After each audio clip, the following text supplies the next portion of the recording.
Chapter 396. Did they really think that the immortal Tao and the devil Tao could coexist peacefully? However, this is also a good thing. After this, the celestial sect of wonders owes me a favor.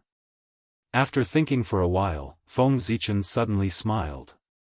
Although he had completely offended the demon sect because of this matter, he had also gained a favor from the Xian sect. Overall, the advantages outweighed the disadvantages. Instead of concentrating on cultivating in the chaos outside the heavens, Zhu Qing of the demonic sect risked his life and sneaked back to the untainted land to hide. There was no need to think too much to know that there was definitely a conspiracy. Furthermore, the fiend sect's conspiracy was either targeted at the primordial world or the mystic sect. Now, Feng Zichen pulled the devil out. No matter what the demon sect's plan was, it would be considered a failure. Under the surveillance of the experts of the mystic sect, even fiend ancestor Rahu could not stir up any waves in the primordial chaos, much less a half-step primordial chaos fiend. However, if that devil had not been discovered by Feng Zichen, with the devil sect's ability to stir up trouble, he would not have been able to escape. Primordial world. In other words, it was the profound sect. That would be troublesome.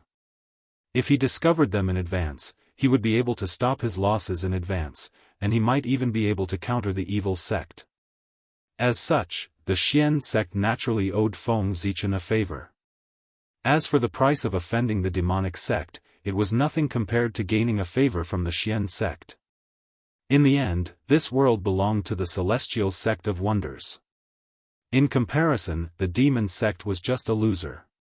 A stray dog. So what if he offended him?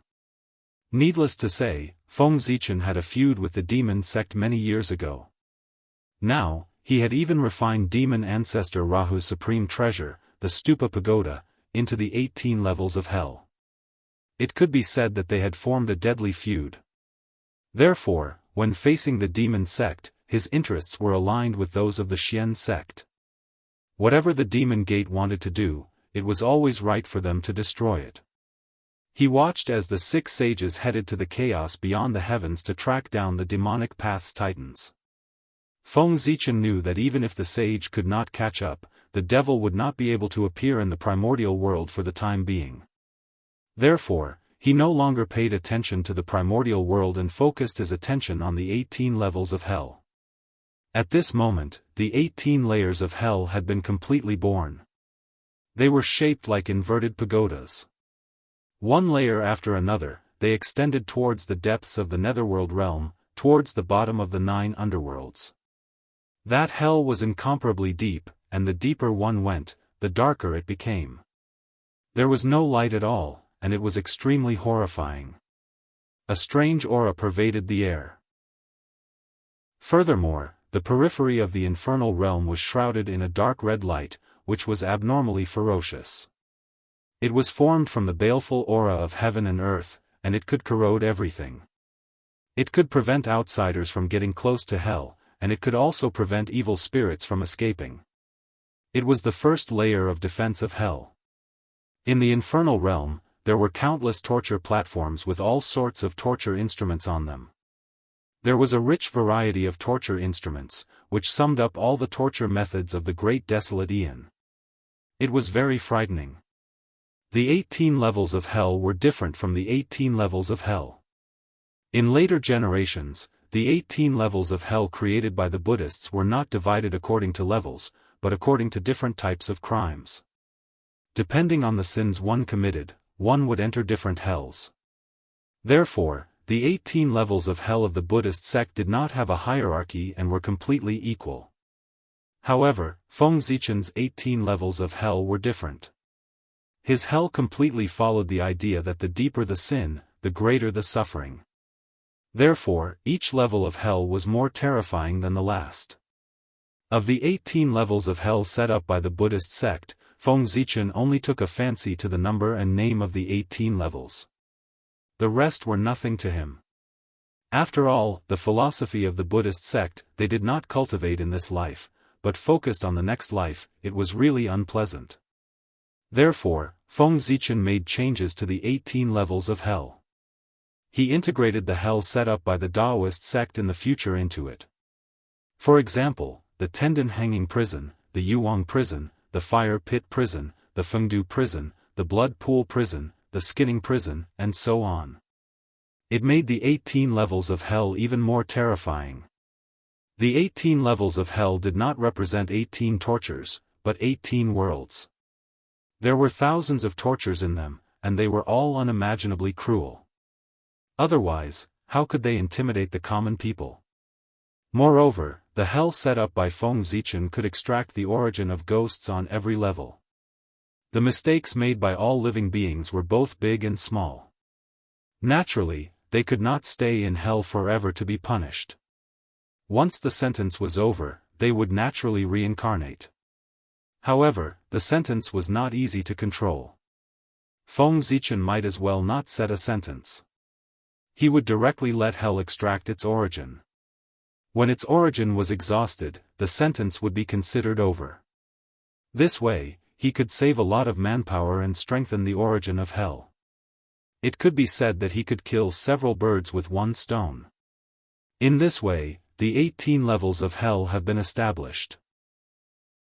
I hope that all living beings will remember the immortal Tao of Ascension, the noble Tao of Reincarnation, the filial Tao of Reincarnation, the fair Tao of Reincarnation, the virtuous Tao of Reincarnation, and the vicious hell.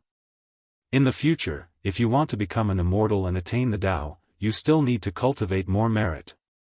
Looking at the 18 levels of hell, Feng Zichen suddenly moved.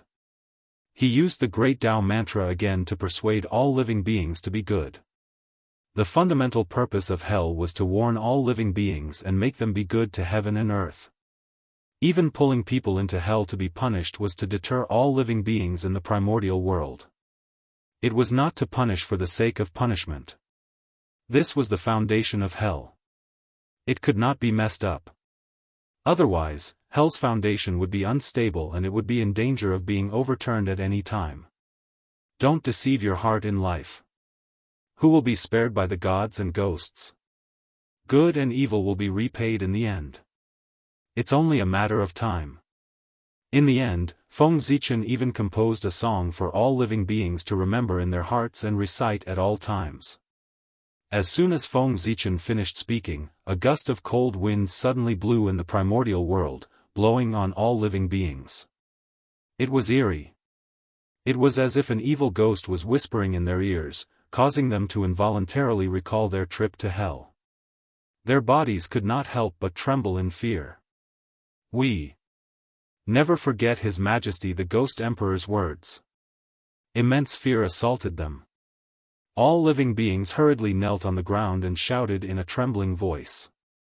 For a moment, the might of the Ghost Emperor of Fengdu intimidated the primordial world. No, no. I was wrong. I won't dare to do it again. Suddenly, several shrill screams sounded in the primordial world. The 18 levels of hell were established. The evil spirits that had been captured earlier immediately appeared in the void and fell into hell. They first experienced the torture of the first 17 levels of hell before falling into the pitch-black infernal purgatory. These screams were emitted by the evil spirits who could not withstand the torture. Of course, this scene was projected in the primordial world. It allowed all living beings to see it clearly. Seeing this scene, all living beings could not help but feel a chill from the depths of their souls. Their bodies trembled even more violently. This, fellow Daoist Fengdu, isn't this 18 levels of hell too ferocious? It's against the harmony of the heavens. At the side, the Empress of Earth could not help but feel sympathy for the living beings when she saw this scene. She sent a voice transmission to Feng Zichen. Empress. If all living beings are good, these 18 levels of hell are just decorations. How can there be a violation of the harmony of the heavens? If all living beings are evil, these 18 levels of hell will punish evil spirits. They deserve it. Only then can they show the fairness of the heavenly Tao. Shaking his head, Feng Zichen replied. If they were good, this hell naturally had nothing to do with them. There was no need to care. Those who feared hell were mostly those who harbored evil intentions. The appearance of hell was to warn these people and make them dispel the evil intentions in their hearts. Sigh. After sighing, the Empress of Earth did not say anything else. She naturally understood such a simple logic. However, seeing all living beings like this, she could not help but feel sorry for them. This was a result of their personality. If they wanted to change it, it would not be a one-time effort.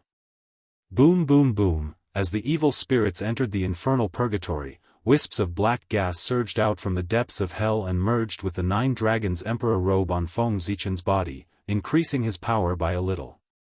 This was the magical effect of this treasure. It could become stronger with the strength of hell. Freeze. Forming a seal with one hand, Feng Zichen pointed at the 18 levels of hell. With a loud sound, the hell slowly sank until it was level with the ground of the first level of hell. Alright. In that case, it looks much more pleasing to the eye. As hell sank into the ground, the terrifying phenomena in the surroundings disappeared one by one. Although this place still looked terrifying, it was far less terrifying than before. After doing all this, Feng Zichen raised his head and looked at the sky. There, the origin of hell still existed. Even though the 18 levels of hell were born, it did not exhaust all of its strength. However, the origin of hell was much smaller than before. It was about a quarter of its original size. Moreover, its color had also changed. It had changed from pitch black to pure white. The aura of death and sin on its body had also been replaced by a huge aura of life and holy aura. Although the size of the origin of hell was smaller, its power seemed to be stronger and purer. Thinking about it, the origin of hell was already dense in the beginning. With the addition of the pagoda, the origin of hell was even denser. The birth of the 18 levels of hell consumed the power of the pagoda. The origin of hell did not consume much. It was normal for there to be some left behind. As for the change from black to white and the change in aura, that was the principle of the cycle of heaven and earth. Extreme yang gave birth to yin, and extreme yin gave birth to yang. All things in the world, most of them could not escape this law. Life and death were the same. If the end of life was death, then the end of death was life. After fusing with the pagoda, the aura of death of the origin of hell reached its limit. It automatically gave birth to the aura of life and occupied the center. When the aura of death completely transformed into the 18 levels of hell, the aura of life was no longer concealed and was naturally exposed. Good stuff. Looking at the white ball of light in front of him, Feng Zichen revealed an infatuated expression. This was the origin of life, the origin of creation. It was a true primordial treasure. It was a treasure even more precious than the Daoyuo Dao fruit. Even if a quasi-sage swallowed it, there would be endless benefits. In an instant, Feng Zichen felt several gazes fall on him. No, it was the origin of hell. Those were the greedy gazes of a group of powerful beings outside the netherworld realm. This item's origin was too dense. It was not inferior to the connate origin of a quasi-sage at the peak of the quasi-sage realm. It was a supreme creation. If they could snatch it and refine it, they might be able to take a step closer and glimpse into the mysteries of the primordial chaos Dao realm. With this thought in mind, everyone could not help but be tempted. Even a few powerful beings at the late stage of the quasi-sage realm subconsciously clenched their hands, eager to give it a try. The lower their realm, the more they desired the origin of hell. Because when their realm was high, the origin of hell was of little use to them. It might not be able to help them break through. However, it was different for cultivators with low realms. The origin of hell could definitely help them take a step closer. Therefore, they had an incomparable desire for the origin of hell. Their gazes towards the origin of hell became passionate. They were like evil spirits who had not eaten for many days and suddenly saw delicious food. When their gazes fell on Feng Zichen, they felt a tingling pain. At this moment, there was no doubt that if it were not for the Hutu and the group of powerful beings present, those who coveted the origin of hell would definitely rush into the netherworld realm and tear Feng Zichen apart to seize the origin of hell. Good boy. There are so many experts. This item must not be left behind. Sensing the spying of many powerful beings, Feng Zichen immediately made a decision. The origin of hell must not be left behind. As the saying went, one was not afraid of thieves stealing, but one was afraid of thieves thinking about it. If he accepted the origin of hell, those powerful beings would probably target him and think of ways to snatch the origin of hell from him. Just thinking about this kind of situation was scary. Who could sleep soundly if they were targeted by dozens of late-stage quasi-sages or even higher existences? Therefore, the origin of hell could not be left behind. This was the source of trouble. I was really careless. At this moment, Feng Zichen could not help but secretly blame himself. He was so complacent that he forgot to hide the origin of hell in advance, exposing it to the public and attracting everyone's attention. If not for that, he would have secretly hidden the origin of hell, and no one would have known. Sigh, thinking of this, Feng Zichen sighed again and again. It would be better for him to hide such a good thing and slowly refine it to improve his cultivation. He was really muddle-headed. He even forgot to reveal his wealth. However, at this point, it was useless to think too much, it was better to think of a way to make up for it. Open. Closing his eyes, Feng Zichen mobilized all the mana in his body. With Pangu's method, when he split open the sky, he slashed at the origin of hell. Rumble. Instantly, the origin of hell was shattered. Yin and Yang were opened, and creation was born. Endless rules were manifested, and a world was gradually born. Splitting heaven and earth. This was the method that Feng Zichen thought of. He really couldn't bear to give away the origin of hell. Why should he give away his own treasure? He might as well use this as the foundation to continue to evolve the world and completely consume the origin of hell.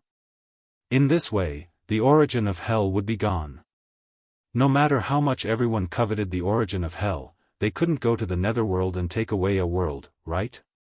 Feng Zichen expressed, he was very willing for everyone to do this.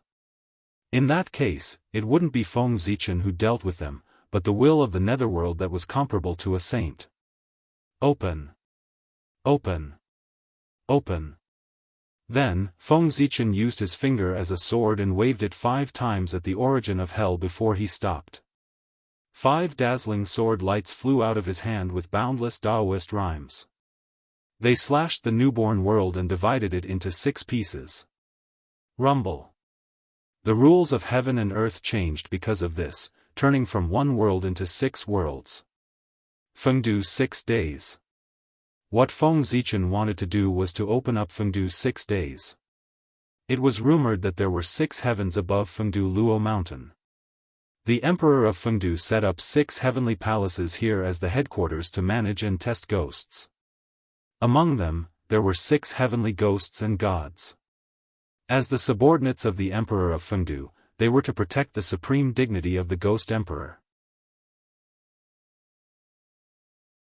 Chapter 397. Turning 1 into 6, although the area of the world had become smaller, but correspondingly, the speed of its derivation had undoubtedly increased greatly.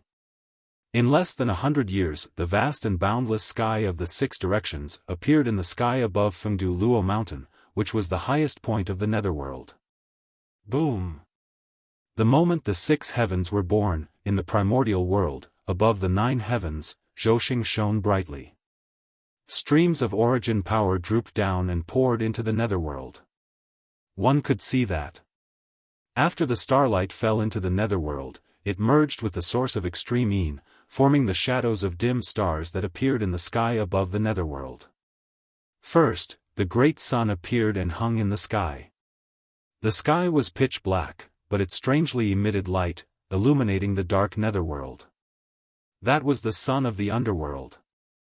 The essence of the sun fell into the netherworld and ignited the source of extreme Yin, reaching the point of extreme Yin giving birth to Yang, turning into a dark sun. This was the only yang in the netherworld. It was also the hope of ghost cultivators to become immortals. Ghosts were formed from yin qi. If one wanted to become an immortal and attain the Tao, one had to remove all the yin qi in one's body and turn yin into yang. And the sun of the underworld was formed from yang qi. Bathed in its light, one's cultivation speed would undoubtedly be greatly accelerated. This was a supreme treasure for ghost cultivators. After the sun, a faint moon appeared. It was cold and cheerless, dotted with a few wisps of light, releasing an oppressive cold air. This was the moon of the underworld. After the essence of the sun fell into the netherworld, it merged with the source of extreme yin, forming a bright moon. It contained the purest innate extreme yin qi. It was of great benefit to cultivators who had just entered the ghost path or cultivators who specialized in the path of extreme yin. After it, specks of starlight appeared and floated in the sky, flashing. If one didn't look carefully, they wouldn't be able to notice it at all. This was the projection of Zhouxing. They were far less powerful than the sun and moon, and they didn't have anything to rely on in the netherworld. Therefore, after coming to the netherworld, they could only turn into specks of starlight to announce their existence. Rumble, the sun and moon were born, and the projection of Zhouxing appeared. The netherworld shook and became more stable and perfect. I didn't expect that there would be such benefits in opening Fengdu for 6 days. Seeing the changes in front of him, Feng Zichen could not help but feel a little surprised. He had opened up the 6 heavens of Fengdu in a hurry. He had not expected that their appearance would cause the netherworld to be further perfected. This was truly a pleasant surprise. Di Jun. Suddenly, Feng Zichen's face turned cold. He gritted his teeth and shouted a name. Zhouxing's phantoms had all appeared, but only the Emperor Star projection that symbolized the Ghost Emperor was missing. How could he not be angry? The purple star was sealed by Di Jun and could not manifest in the Great Desolate Aeon. Naturally, it was even more impossible for it to manifest in the underworld realm. Just as Feng Zichen was getting angry, the 6 heavens of Fengdu changed again. Buzz buzz buzz, one of the heavens suddenly trembled slightly as it began to absorb the tribulation aura, baleful aura, evil aura, and so on. What happened? The sudden change woke Feng Zichen up from his anger. He looked at the 6 heavens of Fengdu in front of him in surprise and bewilderment. Why should he care about Di Jun? He could not be arrogant for more than a few days. Moreover, it was useless even if he cared, he could not defeat Di Jun. Now, it was more important to care about the matter in front of him. This is, looking at the sky that was crazily absorbing evil aura, Feng Zichen's heart stirred slightly. He vaguely understood something. The 6 heavens of Fengdu had their own uses. One of the heavens was the place where the evil god lived. This evil god did not refer to the ghost god who did all kinds of evil, but the ghost god who arranged the plague to cause the great calamity. The netherworld realm had a high status, and only the 18 levels of hell could not show its might. Therefore, the evil god was born because of this. If the atmosphere of the human world was bad, and they took evil as glory and good as disaster, the netherworld realm's ruler, Emperor Fengdu, who lived in the Yin Mountain, would feel it and expel the ghost god to the human world. Or it would cause war, or it would spread the plague, it would cause the world to be in chaos. Killing to stop killing, violence to curb violence, purge heaven and earth, and rebuild order. It would show the majesty of the Emperor Fengdu. The Yin court has not appeared, but the authority of the Emperor Fengdu has already begun to manifest. Is it so urgent? After thinking it through, Feng Zichen muttered. Without thinking, he knew that the only person in the netherworld who could guide the changes of the 6 heavens of Fengdu under his nose was the will of the netherworld. It seemed that the netherworld had been holding back for a long time. As soon as it appeared in the world, it could not wait to show its presence. Feng Zichen also understood the thoughts of the will of the netherworld. Look, as his brother, the heaven realm, had already become the center of the power of the primordial world. Looking at him, he had just been born. If he did not do a few things that would cause a sensation in the primordial world, how could he compete with the heaven realm? Wouldn't he be weaker than the heaven realm? Therefore, he even took the initiative to guide the changes of the netherworld to increase his right to speak in the primordial world. However, by doing so, the will of the netherworld completely messed up Feng Zichen's plan of low-key development. He had originally planned to open up the 6 heavens of Fengdu and use it to nurture his team. When the Ghost Path had some experts to support him, he would participate in the battle for the primordial world to establish the supreme position of the netherworld. But now, the netherworld did not give Feng Zichen a chance to develop at all. It directly let him join the battle for the primordial world to seize the power of heaven and earth. F***ck. At this moment, Feng Zichen really wanted to curse. The netherworld had just been born. It had no people or things. He was a commander without an army. What could he use to compete with the demons and the heaven realm? By relying on his head? If he did not leave the netherworld, he could still protect himself.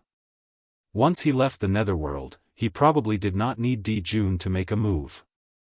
Just one of the 10 great demon gods of the demon race would be able to blast his incarnation into pieces. Therefore, the will of the netherworld was completely forcing him. Wait. Not at all. He-Chen could not. The Empress of Earth. The Magi could also do it. With a thought, Feng Zichen had an idea. However, this matter was not urgent. He had to deal with the matter in front of him first. After the 6 heavens of Fengdu had finished evolving, the origin of hell was still not exhausted. However, there was only a little bit left. It was of great use to Daoist Jingxian, but its effect on the saint was minimal. Therefore, when they saw the current appearance of the origin of hell, those prying gazes immediately disappeared. Sensing this, Feng Zichen could not help but heave a sigh of relief.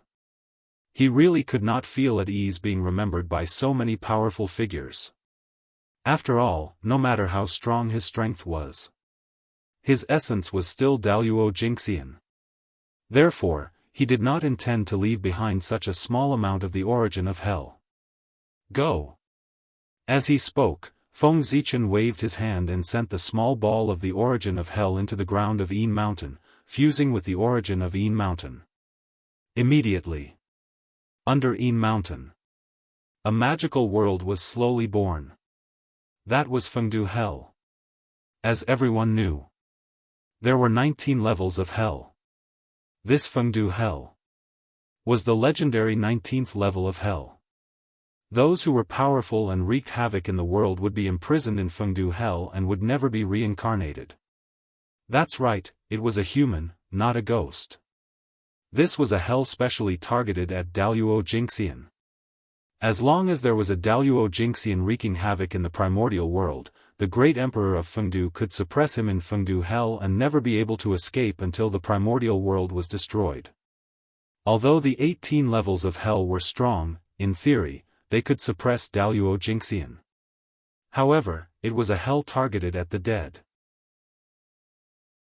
How could Daoist Jingxian die? He would not die. How could he suppress Daoist Jingxian? Therefore, this was a paradox that could never be realized.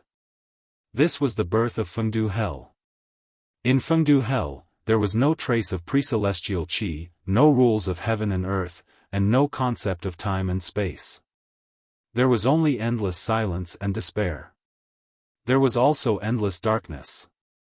This place was infinitely close to nothingness. Only such an environment could suppress Daoist Jingxian. Otherwise, with Daoist Jingxian's strength, as long as there was a trace of rules, he could use this as a basis to forcefully break through the world and escape. Only then can hell be considered a problem. Seeing that everything was on the right track, Feng Zichen heaved a sigh of relief. After working for so long, he had finally opened up hell completely.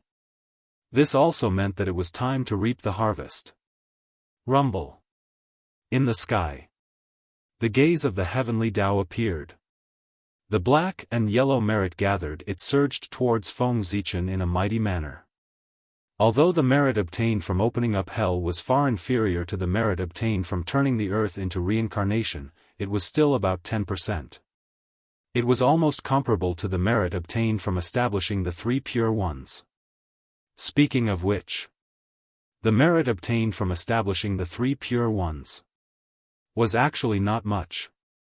If one were to really talk about it, the amount of merit could not even be ranked in the top 10 of the primordial world. They could become saints. It was said that they became saints by establishing a sect, but in fact, it was not. They relied on the merit of opening the heavens to become saints. The so-called merit of establishing a sect was just a primer to open the merit of opening the heavens. If not, why was the strength of the three pure ones stronger than Zhuan Ti when they both established a sect to become saints?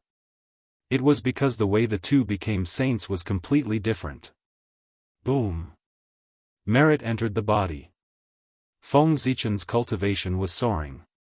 This time, he did not refuse to use merit to increase his cultivation. He was not worried about the possible hidden dangers at all. That was because the Emperor of Fengdu was only an incarnation.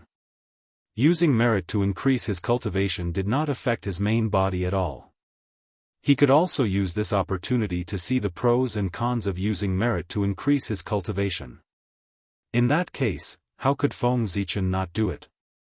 The reincarnation merit that he had obtained earlier, plus the hell merit that he had obtained now, Feng Zichen did not hold back at all. He took them all out to increase his cultivation. Next, Feng Zichen's cultivation began to soar. Daoist Jingxian was in the middle stage.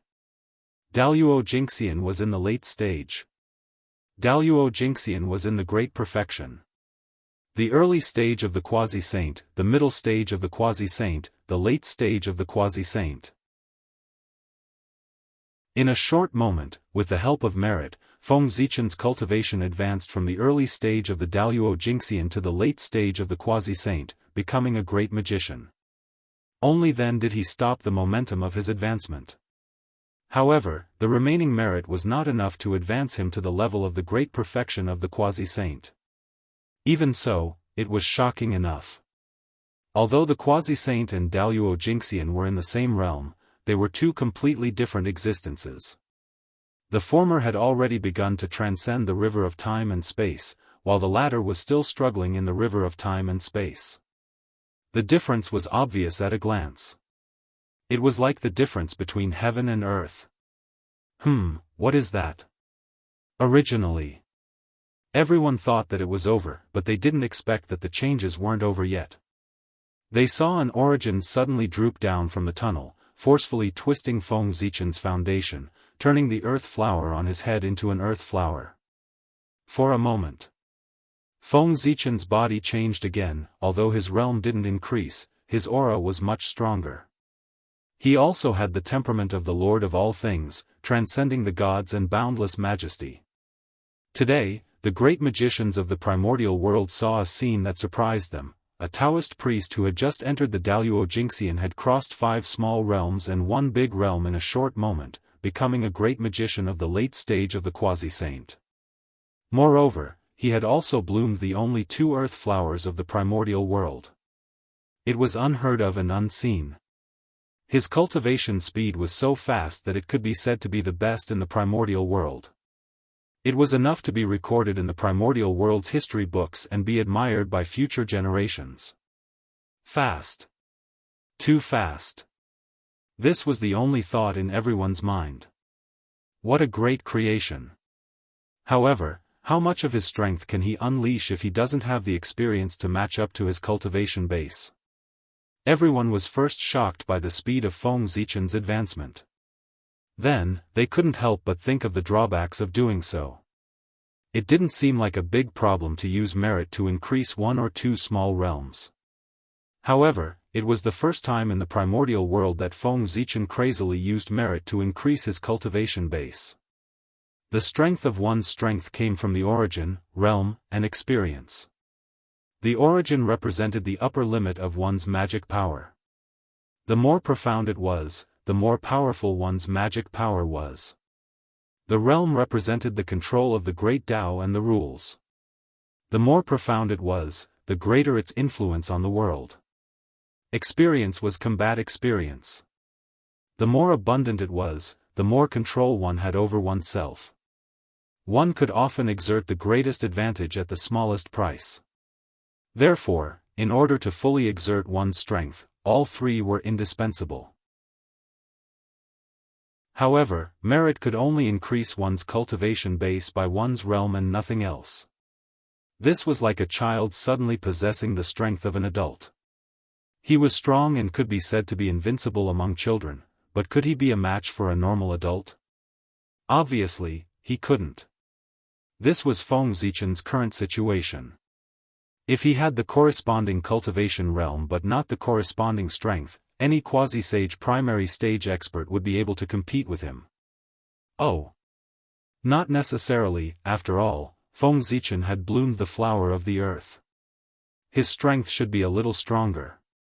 As expected, using merit to increase one's cultivation base isn't as simple as I thought. In fact, just as the great magicians had guessed, Feng Zichen's current situation was more or less like this. His realm was at the late stage of the quasi-saint realm, but his innate origin was still at the level of Daoist Jingxian, without the slightest increase. The experience from Daoist Jingxian to the late stage of the quasi-saint realm was completely blank, and it didn't help him at all. Compared to before, his strength lay in the fact that his influence on the world was even deeper, his mastery of the great Tao and the rules was even more at will. Strong, much stronger than before. If the current Feng Zichen were to deal with the previous him, it could be said that he could suppress him effortlessly. Chapter 398. However, if he were to face an expert of the same level, the situation would be completely reversed. He would probably be easily suppressed. The strength that was increased by merit was the lowest among the same realm. This was not a lie. Even the saints were the same. The saints who became saints with the method of merit were the weakest saints. This was personally said by Tao ancestor Hongjun. It could not be false. In the future, if the incarnation of Fengdu fought with others, he could only rely on his realm to suppress it. It would be difficult for him to lose against Daoist Jingxian as a quasi-saint. With Feng Zichen's current situation, he could only show off in front of Daoist Jingxian. If he showed off in front of a quasi-saint, he might fail. However, this was the netherworld.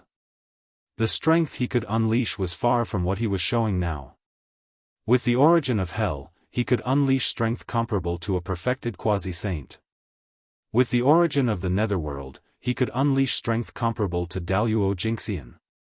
This was the benefit of the karmic rank. He was almost invincible in the netherworld. It seems that I have to cultivate well from now on. Feeling the weak origin in his body, Feng Zichen was a little distressed. Experience was something that relied on the accumulation of experience. It was impossible to achieve great results in a short period of time. However, there were many ways to quickly grow the innate origin other than painstakingly condensing it. However, these methods required the consumption of a large number of precious innate treasures. Especially the innate origin that could increase the late stage of the quasi-saint realm. Its value was comparable to a high-grade innate spirit treasure. Destroying a high-grade innate spirit treasure just to increase the origin of the Fengdu incarnation? Feng Zichen felt that he was not so prodigal or rich. Fengdu incarnation should cultivate by himself. At the same time, he could recomprehend every realm to increase his experience and make up for his shortcomings. Anyway, he had nothing to do now. Instead of being idle, he might as well cultivate. Before the end of the Great Magi-Demon War, the thing that Fengdu incarnation lacked the most was time. However, there was no rush. Now, the netherworld had appeared. The most important thing was to suggest the Yin court. The heavens had the heavenly court, which managed the immortals and controlled the wind, rain, thunder, and lightning. On earth, there should be an underworld court that governs all ghosts and controls life, death, misfortune, and fortune. Only when the heavens and earth were in balance was the truth of the great Tao. Having made up his mind, Feng Zichen turned around and walked toward Hudu. He wanted to talk to her about establishing the Yin court. After all, he didn't have the strength, the soldiers, or the food. It was impossible for him to establish the Yin court by himself. Not to mention whether the great mystical abilities of the primordial world were convinced or not, just the heavenly court's attack was enough for him to suffer. Primordial world. There was a shaman. This was enough for the demons to worry about. If another Yin court appeared, it would be better than fighting for power. Wouldn't the demon race explode? Dong Huang would probably be able to turn Feng Zichen and the Yin court he had established into dust once he struck the bell of chaos. The demon race would never tolerate the existence of the Yin court. Therefore, if the Yin court wants to be established, it had to be the sorcerer tribe. Only the Yin court established by the Magi could not be afraid of the demons and shock the primordial world. At the same time, the Yao didn't dare to rashly attack the Yin court. Moreover, the netherworld was the backup plan that Pangu had prepared for the Magi. It was only natural for them to establish the Yin court. In addition, Feng Zichen was a Magi of the Magi. He naturally had to live up to his identity and plan for the future of the Magi. Although establishing the Yin court could not change the fate of the Magi, it could protect the Magi who remained in the netherworld and leave some foundation for them so that they would not decline so miserably. This would not be in vain for him to interact with the Magi. Whoosh, whoosh, just as Feng Zichen turned around, two rays of light suddenly appeared out of nowhere and flew toward him at an extremely fast speed. The speed was so fast that it seemed to be traveling through the river of time and space. It ignored all spacetime and created the illusion that spacetime was stagnant. The moment Feng Zichen saw them, they suddenly appeared in front of him. A powerful force suddenly attacked, forcing Feng Zichen to take a few steps back. What a powerful force! Could it be that as he retreated, Feng Zichen felt something in his heart and vaguely sensed the origins of the two? In the netherworld, there were only two treasures with such power, and they had not appeared in the world. There were only two treasures that met such conditions. The Book of Life and Death and the Spring and Autumn Samsara Brush. This was one of the few treasures in the Nether Realm that could retain its full strength after leaving the Nether Realm. It could be said that, the Book of Life and Death and the Spring and Autumn Samsara Brush were the most precious treasures in the netherworld apart from the 6 paths of reincarnation disc. This was the symbol of the netherworld. After stabilizing his footsteps, Feng Zichen raised his head to look at the two balls of light floating in the air. The balls of light were dark purple, indicating that countless mysterious runes were flowing around them to isolate them from the outside world. Even with Feng Zichen's current cultivation, he could not see through the surface of the balls of light to investigate the situation inside. After waiting quietly for a while, he did not sense any dangerous aura. Feng Zichen tentatively used his spiritual sense to touch the two dark purple balls of light. Kacha! Kacha! With a shattering sound, the two balls of light shattered, revealing a jade book and a jade brush. They were the treasures of the netherworld, the Book of Life and Death and the Spring and Autumn Samsara Brush. Good!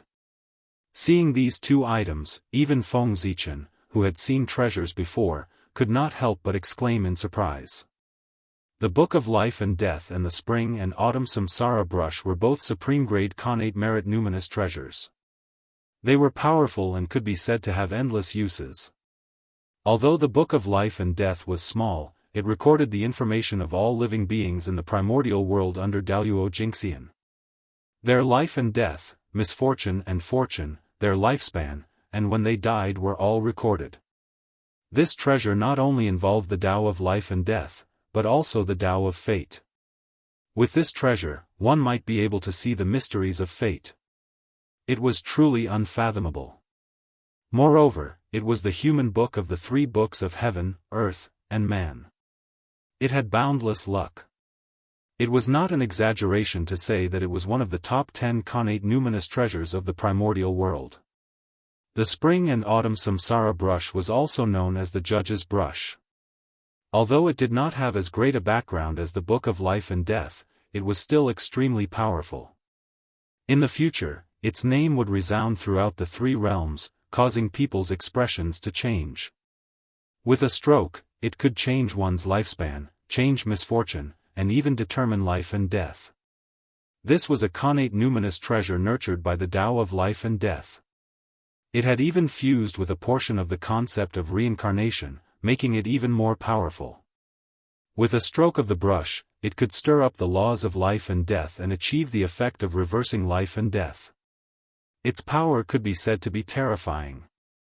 In particular, the spring and autumn samsara brush and the Book of Life and Death were a set of dharma treasures. When the two were combined, their power would increase exponentially. Living beings under Wuxia Xianxia only needed to use the judge's brush to write his name in the Book of Life and Death. In an instant, they would die. Even a zenith heaven golden immortal was not unkillable. As long as he captured a wisp of his aura and sent it into the Book of Life and Death, he would use the judge's brush to swipe fiercely. Even Wuxia Xianxia would not end well. If it was light, his true spirit would be shaken, and if it was heavy, he would be severely injured. The Book of Life and Death and the spring and autumn samsara brush were definitely top-notch killing treasures in the primordial world. And the most terrifying thing was that he attacked in the dark. He killed without coming into contact with the dead. It was extremely sinister and impossible to guard against. In terms of this point alone, there were very few people in the primordial world who could compare to it. Even some curse-type connate numinous treasures could not compare to it in terms of silently killing people. It could be said to be the best in the primordial world. Now, such treasures were Feng Zichen's.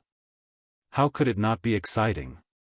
In the netherworld, there were only 3 people with great divine abilities: Feng Zichen, Hutu, and Daoist Mingi. Hutu was the lord of samsara and controlled the chaos treasure, the 6 paths of reincarnation. Of course, the Book of Life and Death and the brush of reincarnation could not be given to her. Otherwise, Hutu could really do whatever she wanted in the netherworld. As for Daoist Mingi, he was the lord of the blood sea and the spokesperson of the primordial killing path. He already had 5 supreme-grade numinous treasures in his hands. These 2 treasures could not be given to him. After thinking about it, only Feng Zichen, the current lord of hell and the future lord of the nether world, was most suitable to hold the Book of Life and Death and the spring and autumn samsara brush. Therefore, this second treasure would appear in front of Feng Zichen. Buzz, without hesitation, Feng Zichen took a step forward and took the Book of Life and Death and the spring and autumn samsara brush.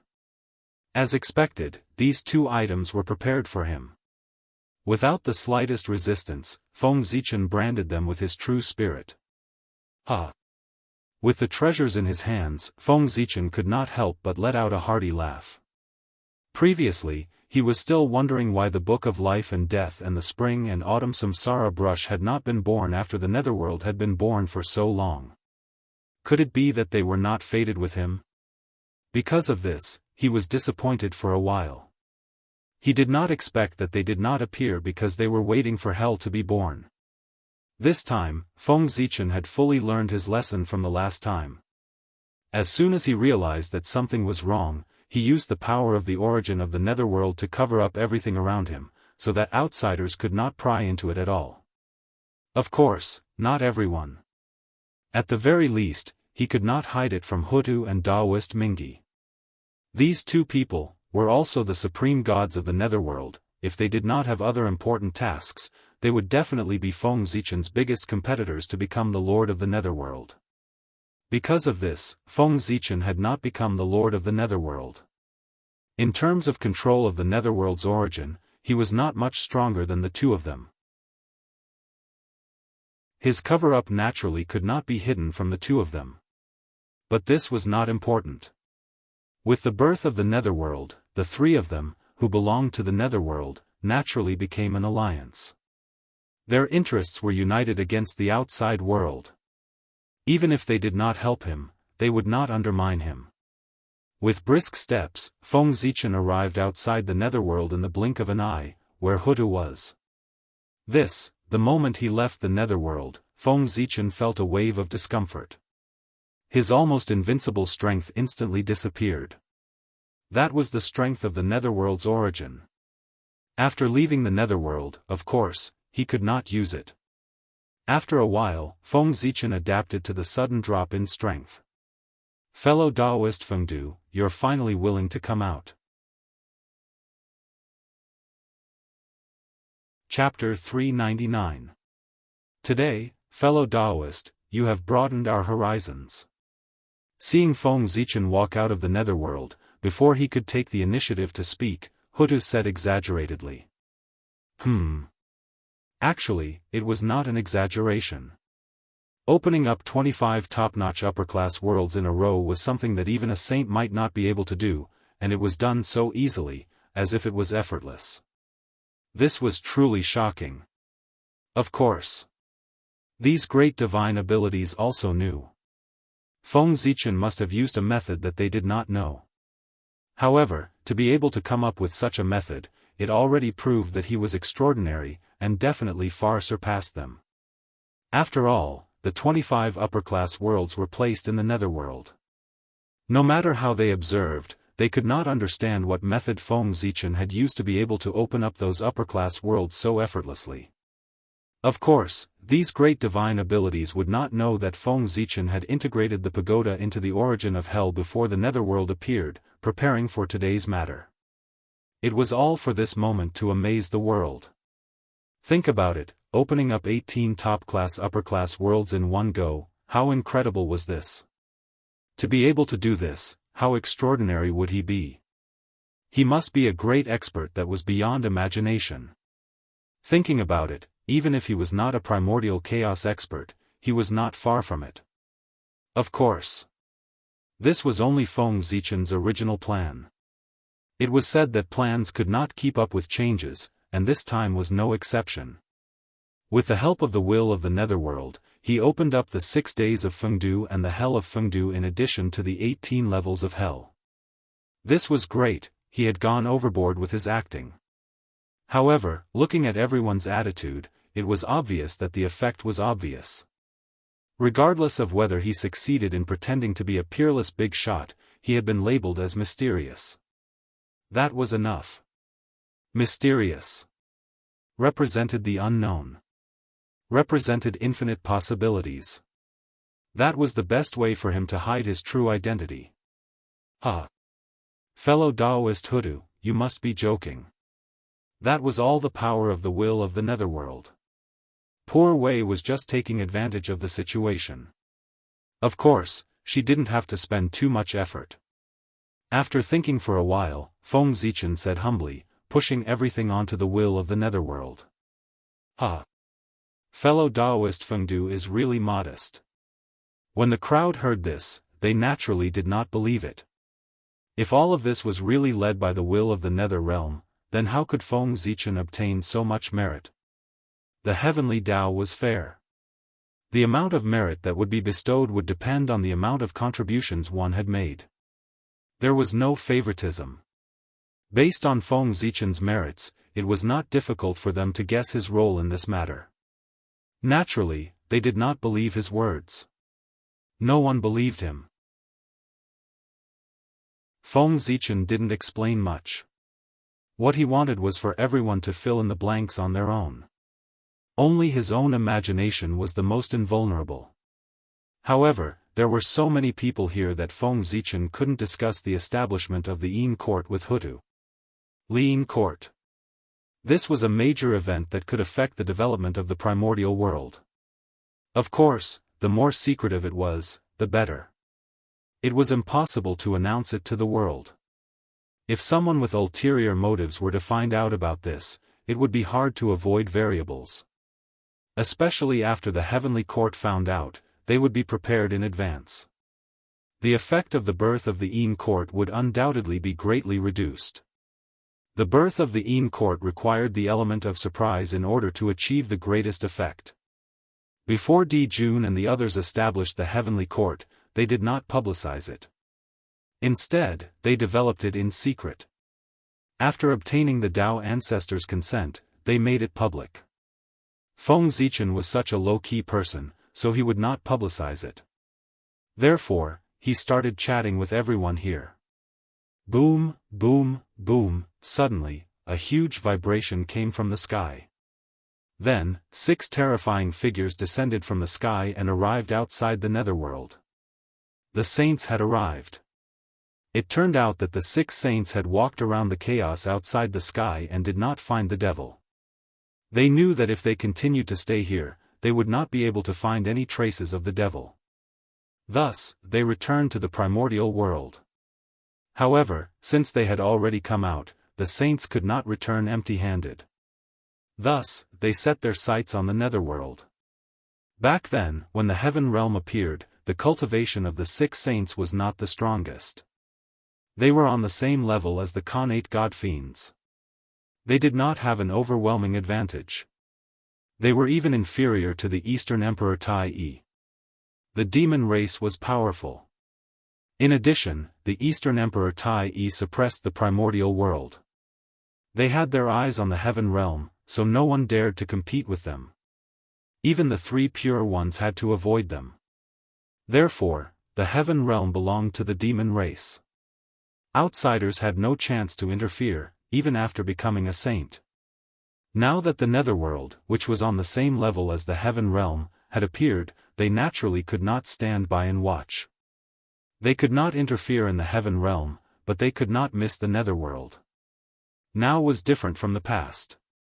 They were already saints, the peak of the primordial world. Everything that happened in the heaven realm would never happen again. Poor Wei congratulates fellow Daoist Hutu on attaining the Dao. Retracting their auras, the 6 of them congratulated Hutu. Then, they said to everyone, fellow Daoists, it's been a long time since we parted in the Purple Cloud Palace. After the Dao lecture in the Purple Cloud Palace ended, the former fellow disciples went their separate ways, but it was difficult for them to meet again. It was rare for them to meet again today. Even the saints could not help but sigh. Greetings, fellow Daoist Tai Ching, fellow Daoist Yu Qing, fellow Daoist Shangqing, fellow Daoist Nuwa, everyone returned the greeting. The former fellow disciples and the current saints could not help but feel melancholy when they saw them again. Back then, they were on the same level. Now, time had passed. When they saw each other again, they were already separated by heaven and earth. In the past, when you became saints, we were not in the primordial world and did not go to congratulate you. Today, we will make up for it here. However, a great mystical ability user was ultimately a great mystical ability user.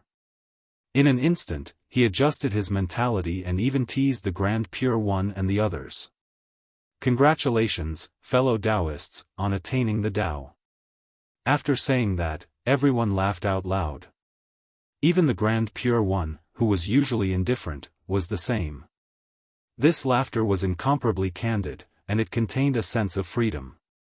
There were no schemes or tricks mixed within it.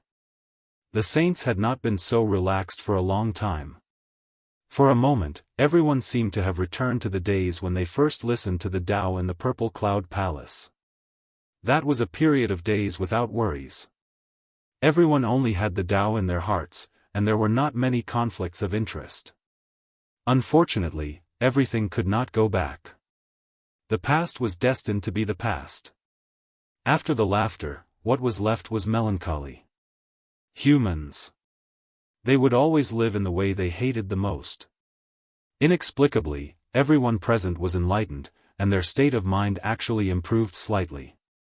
Fellow Daoists, why are you here? After a moment of silence, the Lady of Earth was the first to break the silence. As soon as she finished speaking, everyone recovered from their melancholy. The past was the past. If they were obsessed with the past, how could they improve? Looking at the future was what they should do. In the blink of an eye, everyone's Dao hearts calmed down again. They began to think about the purpose of the saint's visit. Yes. The saint came here. What was his purpose? As for congratulating the Lady of Earth for achieving the Dao, naturally, no one believed it.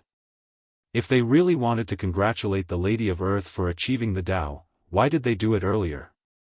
Why didn't they come when she had just achieved the Dao? Instead, they came after nearly 1,000 years. Wasn't that clearly saying that there was something wrong with them? Fellow Daoist Lady of Earth, the poor Wei saw that the netherworld had just been born and the living beings inside were extinct. She wanted to send an incarnation to guard the netherworld, impart the supreme great Dao, enlighten a place, and help the netherworld evolve living beings. The 6 of them looked at each other. No one was willing to be the first to speak. In the end, as the eldest senior brother, the Grand Pure One had no choice but to stand up and say, this. As soon as he said that, everyone present was in an uproar. How shameless. Everyone present was smart. How could they not understand what the Grand Pure One meant? They had taken a liking to the netherworld and wanted to get a share of the pie. What about imparting the supreme great Tao and enlightening a place? They were all excuses. They were already sending incarnations to stay in the netherworld. Wasn't their goal clear? Fellow Daoist Grand Pure One, what do you mean? At that moment, not only did the Lady of Earth's expression change, but even the expressions of Feng Zichen and Daoist Mingyi turned ugly. Now, the 3 of them were the rulers of the netherworld. How could they tolerate outsiders spying on this place? That was the foundation of their Dao.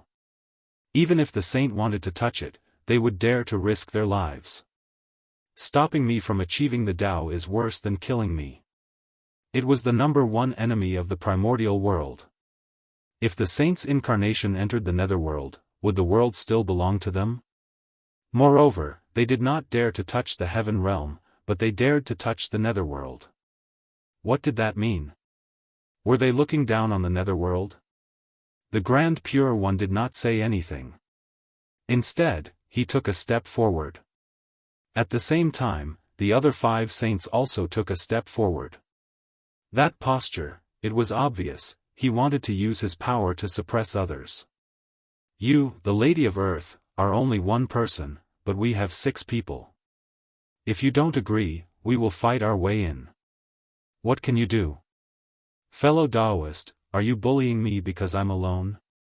Seeing this, the Lady of Earth questioned sternly. At the same time, just as she finished speaking, the 11 ancestral magi quietly appeared and stood behind her, staring at the 6 saints together. It was as if he was standing up for her. Yes, the Lady of Earth was not alone. There were many of them, but the Lady of Earth also had many brothers and sisters. The atmosphere at the scene, immediately, they became nervous. Fellow Daoist Lady of Earth, now that you have lost the body of the ancestral magi and can't set up the 12 divine wraith array, you have lost your greatest reliance. If you join forces, you won't be able to stop the 6 of them from Poor Wei. Besides, Poor Wei and the others don't want to occupy the netherworld, nor do they have any intention of getting involved in the cycle of reincarnation. They just want to set up a Dao field here and wait for the future to preach the Dao. In that case, are you unwilling? Seeing that the atmosphere was getting more and more tense, as if a fight was about to break out, Nuwa could not help but step forward and say. Her tone was filled with helplessness. It was as if she did not come here on her own accord, but was forced to come by someone. Thinking about it, it made sense. Nuwa had never established a sect, nor did she take in any disciples. Back then, she had even rejected the recruitment of the demons. She did not even take one of the 9 heavens seriously. Now, for the sake of the netherworld, she did not hesitate to personally come. It was obviously abnormal. Everyone could understand why the 3 pure ones had brought Xuanti here. Only Goddess Nviwa was here, which puzzled everyone. Chapter 400. Now, Hearing the tone in Yua's words, everyone vaguely understood. There seemed to be a secret behind this matter. And the only thing that could make a saint helpless in the primordial world was the heavenly Tao. At this moment, everyone understood that the heavenly Tao wanted to interfere in the netherworld. Therefore, the 6 saints had no choice but to come to the netherworld to seize a portion of the control of the netherworld from the Hutu. However, the Hutu was not to be trifled with. No matter what reason the saint had, she could not let the saint step into the netherworld, let alone let him share her power. Her own territory. How could she easily give it to outsiders? Moreover, she was forced to give it up by others. If this spread out, how could the Hutu have the face to stand in the primordial world? Therefore, the Hutu would never give in. Even if she had to fight with the saint, she would not hesitate. In the primordial world, sometimes, face was more important than everything. This time, there was a good show to watch. With this thought in mind, everyone retreated to the side one after another, leaving enough space for both sides to silently wait for the development of the matter. Whether it was the 6 saints or the Magi, they were all figures that they could not afford to offend. If they helped either side, they would be hated by the other side. Therefore, it was better not to help either side. Anyway, this matter had nothing to do with them. You want to interfere in the netherworld with just you? Hee, ridiculous. Faced with the threat of Nuwa and the others, the Hutu was not only unmoved, but she also sneered and mocked the 6 of them. Today, if he retreated, wouldn't that be saying, the Hutu and the Magi were not as good as saints? This would probably be a devastating blow to the prestige of the Magi. Therefore, he could not give in. At the very least, he could not give in under the threat of the saints. Ever since they became saints, the 6 of them had never been looked down upon like this. They could not help but fly into a rage. Their expressions turned ugly, and a powerful aura rose from their bodies as they pressed towards the Hutu. Humph! With a cold snort, the 11 ancestral Magi behind the Hutu suddenly moved. Their figures crisscrossed, and Tao patterns appeared under their feet, faintly forming a powerful formation, connecting their strength together and protecting the Hutu firmly. Rumble! The pressure of the 6 saints assaulted him, and it gave rise to all sorts of phenomena. Space warped while the heavens and the earth flowed in reverse, and its might was boundlessly terrifying. However, the combined aura of the 12 grand shamans was like the divine mountain of Buzhou, suppressing and unshakable. No matter how terrifying the pressure was, it couldn't shake him in the slightest. This was the supreme divine ability, Mount Buzhou Seal.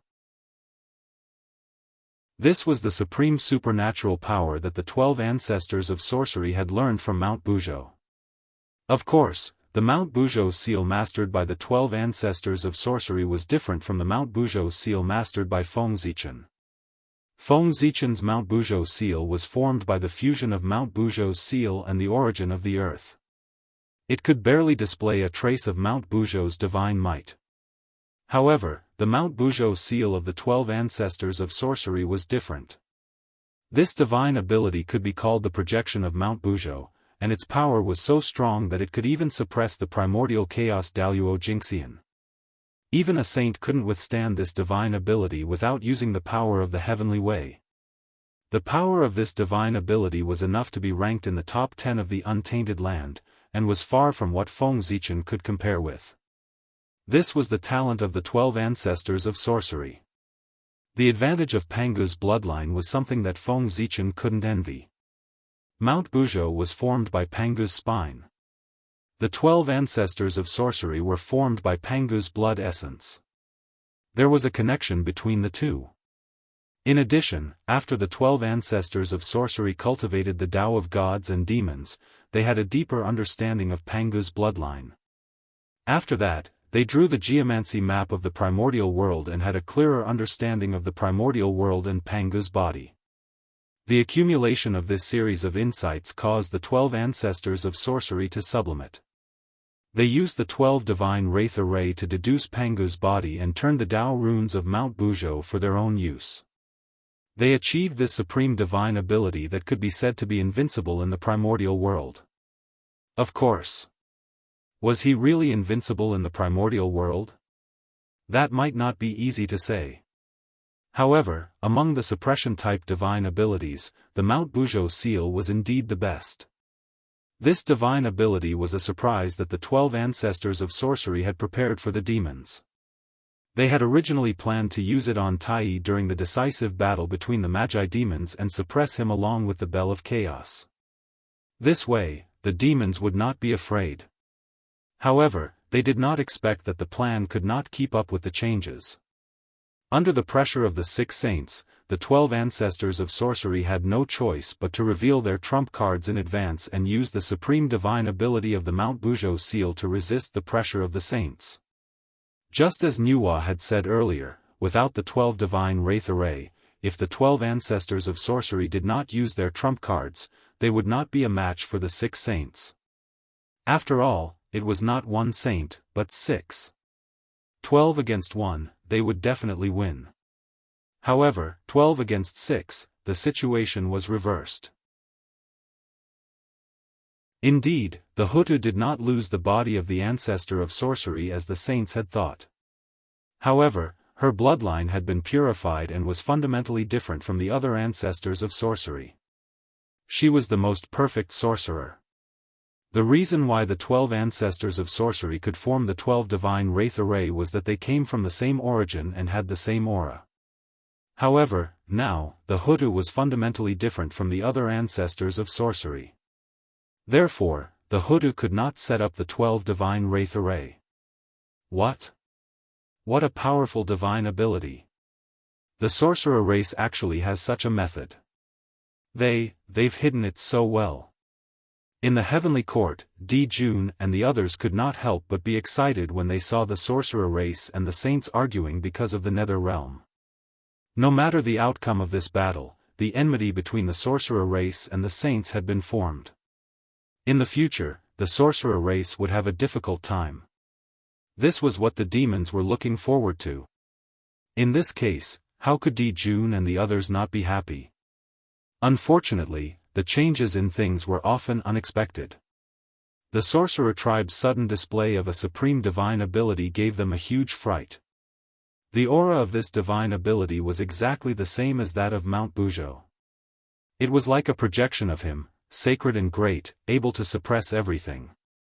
Even someone as strong as them could not help but feel a sense of powerlessness in the face of this divine ability.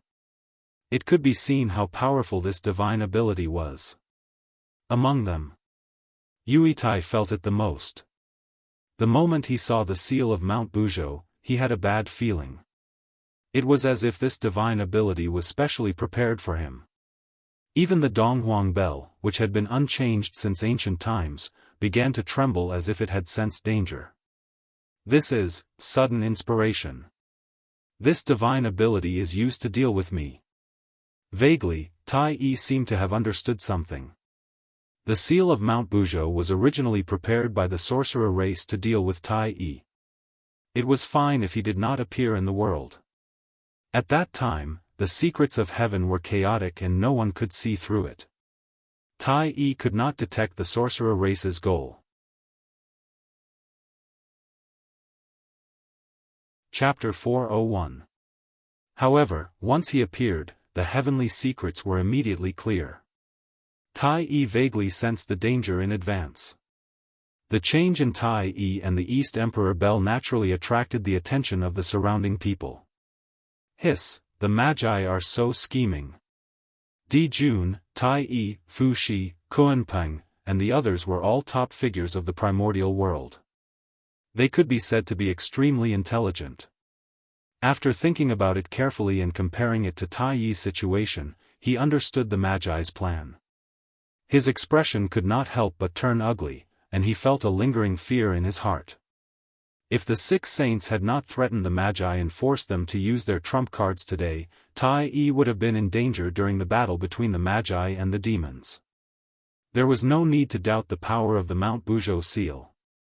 If it was unexpected, it could definitely suppress Tai Yi and the East Emperor Bell together. Even if the East Emperor's strength was heaven-defying, he would not be able to break out of the seal in a short period of time when facing the powerful Mount Buzhou. In that case, without the help of the East Emperor, even if the Magi did not have Hutu, the demons would not be able to defeat the might of the Magi. Their defeat was set in stone. Fortunately, with the intervention of the saints, everything changed. The trump card of the Magi was forced to be exposed in advance. Although it was still troublesome, it was far less terrifying than before. Now that they were prepared in advance, it would be difficult for them to have an unexpected effect. This time, I have to thank the 6 saints. Looking at the saints below, Di Jun sighed. That's right. At the side, everyone nodded in agreement. In this battle, regardless of whether the Magi won or the 6 saints won, they did not benefit as much as the demons. They were the biggest winners. When the sandpiper and the clam fought, the fisherman would benefit. The Magi summoned the projection of Mount Buzhou. It was indeed beyond the expectations of the 6 saints, but so what? The projection was ultimately just a projection. It was not the real Mount Buzhou descending. How could it block the divine might of the saints? The Grand Pure One raised his eyelids and looked at the Buzhou mountain seal in surprise. Then, he slowly said, "That's right. The projection of Mount Buzhou? The poor Wei has underestimated the witch tribe. But do you think that the projection of Mount Buzhou is enough to stop poor Wei and the others, fellow cultivator?" As he spoke, the Grand Pure One's aura grew stronger and stronger. In the blink of an eye, it had risen to an inconceivable level. Terrifying power swept out, distorting all concepts and denying past knowledge. The rules of heaven and earth moved according to his will, and the world was under his control. This was the Grand Pure One, the most supreme saint in the universe. With his peak 4th level chaotic essence cultivation base, he was the undisputed number 1 saint. At the same time, his hand shook, and the primordial ultimate treasure, Taiji diagram, appeared and hung behind his head. Primordial yin and yang qi hung down, releasing a shocking pressure. After him, the other 5 saints also did not hold back. Their terrifying strength was released, suppressing the heavens and the earth, the past, present, and future. A supreme treasure appeared in his hand. Tao and logic interweaved, emitting resplendent light. It was as if he could unleash a world-shocking attack at any moment. "Do you think I'm afraid of you?" In the face of the 6 saints' coercion, the 12 ancestral sorcerers were not afraid. They raised their hands and summoned the primordial ultimate treasure, the primordial geomancy diagram. Suddenly, a miniature primordial world appeared in front of the 12 ancestral sorcerers, confronting the supreme treasure in the hands of the 6 saints. "Oh no, retreat!" Realizing that something was wrong, the powerful beings outside the nether realm fled outside of time and space without any hesitation. They were afraid that if they were late, they would be involved in the battle between them. Crazy, are they going to destroy the primordial world? Is it worth it for the nether realm? Outside of time and space, everyone stopped and said worriedly. They were afraid that they would accidentally break the primordial world into pieces. Fellow Daoists, if fellow Daoist Grand Pure One and the others really start fighting later, we have to stop them even if we have to risk our lives. Otherwise, the primordial world will be in danger. After a while, the Great Void Taoist said with a serious face. "Yes, yes. You're right, fellow cultivator Great Void. We can't let them fight." Hearing that, everyone agreed. "By the way, poor Wei, go to the heavenly court and invite fellow cultivator Tai over. His cultivation is the most profound, and he has the Khanate supreme treasure, the Donghuang Bell, to protect him. With him around, it might be useful." Suddenly, someone suggested. "No, the shamans and demons are irreconcilable. Fellow cultivator Tai can't wait for them to fight. If you invite him, won't you be adding to the trouble? You can't invite him over." Before anyone else could say anything, Taoist Huang Ling hurriedly objected. "Inviting Tai over, did they think that the situation was not tense enough and wanted to add fuel to the fire? What a brainless person. However, that person's suggestion gave the great void Daoist an idea. Since they wanted to invite someone, why did they have to invite the Donghuang Tai? Wouldn't it be better to invite the Taoist ancestor directly? Therefore, the great void Daoist hurriedly said to the person beside him, "Fellow cultivator Beiyu, you're the fastest among us. Therefore, I'll have to trouble you to go to the chaos beyond the heavens and ask Master from the Purple Cloud Palace. If they really start fighting, only my teacher can stop them in the untainted land." As soon as the great void Daoist finished speaking, a handsome young man in white who was shrouded in coldness said, "The great void Daoist is right. Brother great void, you're right. Only Master can stop this disaster. There's no time to lose. I'll go now." This person was Daoist Beiyu. His original body was an ice sculpture born in the north of the primordial world, an extremely cold place. He was formed by the Khanate cold wind and was a top Khanate god-fiend in the primordial world. Unfortunately, compared to Daoist Kunpeng, he was weaker. Therefore, he did not have the chance to become the Lord of the North Sea and missed a great opportunity. However, as a bird, although Daoist Beiyu's speed could not be compared to Mingyi's, it was far faster than most experts in the primordial world. It was most suitable for him to go to the chaos beyond the heavens. Screech!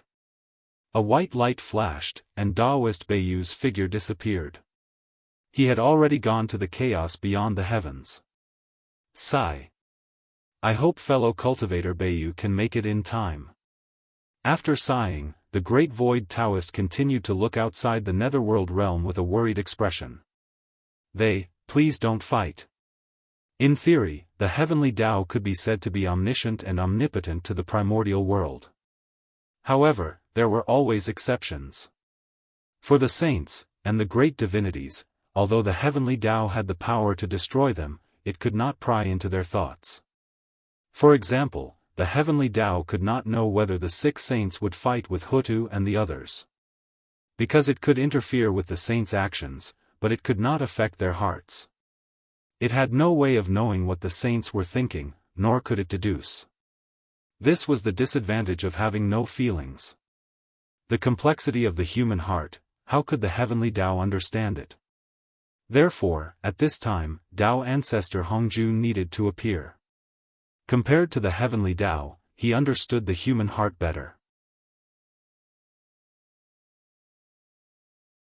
Chapter 402. With Tao ancestor Hongjun around, the two sides would definitely not fight. Therefore, when the Grand Pure One unleashed his full strength, Tao ancestor Hongjun had already arrived. He quietly hid in the dark and watched the development of the situation.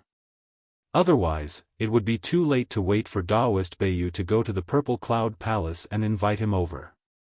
At this moment, outside the netherworld, it could be said that they had gathered the primordial world. The strongest power. 7 saints, 11 top-notch great divine abilities, 4 Khanate cardinal treasures, and 14 top-notch Khanate spirit treasures. It was the battle between the lichas and demons. Its power was only so, right? It was no wonder that those great divine abilities ran away without looking back when they saw that they were about to fight. Looking at this situation, who would dare to stay where they were? If they were not careful, they would be blasted into pieces and return to the origin of the world. Fellow Daoist Hutu, are you going to let me? Or not? With the Taiji painting above his head, the Grand Pure One issued a final ultimatum. Next, if the Hutu still did not agree, she was afraid that they would have to fight today. Empress, open the gates of hell and let them in. If we really enter the netherworld, with the 6 paths of reincarnation disc, so what if the saints come? What waves can they cause? Just as the Hutu was about to retaliate, Feng Zichen suddenly sent a voice transmission to her. As the Lord of Samsara, the Hutu was an invincible existence in the netherworld. As long as the saints entered the netherworld, this matter would be considered over. However, Feng Zichen waited and waited, but he did not see the Hutu let anyone into the netherworld. Instead, he confronted her outside. This time, he was anxious. Are you stupid? Hutu, are you stupid? It was clearly a matter that could be easily resolved. Why did it become like this? He felt helpless. Feng Zichen could only remind her. Hearing this, the Hutu could not help but be slightly stunned. That's right. Why did she have to fight with the 6 saints here? The Nether Realm, that was his territory. Over there, she was an invincible existence.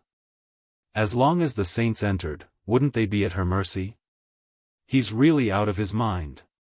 Thinking of this, Hutu couldn't help but laugh self-deprecatingly.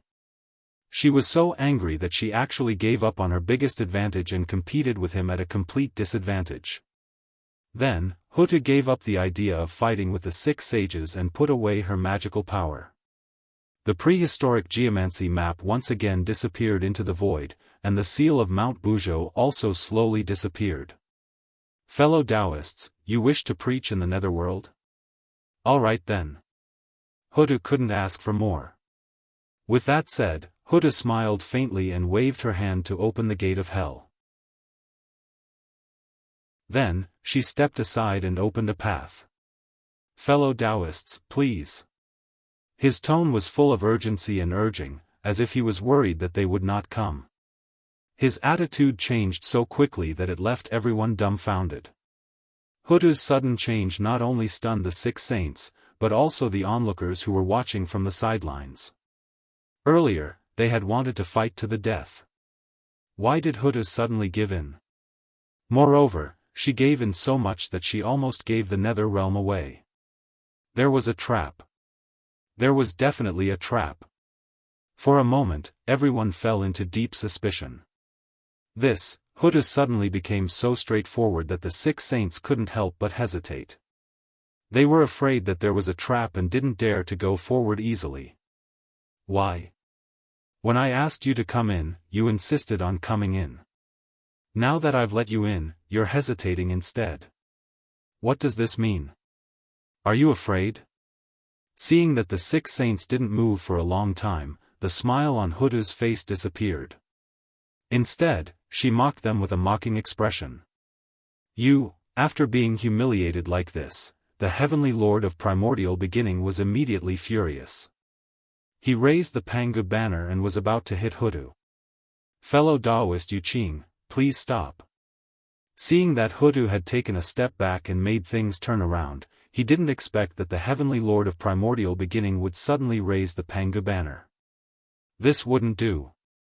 If he struck out with this strike, this battle would have to be fought. Therefore, the great divinities moved. They walked out of space and time. They stood in front of the 6 saints, separating them from the ancestral magi. Fellow Daoist. This matter has passed. You want to preach the Tao, and fellow Daoist Hutu has agreed. She even took the initiative to open the gate of the netherworld. It can be said that she has made the biggest concession. Even so, you still want to do that? Could it be that you want fellow Daoist Hutu to take the initiative to offer the origin of the netherworld before you are willing to give up?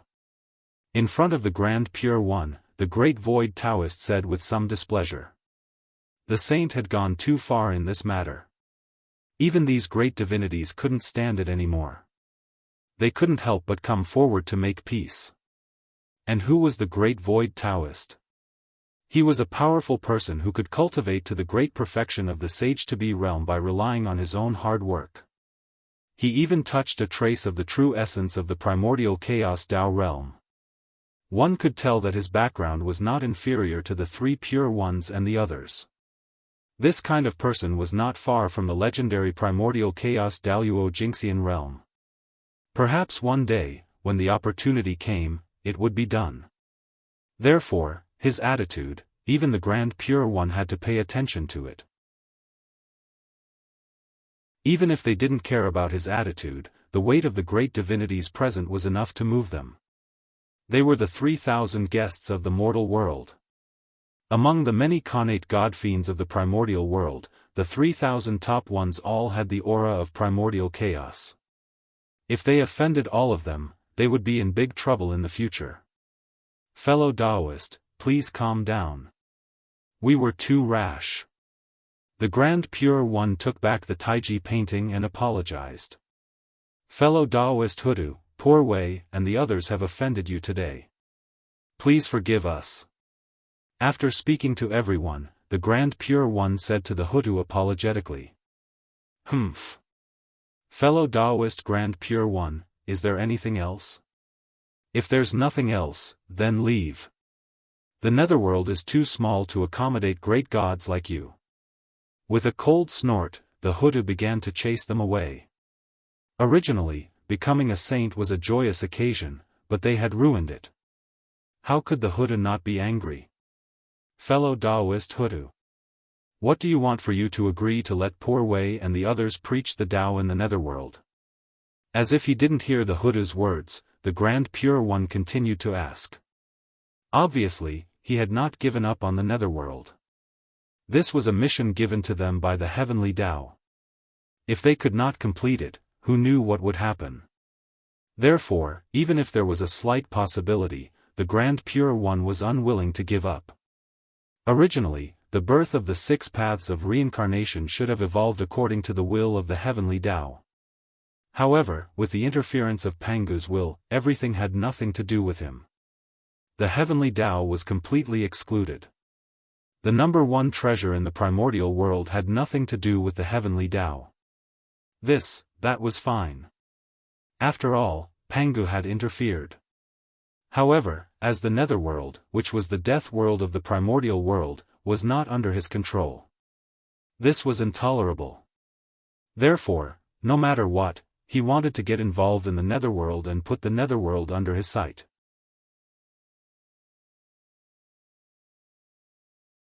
Chapter 403. Conditions? No. The entrance to the netherworld is there. If you want to enter, the Hudu will definitely not stop you. Pointing at the open gate of hell, the Hudu said indifferently. Fellow Daoist Hudu, stop joking. If you don't agree, the Poor Wei and the others will never dare to step into the netherworld.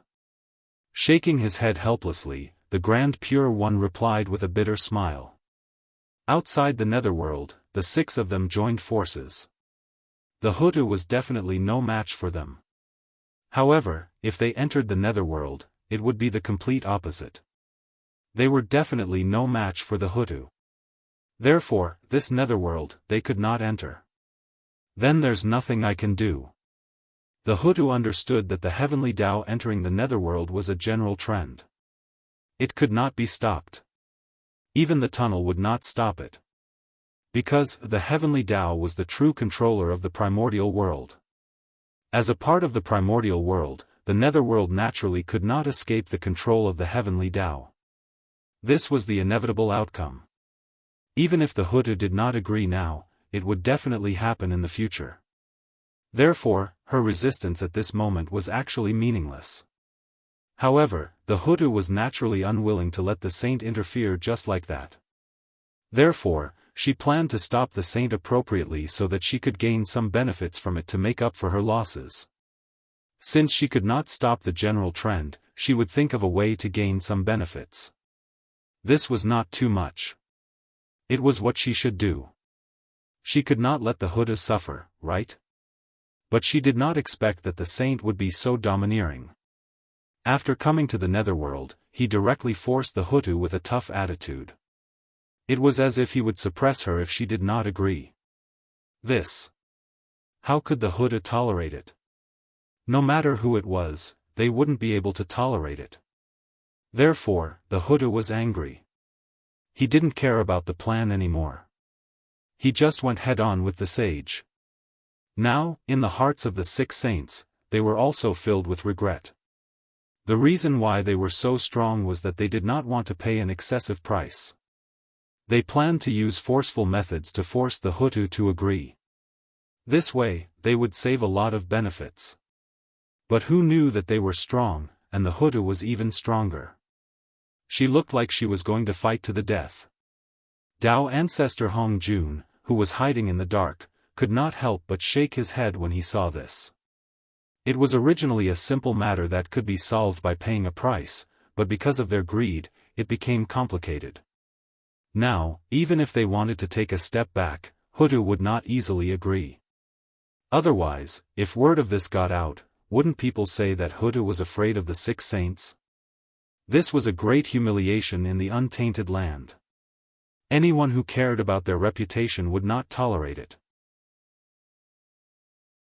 Therefore, if he didn't give Hutu a way out to save her face, there was no possibility of success. However, even so, Dao ancestor Hong Jun understood the Grand Pure One and the others. If the heavenly Dao wanted to interfere in the netherworld, he could have just given Hutu some benefits, but he did not. He insisted on having the saints step forward and bear the price for him. This was a pretty good plan. The benefits were his while the losses were the saints'. He had obtained the nether realm without paying anything. However, saints were not to be trifled with. If they really listened to the heavenly Dao, there would not be so much chaos in the primordial world. In addition, the things of the saints did not fall from the sky. They would definitely not be willing to contribute to the heavenly Dao for free. Therefore, this matter was naturally messed up. Sigh. In the end, I still have to do it myself. Dao ancestor Hong Jun sighed helplessly and decided to do it himself. Although he had long guessed that the saints were unreliable, Hong Jun did not expect them to be so unreliable. Just looking at the series of actions of the 6 saints, not only did they not solve the problem, they even made the problem more complicated. Dao ancestor Hong Jun had reason to suspect that the 6 saints did it on purpose. Otherwise, how could they be so stupid? He knew his disciples very well. They were all smart people, and each of them was more scheming than the other. They would never do such a stupid thing. However, none of this was important. What was important was to solve the problem in front of him. Buzz. Dao ancestor Hong Jun took out the creation jade disc and connected it to the heavenly Dao. From the endless future, he looked for a chance to break the situation. Since the heavenly Dao entering the netherworld was the general trend, there was naturally a corresponding condition to promote this process. What Dao ancestor Hong Jun was doing now was to find this condition. In a trance, Dao ancestor Hong Jun saw a figure. It was the person who broke the situation. This person, he was somewhat familiar, it was his grand disciple, the 9 heavens immortal venerables, Xianxia. I see. Dao ancestor Hong Jun understood in his heart. He pointed at the Grand Pure One and gave him a hint. It was better for the saint to appear. That's Xianxia. Why is he here?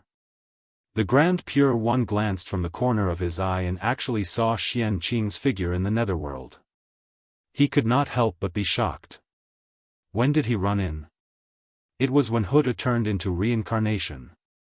In order to freeload off the merit of reincarnation, Xianxia used the white lotus of purification to help Hutu purify the sea of blood and awaken her. After that, he never left. The sea of blood was swallowed by the netherworld, so he naturally appeared in the netherworld. It was just that he was too weak and was ignored by everyone. Now, the Grand Pure One had obtained the help of Dao ancestor Hong Jun and, accidentally, discovered him. Xianxia, why are you here? The Grand Pure One asked directly with doubts in his heart. Huh? Xianxia? He's here too? As soon as the Grand Pure One finished speaking, Xianxia immediately became the focus of attention, attracting everyone's attention. Hiss, being stared at by so many great divine abilities, Xianxia felt uncomfortable all over. To be honest, among all the people present, he was the weakest, the lowest, and the lowest in seniority. Those great divine abilities were all big shots of the celestial sect of wonders. According to seniority, they were all his uncle masters. At this moment, Xianxia felt that he was extremely humble. It was too miserable. Reporting to Uncle Master, bracing himself, Xianxia stood up and told him what had happened previously. Huh. Good, that's great. After hearing Xianqing's words, the Grand Pure One suddenly laughed out loud. He had already thought of a solution. Fellow Daoist Hutu, Poor Wei's disciple-nephew is fated with the netherworld. Therefore, Poor Wei and the others plan to help disciple-nephew Xianqing set up a courtyard in the netherworld to teach the great Tao of the celestial sect of wonders. I hope fellow Daoist Hutu can help. As he spoke, the Grand Pure One bowed to the Hutu. He really did not expect that Xianqing would actually contribute when the Hutu turned into reincarnation. This was a huge favor. With this as a breakthrough point and a price to pay, it was difficult for the Hutu not to agree. Moreover, even if this matter was spread out, the Hutu would agree to teach them in the netherworld in order to return the favor. It was not that she was afraid of the 6 saints and was forced to agree.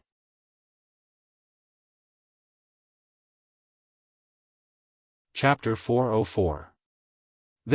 When he heard this, he couldn't help but hesitate in his heart. Even her attitude was not as firm as before.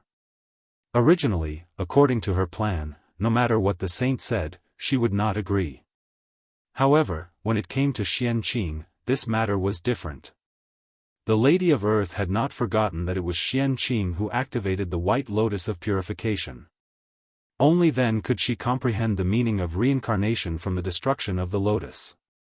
It could be said that, she had transformed into reincarnation, she had been enlightened by Xianqing. That was a huge favor. If Xianqing wanted to establish a Tao orthodoxy in the netherworld, the Lady of Earth would not be able to refuse. It was precisely because he thought of this that the Grand Pure One said that. He wanted to use Xianqing's name to preach in the netherworld. In this way, the Lady of Earth could neither agree nor disagree. She could not help but fall into a dilemma. If she agreed, she would definitely feel uncomfortable. If she did not agree, how could she repay the karma she owed Xianqing? Fellow Daoist Lady of Earth, if you agree to this, the Poor Wei and the others will each owe you a favor. Just as the Lady of Earth was in a dilemma, the Grand Pure One continued to speak. It was the Grand Pure One who saw the Lady of Earth's hesitation and thought that there was a chance. He hurriedly promised great benefits and did not hesitate to use a favor as the price to exchange for her consent. The favor of a saint, how precious was that? That was equivalent to 6 wishes. As long as it did not exceed their abilities, regardless of whether it was reasonable or not, they could not refuse. They had to satisfy it. If these 6 favors landed in the Lady of Earth's hands, she could completely rely on them to ask the saint to do 6 things for her unconditionally as long as it was within her abilities. From this, it could be seen that in order to get the Lady of Earth to agree to them preaching in the netherworld the saint had also put in a lot of effort. Sure. However, I am indebted to Xianqing. He can preach in the netherworld, but you can't. He knew that at this point, he had no reason to refuse. He might as well stop while he was ahead. Hence, the Lady of Earth nodded in agreement. At the same time, in order to prevent the saint from causing trouble, she added a restriction. Sure. It was not easy to get the Lady of Earth to agree. Facing her request, the Grand Pure One did not disagree. He smiled and nodded. As long as he could plant a nail in the netherworld and give the heavenly Tao a reason to interfere, everything would be fine. As for whether or not the nails were them, that was not important. Xianqing was speechless when he saw the few of them decide his future with just a few words. Looking at their attitude, they completely treated him, the person involved, as if he didn't exist. WOC. Can't you ask for his opinion? He was standing right next to her. Even if he couldn't make the decision, it wouldn't be difficult to pretend to ask for his opinion, right? That's true. In front of the elders, there was no room for Xianqing to speak. He just needed to listen to the arrangements. Xianqing disciple, after a discussion with your 2 uncle masters and 3 uncle masters, we've decided to let you build an alternative residence in the netherworld realm so that you can impart the supreme Tao of Xianmen and enlighten everyone. If that's the case, are you willing? In the end, it was Tong Tian who felt sorry for his disciple. He turned his head and asked Xianqing. This disciple is willing. For the celestial sect of wonders, I will go through fire and water without hesitation. Without the slightest hesitation, Xianqing said righteously. This was related to the plan of the heavenly axiom, and it had been negotiated by the 6 sages. How could Xianqing refuse? Wasn't that courting death? Did he still want to survive in the primordial world? Moreover, the sage was not asking for Xianqing's opinion. Instead, he was informing him in advance so that he could be prepared and not be flustered. Therefore, Xianqing could not refuse, nor did he dare to refuse. Moreover, preaching in the netherworld was beneficial to Xianqing. Other than being forced by others, there was nothing wrong with it. Since that was the case, there was no reason for him to refuse. Since he could not refuse, he might as well act more straightforwardly to gain everyone's favor. All right. Only by being so responsible can you live up to the name of the celestial venerables of the celestial sect of wonders. Sure enough, seeing Xianqing's attitude, the 6 sages nodded in satisfaction. Xianqing, take this item and open up a pure land in the netherworld as the foundation for preaching. He took out a ball of heaven and earth origin. With a wave of his hand, the Grand Pure One sent it into the hands of Xianqing in the netherworld. Immediately after, the other 5 sages also took out a ball of heaven and earth origin and sent it to Xianqing. Preaching in the netherworld was the collective mission of the 6 sages. Naturally, it was impossible for the Grand Pure One to do it alone. All of the losses should be shared by everyone. Heaven and earth origin. The true foundation of the primordial world. It was more precious and miraculous than the Xianhuang merit. It could help people become Daoist Jingxian, evolve the world, and also give birth to innate godfiends. It had incredible uses. Even if the sages wanted to condense such a treasure, they would not be able to condense it without 10,000 years. The ball of heaven and earth origin in Xianqing's hands was the result of the sages' accumulation for countless years. Even if they took it out, their hearts would ache. Evolving the world? Xianqing muttered to himself as he merged the 6 balls of heaven and earth origin in front of him into one. The 6 sages gave him the heaven and earth origin so that he could evolve a completely different upper-class world in the netherworld. A world that belonged to the living. That's right, this was the sage's goal. The extreme of death was life. Opening up the world of life in the death realm was in accordance with this principle. There were great opportunities, great luck, and great creation. It had indescribable benefits for preaching in the future. Open. Thinking of the legends of the later generations, Xianqing used his magic power to activate the heaven and earth origin and began to evolve the world. Suddenly, a terrifying power spread. Endless light erupted, and endless laws were born, covering everything. Nothing could be seen. After 100 years, the violent fluctuations finally stopped, and the endless light also faded. A upper-class world with endless vitality surrounded by green light gradually appeared in the netherworld and appeared in front of everyone. The Eastern Green Flower World of Perpetual Joy. It was the name of this world, and it was also the residence of the Eastern Green Flower Emperor. Xianqing used this as the foundation to evolve this world. Rumble.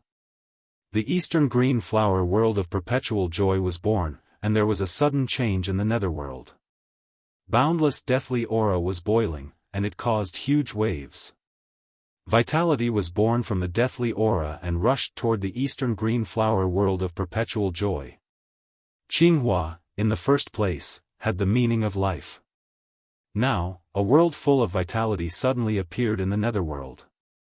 It was very eye-catching in the vast deathly aura. Naturally, it caused the vitality hidden in the deathly aura to resonate and gather toward the eastern green flower world of perpetual joy. Rumble, violent changes occurred in the eastern green flower world of perpetual joy. The vitality became more and more intense, and countless strange flowers and plants were born. It released all kinds of strange phenomena. And at the bottom of the azure flower world, the newly born spiritual soil also began to mutate after absorbing a large amount of vitality. It released a green treasure light. Countless Tao patterns were born, and the essence of vitality rolled out, shaking the surroundings. Hiss, what rich essence of vitality! It's not an exaggeration to say that this world is the world of life. Outside the netherworld, even the knowledgeable powerful beings were shocked by this tyrannical fluctuation of vitality. They had seen many upper-class worlds. As long as they were willing to spend some time, they could even create a upper-class world that was not inferior to the azure flower world. However, it was the first time they had seen a world like the azure flower world of perpetual joy that was completely composed of vitality, and they could not create it. This was the world of life in the death realm. Just like the yang pole and the yin fish, it was the truth of heaven and earth. It could be encountered but not sought. It was formed by various coincidences, and it was a supreme opportunity. It was too difficult to replicate. Because in the primordial world, there was no longer a netherworld. The heaven realm and the netherworld. They were both unique. Boom, at this moment, a sudden change occurred. The vitality that spread out finally attracted the rebound of the death aura. The vast death aura surged and surged towards the eastern green flower world of perpetual joy. Although the eastern green flower world of perpetual joy was large, compared to the netherworld, it was like a wave in the sea. It could not be compared at all. In an instant, it was drowned by the surging death aura. If it were not for the vitality that still emerged from the netherworld and constantly merged into the azure flower world to fight against the death aura, the entire azure flower world would have been swallowed by the death aura. But even so, the azure flower world was still in danger. How could those strands of vitality compare to the boundless aura of death? It was just a dying struggle. It would not be long before the azure flower world became history and completely merged into the death aura. This was the calamity of the world, or rather, the calamity of splitting the sky. It was a calamity that belonged to the world. The birth of every world, while containing great fortune and great opportunities, was often accompanied by great calamities. Not to mention a world like the azure flower world, which was completely composed of vitality, must be extremely heaven-defying. The power of the calamity of the world that it triggered was also terrifying and astonishing. The riot of the netherworld's death aura was his calamity. If he passed it, he would survive. If he couldn't pass it, he would be destroyed. This is too strong. Seeing the boundless death aura, Xianxia clicked his tongue in fear. If he had not seen something wrong and had avoided far away the moment the death aura erupted, he would probably have ended up like the azure flower world, struggling in the death aura. Purifying white lotus, go. Although he was afraid, the eastern green flower world of perpetual joy was related to the scheme of the heavenly Tao and his future path. He could not give up. He had to think of a way to help it survive the calamity of the world. Therefore, after some thought, Xianxia took out the 12th grade purifying white lotus.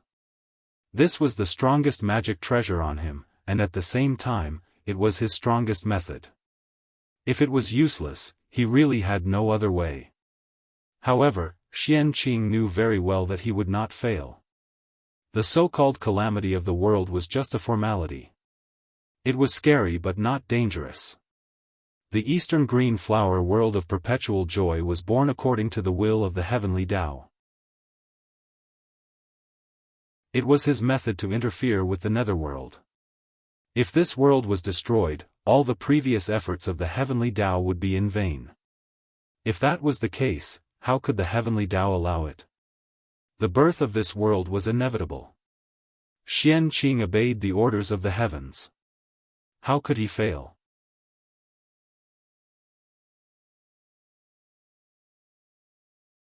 Chapter 405. After the White Lotus of Purification left Xianqing, it expanded with the wind. In the blink of an eye, it became 10,000 feet in size. Its entire body emitted a white glow as it spun. It broke through layers of deathly aura and landed in the world of everlasting joy of the East, taking root in its origin. Boom! The origin of the greater world was extremely powerful.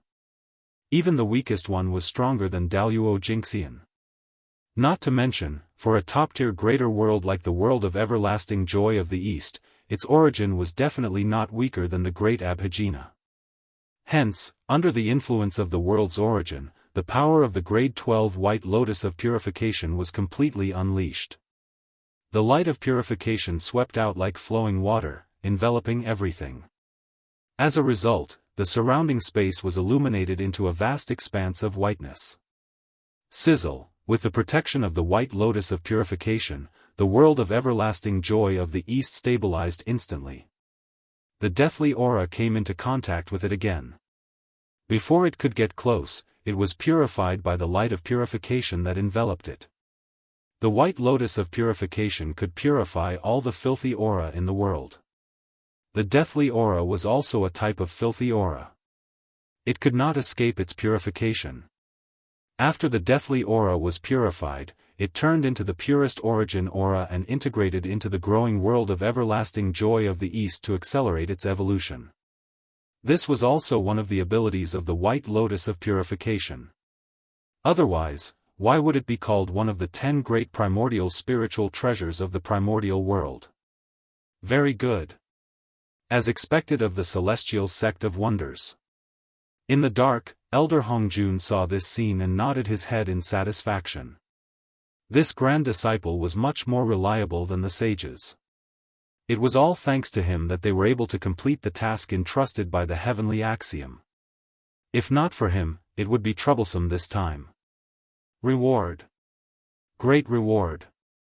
Thinking of Xianqing's contributions, Elder Hongjun made a decision in his heart. He was going to record his contributions and reward him well. As the leader of the celestial sect of wonders, he naturally had to treat those who contributed well so that the disciples of the celestial sect of wonders would not be disappointed. Let the poor way see what is fated with you. Elder Hongjun's heart skipped a beat. Endless heavenly secrets appeared and surged in his sea of consciousness. Everything related to Xianqing appeared. The best was not the most suitable. But the most suitable was definitely the best. As the number one god of the primordial world, Hongjun naturally understood that. Therefore, he wanted to know everything about Xianqing so that he could choose the most suitable treasure for Xianqing.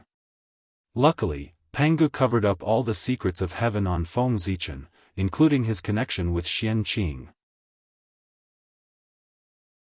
Dao ancestor Hongjun was the strongest, but he couldn't compare to Pangu, so he couldn't see through him. This allowed Feng Zichen to escape a calamity. Green Lotus of Creation? This kid is so lucky. In just an instant, Ancestor Hongjun learned everything that Xianqing had experienced and understood what he needed the most now. The four-sided lotus platform. The innate 5 elements flag. With these 9 top-notch connate merit numinous treasures, he managed to nurture the 36-grade green lotus of creation. However, it was a pity that he would never be able to gather all 9 innate merit spiritual treasures. Heavenly Tao. He would not let the rank 36 creation green lotus appear in the great desolate Aeon. However, a connate treasure level green lotus of creation can exist. It won't touch the bottom line of the heavenly Tao. This kid's idea is very good. Xianqing wanted to collect the origins of the 9 connate spirit treasures and use them to grow the green lotus of creation. Naturally, he couldn't hide it from Hongjun. Regarding this, he expressed his agreement. If it was done properly, it might be possible to cultivate a connate treasure-level green lotus of creation. However, this method was too difficult. Forget it. After all, he is the grand disciple of Poor Wei, and he has contributed to the celestial sect of wonders. Poor Wei will help him. As for whether it succeeds or not, it all depends on his own luck. He remembered that he didn't give him any gifts when he entered the sect of Xianqing. In addition, he had made a great contribution to the celestial sect of wonders today. Dao ancestor Hong Jun made a decision in his heart. He planned to combine the two rewards and give Xianqing a great creation. I'll give you this Western white cloud-bound flag. It's not in vain for you to call poor Wei Grandmaster. Dao ancestor Hong Jun waved his hand and took out a white flag. There were cloud patterns embroidered on it, and it was surrounded by Khanate Gengjin Qi. It was the Western white cloud-bound flag of the Khanate five-element flags. It was a supreme-grade Khanate merit spirit treasure, one of the 10 great Khanate spirit treasures of the primordial world. This treasure should have been given to the Jade Pool Golden Mother by Dao ancestor Hong Jun after the witch demon calamity. It should have turned into the immortal gathering flag and was one of the treasures of the heavenly courts. However, from what he meant just now, he clearly wanted to give this item to Xianqing to help him cultivate the green lotus of creation. History had really changed. Go! With a casual toss, Dao ancestor Hong Jun threw the Western white cloud-bound flag out. It turned into a stream of light and broke through layers of void, flying to Xianqing. What is it? Xianqing, who was paying attention to the changes in the eastern Qinghua world of Chang'e, suddenly saw a stream of light flash in front of him. He subconsciously reached out to grab it. This is the Western white cloud-bound flag. The stream of light immediately turned into a small white flag. Xianqing glanced at it and felt that it was very familiar. After thinking carefully for a while, he could not help but exclaim. He had already come into contact with 3 of the Khanate five-element flags. Naturally, he was no stranger to their aura. How could he not recognize the origin of the small flag in his hand? It was the Western white cloud-bound flag that he had no hope for.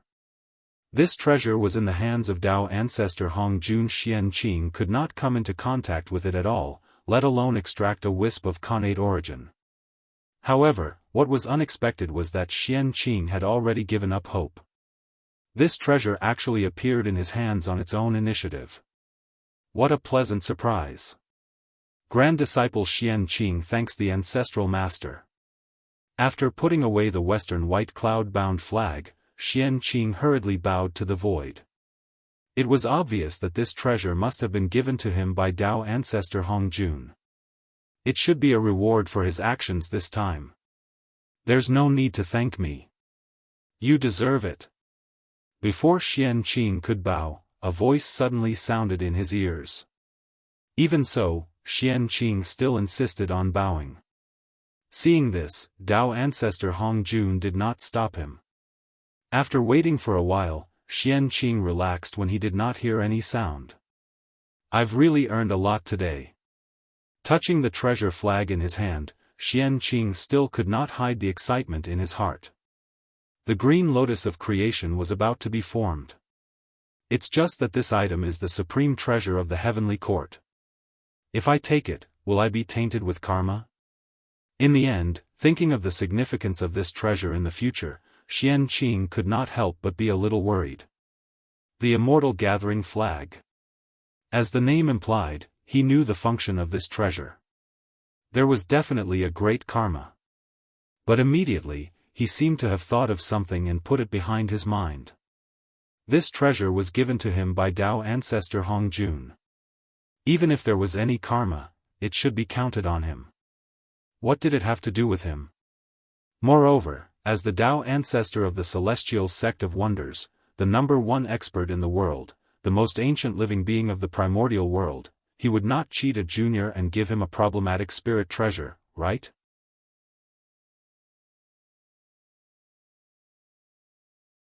Chapter 406. Hong Jun was now a Tao ancestor. He was no longer the top great medium of the primitive world. His status was obviously different. He wouldn't do the same thing as before, right? No. Absolutely not. After cheering himself up, Xianxia turned his attention back to the eastern Qinghua Chang'e world.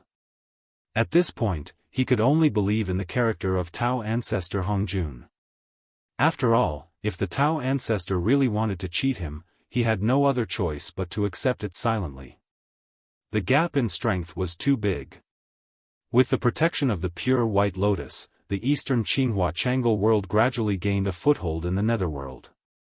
Not only did the death aura not do anything to him, but it also became the nourishment for his evolution. Very good. However, it's not enough. Nodding his head, Xianxia was very satisfied with the performance of the pure white lotus.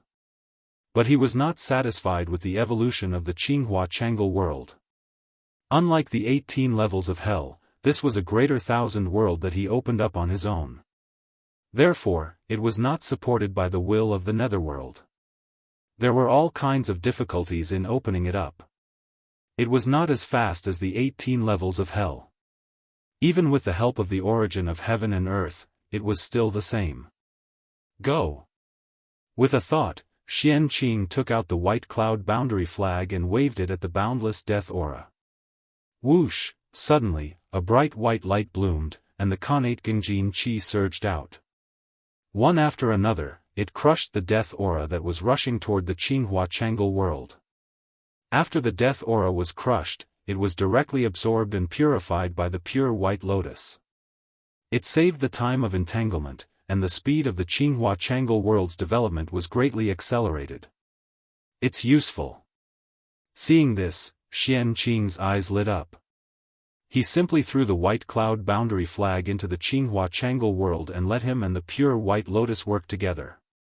Boom boom boom, the 12th grade pure white lotus and the white cloud boundary flag met, and the two seemed to have reached a resonance. The power suddenly increased, and a dazzling light burst out. The terrifying power spread and covered everything. Under this power, the arrogant death aura completely became the nourishment for the growth of the Qinghua Chang'e world, and it could no longer cause any harm. At this time, with the right time, place, and people, it is the best time for the green lotus of creation to appear. If I miss this opportunity, who knows when I'll have to wait for the next one. Taking out the green lotus of good fortune, Xianxia had a strong premonition that it was time for the green lotus of good fortune to appear. They had arrived. Among the 4 innate great lotus platforms, Xianxia only lacked the innate origin of the grade 12 red lotus of hellfire. Among the innate 5-element flags, the only thing he lacked was the innate origin of the northern Xianyuan water control flag. These two treasures were in the hands of Daoist Mingi. And Daoist Styx was in the nether realm, not far from him. At this moment, if Xianxia were to ask Daoist Mingi for Air Bao's congenital origin in the name of developing the Qinghua Chang'e world, he would definitely not refuse. Because he was Daoist Styx River. He had once heard of it in the Purple Cloud Palace. No matter what he thought, he was still a disciple of the celestial sect of wonders in the untainted land. This was the birth of the Qinghua Everlasting Joy realm, and it was related to the celestial sect's plan. There was no way that Daoist Mingi could refuse. Previously, when the 6 saints and the Lady of Earth were fighting, it was understandable that he did not help. Now, this was something that he could do in passing. If he were to refuse, it would be equivalent to cutting himself off from the celestial sect of wonders. The 6 saints would definitely have a grudge against him. In this way, as long as Daoist Mingi was not stupid, he would know how to choose. The witch race was different from the demon race. They really had nothing to do with the celestial sect of wonders. Among the 12 ancestral witches, other than ancestral witch Hutu who had been there once, the rest had never been there. Uncle Master Mingi, Xianxia would like to ask for 2 treasures from you to help the Qinghua Chang'e world evolve. I hope you can fulfill my request. Holding the green lotus of good fortune in his hand, Xianxia bowed to Daoist Mingi and said. If he wanted to ask for help, he had to have the attitude of asking for help. Xianxia was well aware of this. Sigh. Take it. Seeing the green lotus of good fortune, Daoist Mingi felt that the secrets of heaven were clear. Without Xianqing saying anything, he knew what Xianqing wanted. After struggling for a while, Daoist Mingi took out a lotus seed of the red lotus of fire and threw it to Xianqing together with the congenital origin of the northern mystic water control flag. He was not afraid of offending 1 or 2 saints. But offending 6 at the same time, even the East Emperor Tai had to think twice. He, Mingi, naturally did not dare to. Therefore, he could not refuse Xianqing's request. They're finally here. After receiving the red lotus of fire and the congenital origin, Xianqing's face could not help but reveal an ecstatic expression. He had gathered one of the congenital origins of the 9 treasures of good fortune. The green lotus of good fortune could finally be born. This was all thanks to Pangu. If Pangu had not made a move and prevented the heavenly Tao from interfering with the netherworld, it would not have borrowed Xianqing's hand to evolve the Qinghua Changle world. And the birth of the green lotus of good fortune could speed up the birth of the Qinghua Changle world. In this way, even if the heavenly Tao did not like the green lotus of good fortune, in order to control the netherworld, it had to be born and would not send down the heavenly punishment. This was called the right time. The eastern Qinghua Changle world was a boundless world composed of boundless vitality. It gathered most of the vitality of the netherworld. It could be said to be the holy land of spiritual root living beings. It was most suitable for the growth of the green lotus of good fortune. This was called the right place. The Tao ancestor came in person, the 6 saints came together, and the great magicians of the celestial sect gathered. This was called the harmony of people. All these things added together made it the best time for the green lotus of good fortune to be born.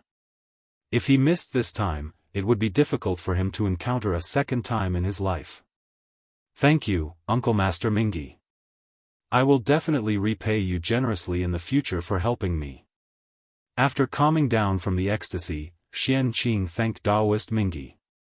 Just based on Daoist Mingi's actions today, if Xianqing had great achievements in the future and the Buddhist sect schemed against Daoist Mingi, he would definitely help to repay today's kindness. You're welcome. It's all for the celestial sect of wonders. Daoist Mingi waved his hand and replied expressionlessly. This was really for the celestial sect of wonders. If it wasn't for the celestial sect of wonders, he wouldn't have given the red lotus seed and the congenital origin to others. As for the generous repayment that Xianqing mentioned, Daoist Mingi didn't care at all. If it was his master, the Grand Master of Heaven, who said it, it would be fine. He was just a junior. What ability could he have? He. Xianqing smiled and didn't say anything. He had roughly guessed what Daoist Mingi meant. But so what? Everything would be revealed in the future. Go. Xianqing formed a Tao seal and sent the green lotus of good fortune and the origin of the 9 treasures of good fortune that he had collected earlier into the eastern Qinghua Changle world so that they could fuse there. Buzz buzz buzz.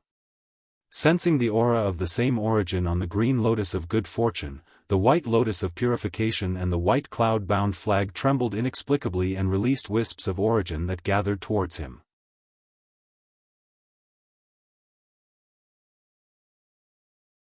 Chapter 407. In the depths of the eastern world of everlasting joy, a 9-colored brilliance bloomed. The creation chi surged and the laws of great Tao filled the air. It was abnormally mystical. That was the phenomenon caused by the growth of the creation green lotus. An extraordinary object would definitely have an extraordinary appearance. Needless to say, the creation green lotus was extraordinary. Even though it was only a connate numinous treasure, it still had boundless power. Even heaven and earth had to celebrate its rebirth. The 9-colored light was formed by the origins of the 4 connate lotus platforms and the connate 5 elements flag. It enveloped the creation green lotus and deduced the origin of creation. It explained the true meaning of the great Tao and helped it take root. Before long, the connate origins of the creation 9 treasures were completely absorbed by the creation green lotus. As for the creation green lotus, it also grew into a lotus flower. A green lotus flower. That was the creation green lotus. The 3 treasures. No, one of the 4 chaos cardinal treasures, the creation green lotus. It was the cardinal treasure in Pangu's hands and also the strongest spirit root in the world. It was even stronger than the world tree. However, the grade 36 creation green lotus was completely destroyed. Even if it could be reproduced, it was not something that Xianqing could do now. Therefore, the creation green lotus that was born from the creation green lotus was only grade 12. It was a supreme grade connate numinous treasure and not even a connate cardinal treasure. It was of the same level as the other 4 lotus platforms and was not much stronger. A supreme grade connate numinous treasure? In that case, it's not beyond my expectations. Looking at the grade 12 creation green lotus in front of him, Xianqing had already guessed it. However, he could not help but be disappointed when he saw it for himself. The creation 9 treasures that Xianqing obtained was not the main body after all. It was a connate origin and its power was limited. It was already very good that it could nurture a grade 12 creation green lotus. However, humans were often dissatisfied. They always hoped for the best and not the best. When the results deviated from the expectations in one's heart, disappointment was inevitable. However, in the blink of an eye, Xianqing adjusted his mentality and destroyed the disappointment in his heart. The grade 12 creation green lotus was already very good. In the primordial world, there were only a few that could be compared to it. It was second only to connate cardinal treasures. Moreover, it didn't matter if it wasn't a connate cardinal treasure. He still had the 12th grade pure white lotus and the western white cloud-bound flag. As long as it swallowed the 2 supreme grade connate spirit treasures and combined the power of the 3 supreme grade connate spirit treasures, the 12th grade green lotus of creation would naturally be upgraded to a connate cardinal treasure. If that was the case, why should he be disappointed? The creation green lotus was destined to become a connate cardinal treasure and all the conditions were met. The only thing he lacked was the right timing. Once the time was right, he would succeed. Unfortunately, this was not the time to upgrade the green lotus of creation. The heavenly Tao could tolerate the existence of a supreme grade connate numinous treasure green lotus of creation, but it might not be able to tolerate the existence of a connate cardinal treasure green lotus of creation. Referring to the predecessor of the green lotus of creation, it was split by the 3 pure ones. Therefore, Xianqing decided not to advance under the eyes of the heavenly Tao to avoid unnecessary trouble. One day, he would find an opportunity to head to the great chaos outer realm. Only then would it be safe to advance there. After all, the outer realm was the true home of the green lotus of creation. Only there could he receive the best treatment. If he stayed in the primordial world, he would only be endlessly feared by the heavenly Tao. He would be in danger of being destroyed at any time. Moreover, referring to the chaos bead, he had completed his advancement in the great chaos outer realm and become a chaos numinous treasure, not a connate cardinal treasure. The green lotus of creation, which was in the same situation as him, should be able to receive the same treatment. Compared to a connate cardinal treasure, a chaos numinous treasure was still stronger. It was not strength in terms of power, but strength in essence. The evolution of the great Tao was the process of going from simple to complicated. As time passed, the great Tao would become more and more complicated and produce endless mysteries. But at the same time, it would also become more and more difficult to comprehend. Therefore, the closer it was to the initial era, the simpler the great Tao rules were. The closer it was to the essence of the great Tao, the easier it was to comprehend. A chaos numinous treasure appeared before a connate cardinal treasure. It was definitely older than a connate cardinal treasure and closer to the essence of the great Tao. Xianqing expressed that he did not know who was stronger between the two and did not dare to make a judgment. However, he knew one thing. Under the same talent, a person with a chaos numinous treasure would definitely cultivate faster than a person with a connate cardinal treasure. One was close to the essence of the great Tao, while the other was on the surface of the great Tao. The difference was extremely obvious. The older, the more powerful. It was not a joke. At the end of the realm, all divine abilities, magic treasures, and magic powers were useless. What was competing was one's control of the great Tao. At this time, the advantage of ancient living beings was reflected. They were closer to the essence of the great Tao than the living beings born later. Naturally, their cultivation was faster. This was the reason why connate god fiends were far less powerful than chaos fiend gods. Born a generation later, he missed out on too much. The later they were born, the more difficult it was to cultivate. The Tao at the beginning was one, it was naturally easy to comprehend. After that, Tao was 2, 3, and all things. The difficulty of cultivation could be imagined. The birth of the green lotus of creation was celebrated by heaven and earth, and all kinds of phenomena were born. Above the 9 heavens, there was auspicious aura descending. Under the ground, golden light surged out. Together, it surged towards the green lotus of creation. This was the blessing of heaven and earth to the green lotus of creation. The green lotus of creation had contributed greatly to the birth of the primordial world. Now that it had been reborn, boundless benefits would naturally descend. In a place where no one could notice, the heaven-opening luck that dissipated between heaven and earth slowly waved towards the green lotus of creation and blessed it. Such a change could be hidden from others, but it could not be hidden from Xianxia. Seeing this, he was naturally overjoyed.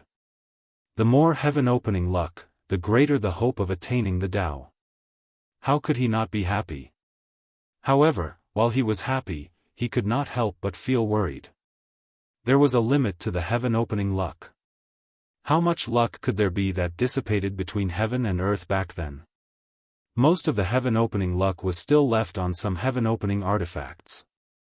In addition to absorbing the heaven-opening luck that dissipated between heaven and earth, the green lotus of creation could also absorb the heaven-opening luck of others.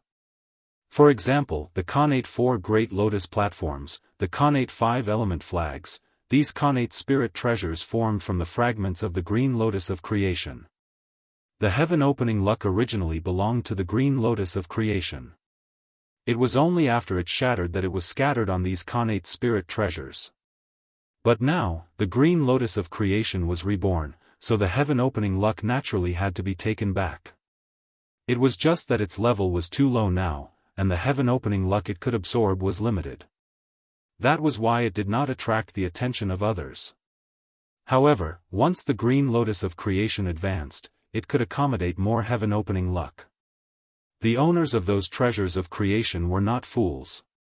Naturally, they would find the reason why the luck of the treasures of creation disappeared for no reason. With their intelligence, they would definitely not be able to hide it. Sooner or later, they would find the green lotus of creation.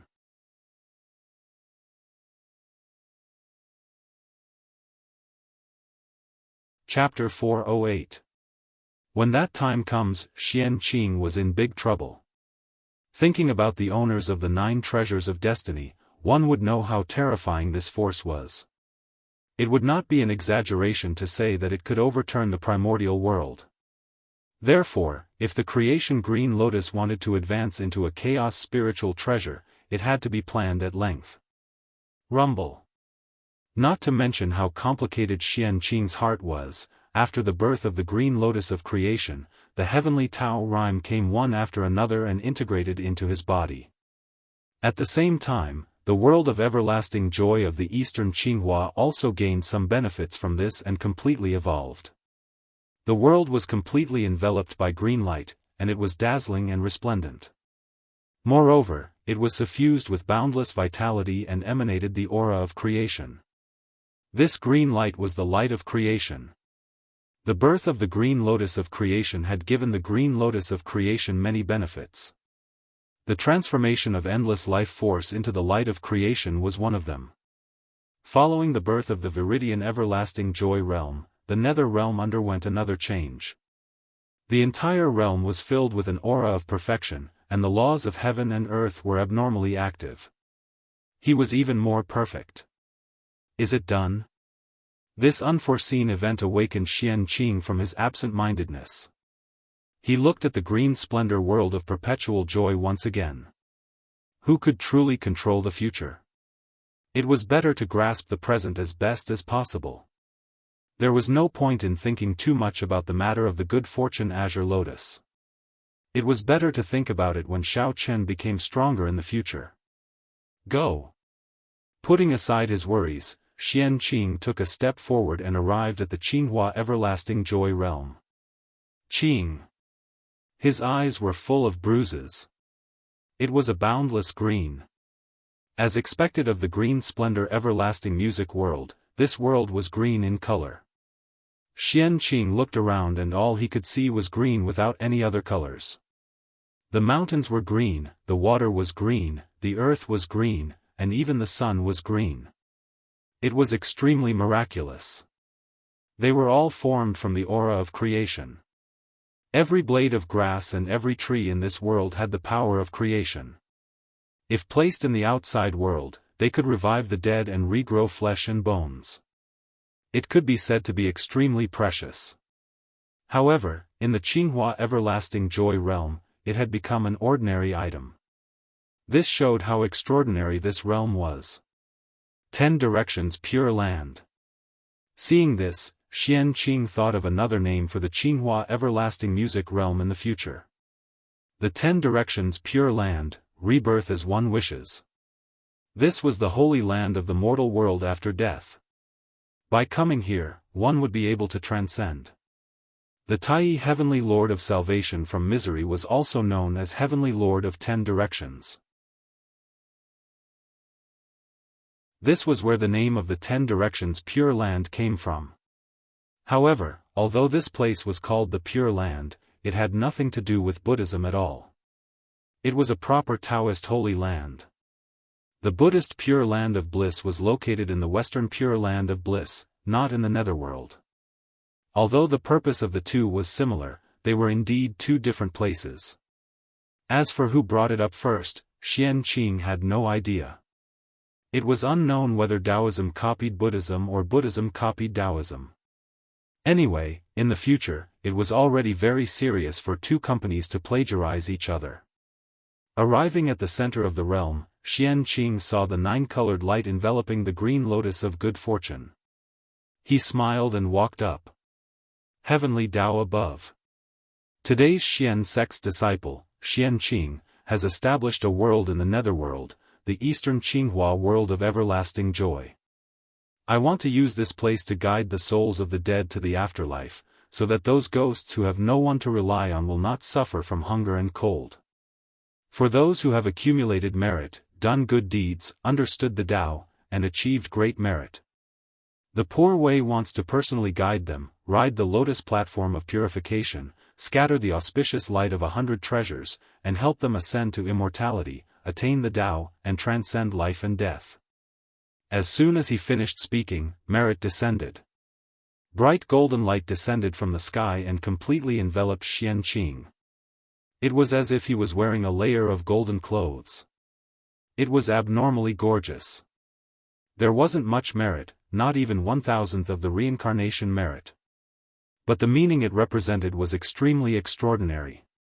That heavenly Tao above opened the curtain of everything, marking the official entry of the heavenly Tao into the netherworld. Otherwise, why would the heavenly Tao bear witness to the world that belonged to the underworld? Not bad. Xianqing is indeed blessed. In the outside world, the saints saw Xianqing's performance and couldn't help but nod in satisfaction. This time, their mission was considered completed. They didn't have to worry about the punishment of the heavenly Tao anymore. It was just that they owed Hutu a favor, which was more troublesome. As for the rest, they were all within their acceptable range.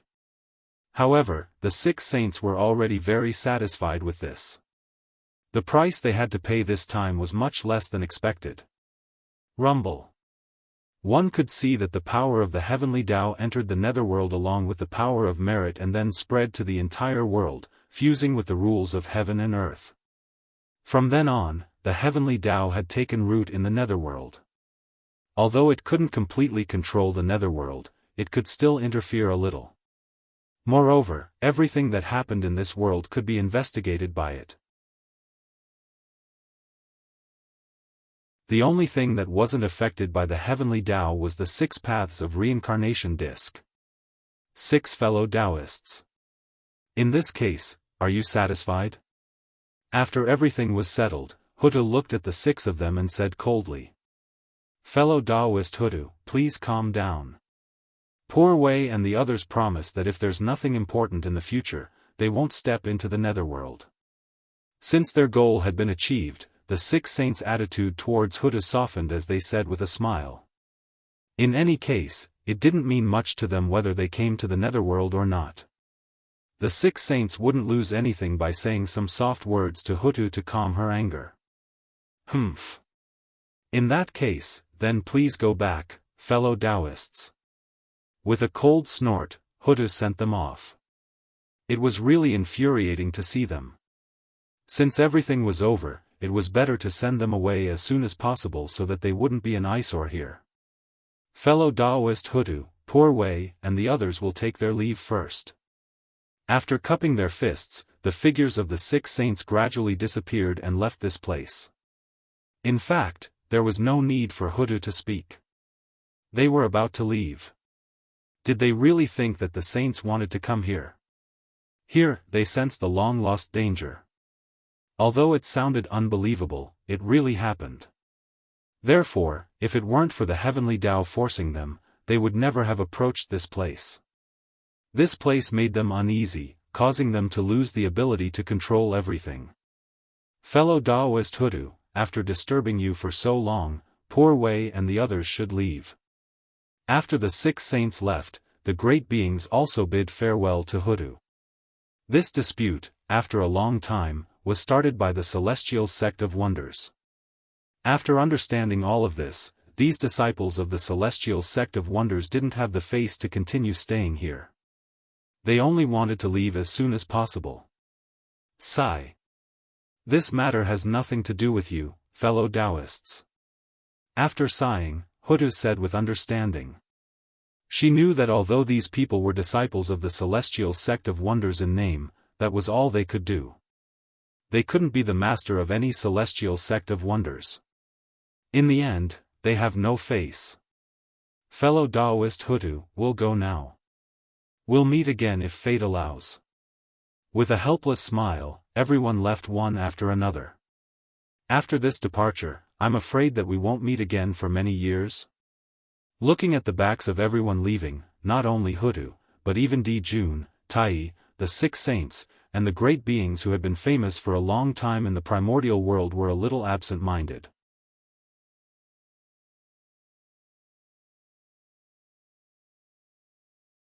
Chapter 409. These people were all people who lived in seclusion. If nothing unexpected happened, after returning this time, they would no longer be seen in the primordial world. They would not step into the mortal world and pursue the Tao wholeheartedly. Fellow Daoists, have a safe journey. Everyone was speechless. They sent out their most sincere blessings in their hearts and watched them leave. As for Xianqing, no one paid attention to him. Poor him, he was completely forgotten. He stayed in the eastern Qinghua realm alone. Fellow Daoist, are you free now? I have something to discuss with you. After everyone left, Feng Zichen walked to Hutu's side and said softly. What's the matter? Hutu looked at him in surprise and asked. It's not convenient here. Let's talk elsewhere. Looking at the sky, Feng Zichen hinted. The sky? Frowning, Hutu looked at the sky and instantly reacted. Feng Zichen was hinting at the heavenly Tao. Then this matter was definitely not ordinary. It was an important matter. If not, why would he hide it from the heavenly Tao? Alright then. Let's go to the 6 paths of reincarnation disc and talk. After thinking for a while, Huda pointed at the 6 paths of reincarnation disc and said.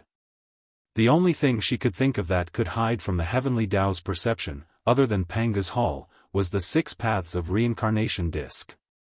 Okay. Nodding, Feng Zichen expressed that he understood. Brother, I have something to discuss with fellow Daoist Fengdu.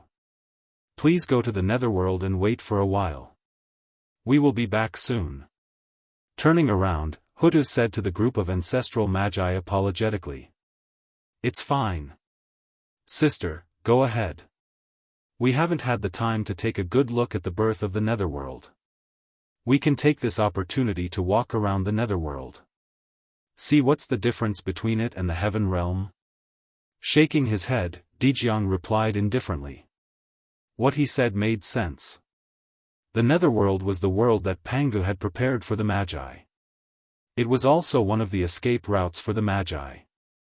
Of course, he had to understand it well. Yes. Brother, I'll go first. Seeing that he was right, Huda didn't say anything more and walked directly to the 6 paths of reincarnation. Greetings, fellow Daoist Dijiang. After greeting Dijiang, Fengdu quickly followed Huda. Who is he? Why does he give me a familiar feeling? Could it be that I know him? Looking at Fengdu's back, Dijiang frowned.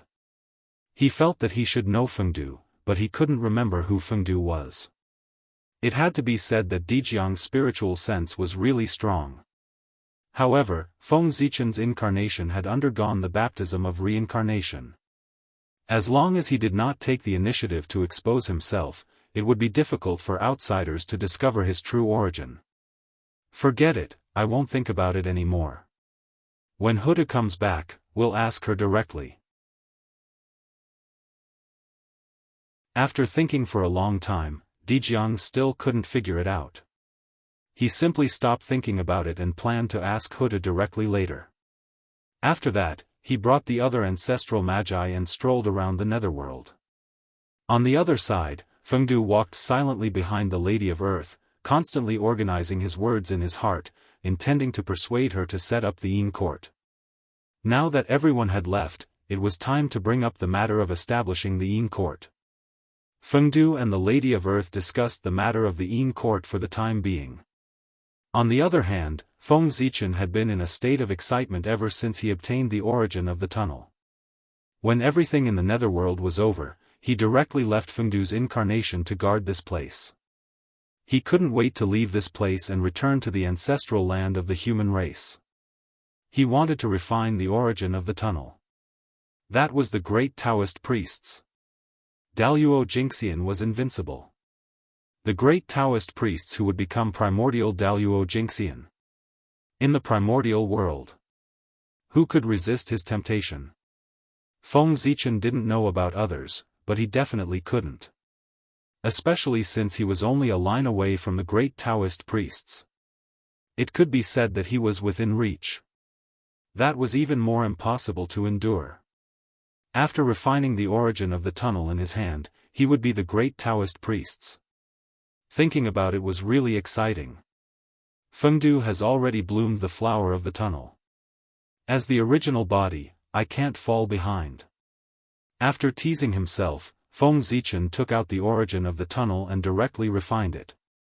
This origin of the tunnel was not prepared for him. Instead, it was forcefully taken by the Lady of Earth. It was not compatible with his aura. Naturally, the refinement was not as smooth as the previous two. It even caused a strong resistance from the origin of the tunnel. Boom boom boom, the true will of all things surged out from the origin of the tunnel and transformed into various forms. It contended with Feng Zichen's mana and prevented him from refining it. That wasn't all. The origin of the tunnel rumbled and resonated with the mountains, rivers, and earth. It stirred up the power of the earth and headed toward Feng Zichen. For a moment, Feng Zichen felt that his body was incomparably heavy. It was as if he was carrying an ancient divine mountain on his back. It was so heavy that he couldn't breathe. Even with Feng Zichen's cultivation, he was still pressed down. It could be seen how heavy it was. Humph. A mere origin of the tunnel actually wants to defy the heavens and escape my suppression. What a joke. Great Tao furnace, refine for me. Feng Zichen couldn't help but be furious that he couldn't refine the origin of the tunnel. He directly summoned the Great Tao furnace and stored it inside, using the power of the Great Tao to refine it. Compared to the power of the Great Tao, the origin of the tunnel was much weaker. Therefore, even if the power of the Great Tao possessed by the Great Tao furnace only had a trace of the true power of the Great Tao, it was definitely not something that the origin of the tunnel could contend against. In the Great Tao furnace, the arrogant origin of the tunnel was completely suppressed by the power of the Great Tao. Traces of the origin were refined and merged into Feng Zichen's body. However, as he watched, Feng Zichen discovered a drawback of the Great Tao furnace. That was, there was no corresponding Tao fire. If there was a furnace, there naturally had to be a fire. Even the Grand Pure One had to use the Connate 8 trigrams furnace to refine pills with the purple Tusita fire. Of course, the Great Tao furnace also needed a matching Tao fire. In the past, when the Great Tao furnace was still the heaven and earth furnace, Feng Zichen used the fire of all creations. This was a variant of the star fire. Because the star fire was too eye-catching, Feng Zichen didn't dare to use it. He was afraid that it would attract the attention of the demons, so he changed it into the fire of all creations. Of course, the power of this fire was very powerful. It was not inferior to the 10 great primordial true fires. It was more than enough when paired with the heaven and earth furnace. However, the heaven and earth furnace had been upgraded and became the Great Tao furnace. As a result, the fire of all creations was not compatible and could not fully unleash the full power of the Great Tao furnace. This also led to the fact that although the Great Tao furnace could suppress the origin of the tunnel, its refining speed was a little slow. Sigh. I was negligent. It wasn't too late to discover it now, but he couldn't make it in time to refine the origin of the tunnel. It took time to deduce a Connate true fire. Especially the Connate true fire that was suitable for the Great Tao furnace, it was even more difficult to deduce. The Great Tao was born in the chaos, so the most suitable Great Tao furnace was naturally the legendary Chaos True Fire. The flame that was born in the chaos was one of the most ancient flames. It could be said to be the source of fire, and its power was beyond imagination.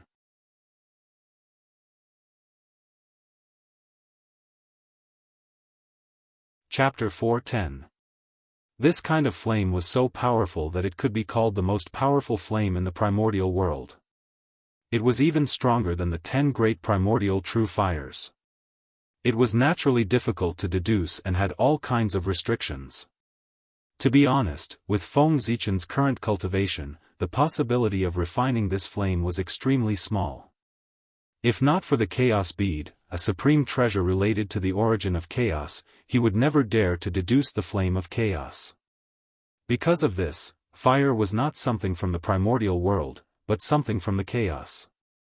It was almost impossible for it to appear in the world. It was only because Feng Zichen had the chaos bead that he dared to have such a bold idea. Go! With a thought, Feng Zichen took out the chaos bead and took out a wisp of the origin of chaos.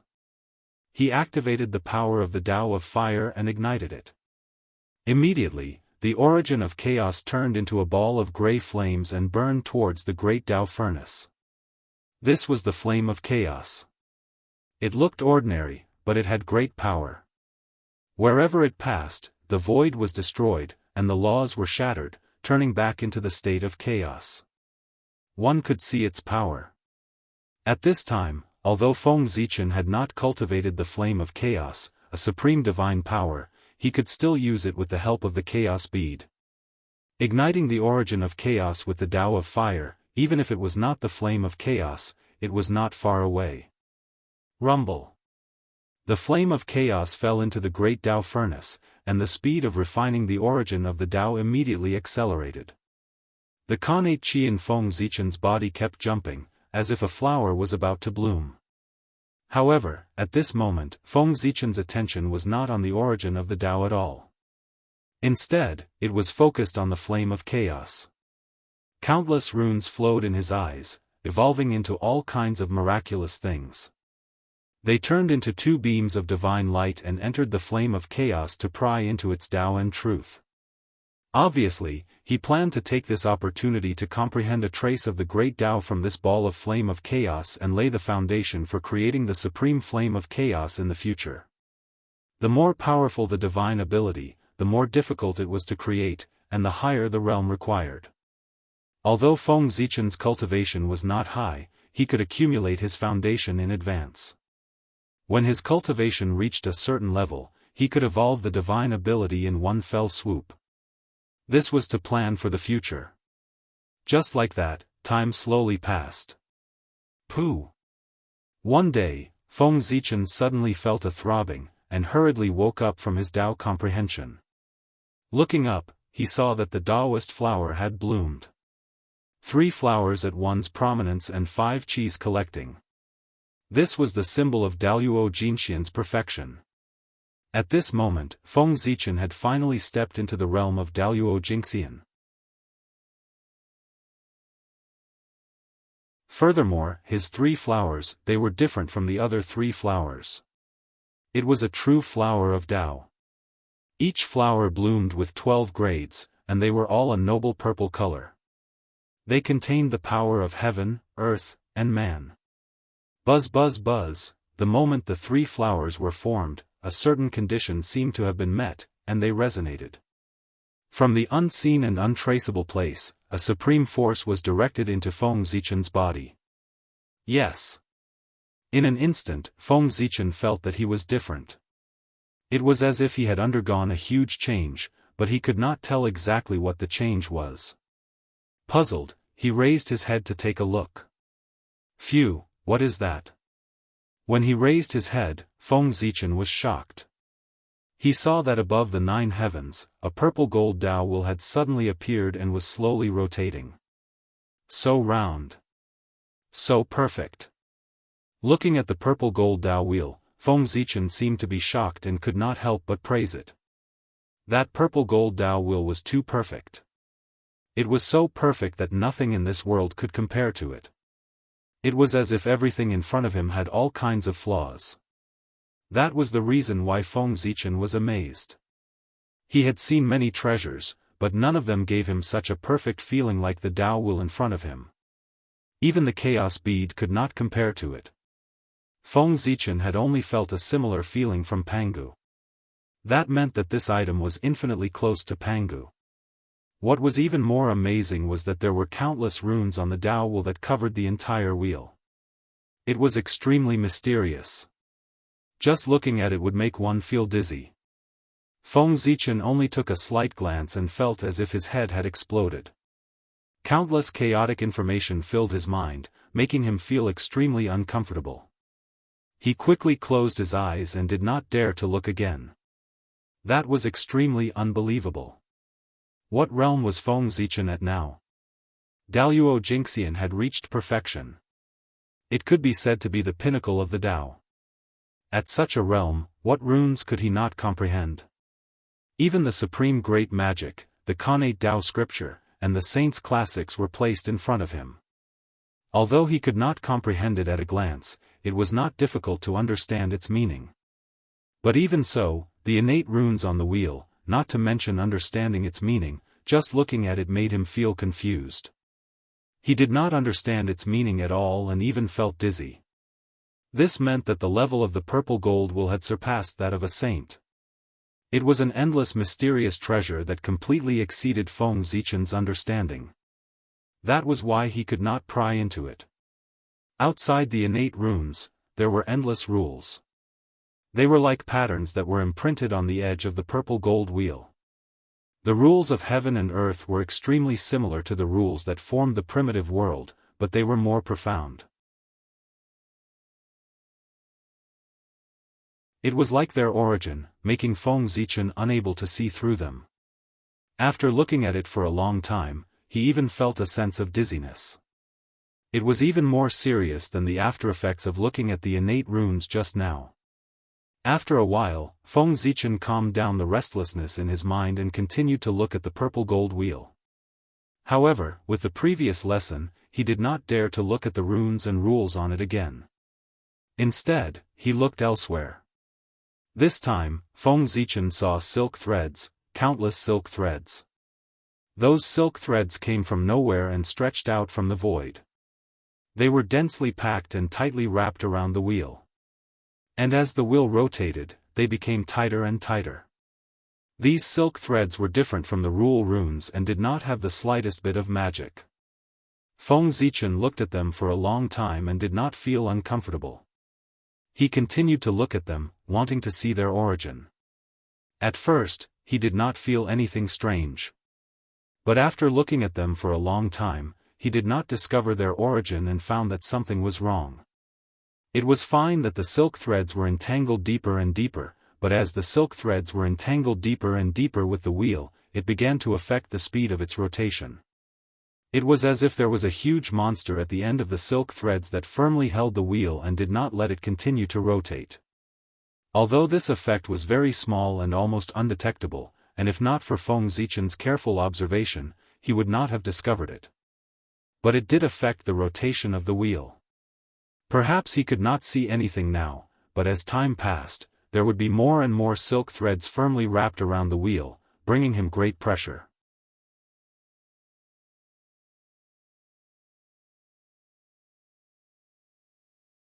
Chapter 411. This pressure would become stronger and stronger. First, it would continuously slow down the speed of the Dao wheel. In the end, it would even completely drag the Dao wheel, causing it to completely stop spinning and stand quietly in the void. Then, something big would happen in the primordial world. At this point, how could Feng Zichen not understand the origin of the purple gold Dao wheel? It was clearly the true ruler of the primordial world, the supreme heavenly Dao. That's right. In the primordial world, only the three Daos of heaven, earth, and man could be so magical and powerful, far surpassing the saints and directly comparable to Pangu. This purple gold Dao will existed above the 9 heavens, in the deepest part of the boundless void. Its origin was self-evident. Good boy. If the heavenly Dao stops operating, the primordial world will be exciting. I'm afraid that the primordial world will be destroyed and the immeasurable calamity will descend soon. Feng Zichen frowned and looked at the heavenly Dao. He thought with some fear. The heavenly Dao slowly rotated. It was clearly a sign of operating the world and pushing the laws. If it completely stopped, it would be terrible. There would not be a big problem in the primordial world. However, whenever the world reached the end, the heavenly Dao would be the first to sense it. It would be affected and stop operating. Therefore, if the heavenly Dao stopped operating, it would be the arrival of the immeasurable calamity and the precursor to the destruction of the world. That thread is, looking at the thread, Feng Zichen frowned tightly.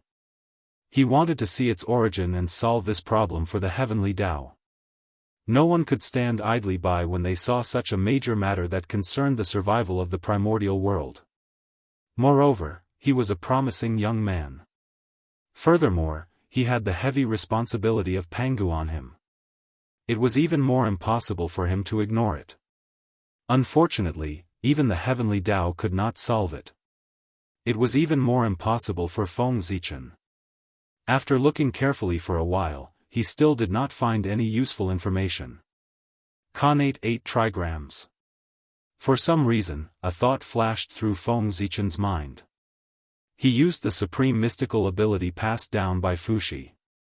The Khanate 8 trigrams was the foundation of Fuxi's Dao. At the same time, it was also the pillar of the primordial world. Its power was naturally top-notch. Just in terms of deduction alone, the innate 8 trigrams was enough to rank in the top 3, not to mention that it had other functions. The shadow of the innate 8 trigrams appeared in Feng Zichen's eyes. Heaven and earth changed greatly, and the universe was transformed. The secrets of the threads were gradually revealed in front of him. Yes. It actually worked. The ability of the pre-celestial 8 trigrams was somewhat beyond Feng Zichen's expectations, but it made him a little excited. Originally, he only had a flash of inspiration and wanted to give it a try. He did not know whether it would succeed or not. Who would have thought that it would actually work? This was truly a huge surprise. The 3 flowers at one's prominence had caused great changes in Feng Zichen, but the specific changes were somewhat inexplicable and required him to figure it out himself. Seeing the heavenly Tao was one of them. This was the second reason why the power of the divine ability would be increased. Yes, that's right. After Feng Zichen cultivated the 3 flowers at one's prominence, the power of the divine ability had increased by an entire realm, and his understanding of the Great Path had also increased by a level. Otherwise, with his current mastery of the pre-celestial 8 trigrams, it would be impossible for him to deduce the origin of the threads. But now, he had easily done it without much effort. It had to be said that this was the benefit of forming the 3 flowers of heaven, earth, and man. Karma? That's reasonable. Withdrawing his divine ability, Feng Zichen was a little absent-minded. That thread was the thread of karma. It was the karma of all living beings that firmly entangled the heavenly path, pulling it and preventing it from continuing to operate. Sigh. This is troublesome. After understanding the origin of the threads, Feng Zichen could not help but have a headache. He had no way of dealing with this matter. Previously, he did not know the origin of the threads. Seeing that they were harmful to the heavenly path, Feng Zichen was extremely nervous and wished that he could leave and burn those threads. But now, after understanding that the threads were the threads of karma, the nervousness in Feng Zichen's heart disappeared. He was not as worried as before. He just felt that it was a little troublesome. The heavenly path would clean up the threads of karma on its own, so he did not have to worry about it. When the heavenly path felt that the existence of the threads of karma affected its operation, it would trigger the calamity of heaven and earth and clean up the primordial world. It would clean up the karma that was entangled with it in one go. This was the origin of the calamity of heaven and earth. There was too much karma accumulated between heaven and earth, and it had already hindered the operation of the heavenly path. In order to protect itself, the heavenly path triggered the calamity to clean up everything. This was completely understandable. Karma came from all living beings. This sin should naturally be borne by all living beings. Only in this way could the justice of the heavenly path be demonstrated. In fact, triggering the calamity and cleaning up the primordial world was also a method that the heavenly path had no choice but to do. If someone could clear up all the karma that was entangled in the heavenly path and let it operate steadily, there would naturally be no more calamity in the primordial world. However, that was completely impossible. The karma of a world was huge and complicated. They were connected to each other and entangled with each other. There was no clue at all. It was impossible to clear them up. Even an existence like the heavenly path that had no intelligence and was completely programmed could not be sorted out, let alone sentient beings. If not for that, the heavenly path would not have sent down a killing tribulation to clean up a portion of the living beings of the primordial world and cut off the messy karma. That was the simplest and fastest method. It would also cause the least damage to heaven and earth. However, there was no perfect method in the world. There were still loopholes in this method. Not all karma could be cut off quickly. Some karma was like poison that was attached to the bones. It was firmly entangled in the heavenly path and could not be removed no matter what. Previously, it had been said that the heavenly path could sacrifice everything for the primordial world. Among them, there was no lack of people who had contributed to the world. Not only that, those with merit would definitely be protected by the heavenly path. If these people died, it would be on the heavenly path. Even the Pangu would form karma, let alone the heavenly path.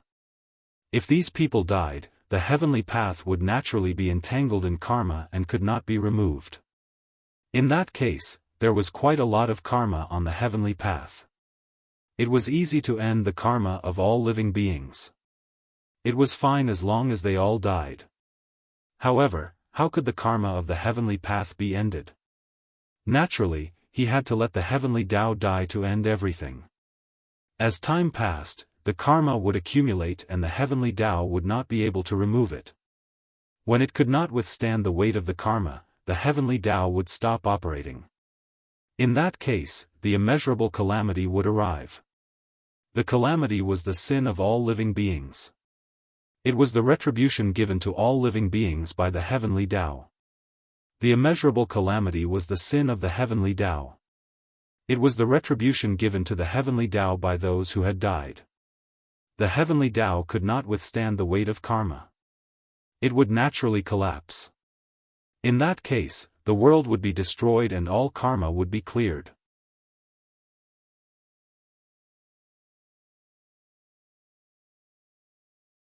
Chapter 4:12.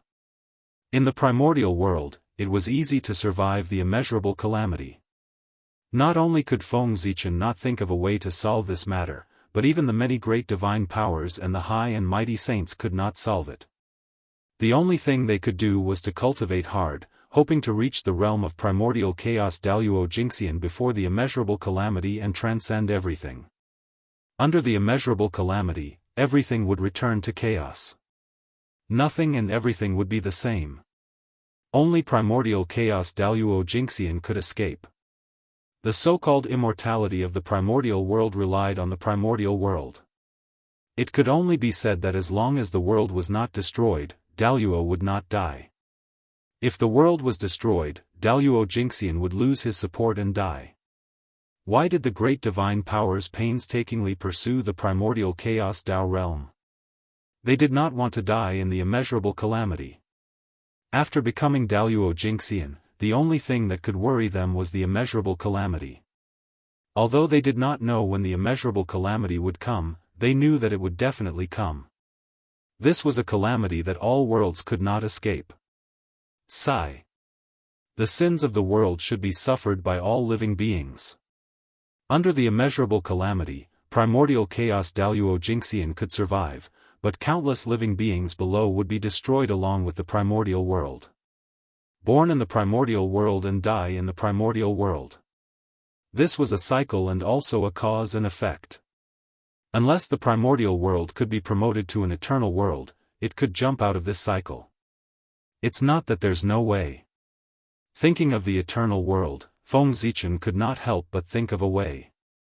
That was to continuously raise the level of the primordial world before the immeasurable calamity so that it could bear more karma and not be implicated by karma and enter the realm of the end.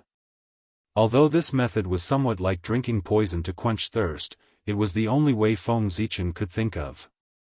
At the same time, this was also the method that the heavenly Tao was currently using. The purpose of launching the immeasurable calamity was not only to end karma, but also to harvest a wave of origin of the world. However, although the heavenly Tao's plan was very good, reality was often different from expectations. In the untainted land, even the way of heaven could not truly control everything. After all, the water in the untainted land was too deep. There were too many people and things that were out of control. Maybe there was a backup plan left by the chaos fiend god somewhere. Moreover, the great adepts were too powerful. He was strong enough to destroy the world.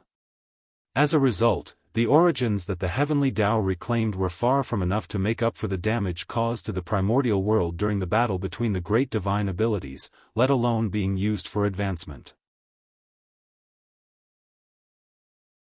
Therefore, after each cultivation tribulation, the untainted land, which was supposed to be stronger, became weaker. From this, it could be seen that having too many powerful beings was not necessarily a good thing. If they were to really cause a ruckus, perhaps the world would be destroyed by them before the immeasurable calamity arrived. Therefore, if Feng Zichen wanted to upgrade the level of the untainted land, the first thing he had to do was to strengthen the untainted land so that it could withstand the impact of the great mediums. Of course, Feng Zichen could not do this.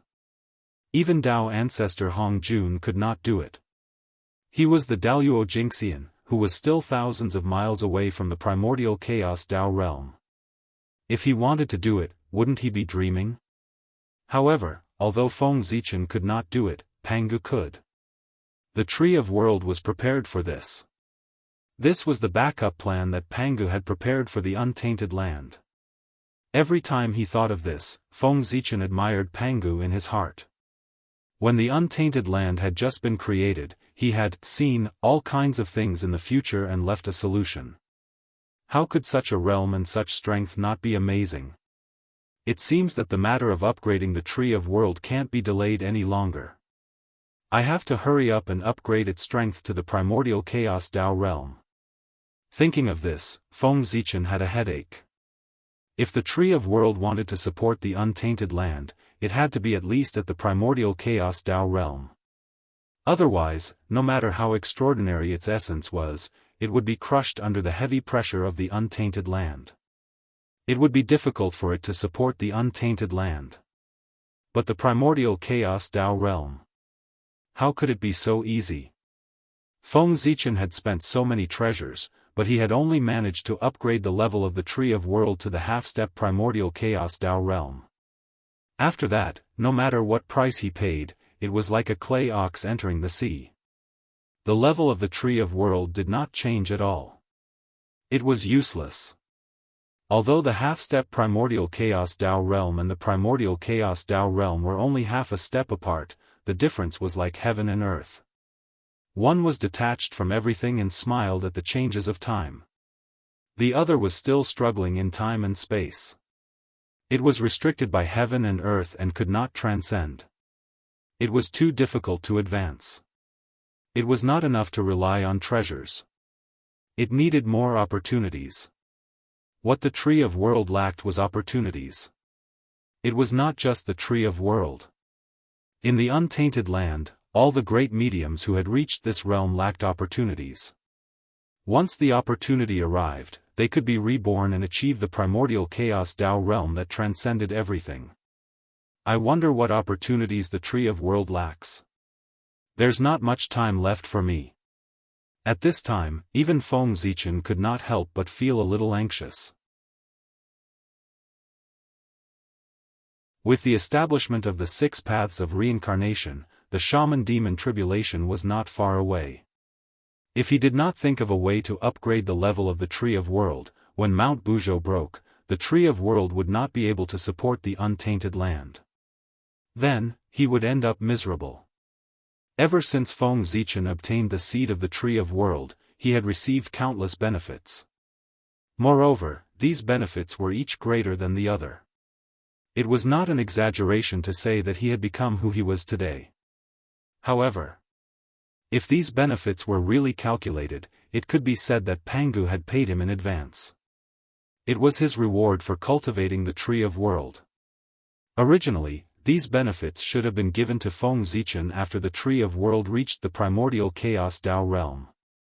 However, Pangu felt that it was not easy for him to cultivate. It was too difficult to cultivate the Tree of World, so he paid him in advance. However, if Feng Zichen did not cultivate the Tree of World to the primordial chaos Dao realm at the last moment, he would be in big trouble. Thinking about the benefits he had received over the years, Feng Zichen could not help but feel his scalp go numb.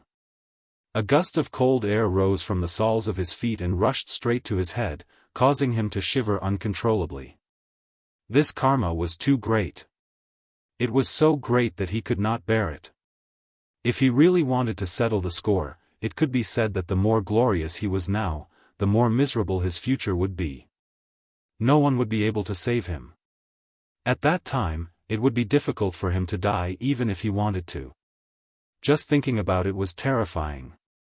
No matter what, I have to think of a way to upgrade the level of the Tree of World.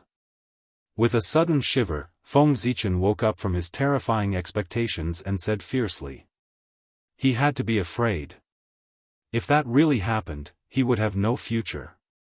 The great Emperor of Ziwei, the great Emperor of North Star, the 6 imperial emperors of the heavenly court, the primordial chaos human emperor, they would all become illusions. It doesn't matter if there is no opportunity. Then find more innate sources. The quantity changes will cause a qualitative change. It will eventually succeed. After a while, Feng Zichen gradually calmed down and had an idea in his heart. After all, the Tree of World was a chaos spirit root. After all, it was different from the great mediums. It did not have any bottlenecks or anything like that. Even if there was no opportunity, it could rely on the unimaginable innate source or even the chaos source to forcefully upgrade to the primordial chaos level. The upgrade of the Tree of World was not as difficult as the great mediums. It only needed enough resources. Besides, it was said that the great battle between the liches and demons was not far away, but there was still some time. Perhaps during this period of time, the opportunity would arrive. F***ck, if it really doesn't work, at most, I'll destroy a few innate spirit treasures and let the Tree of World devour them. That should be enough. For a moment, Feng Zichen thought fiercely in his heart. When people were forced into a corner, they could think of any way. In his anxiety, Feng Zichen forced him to think of a solution.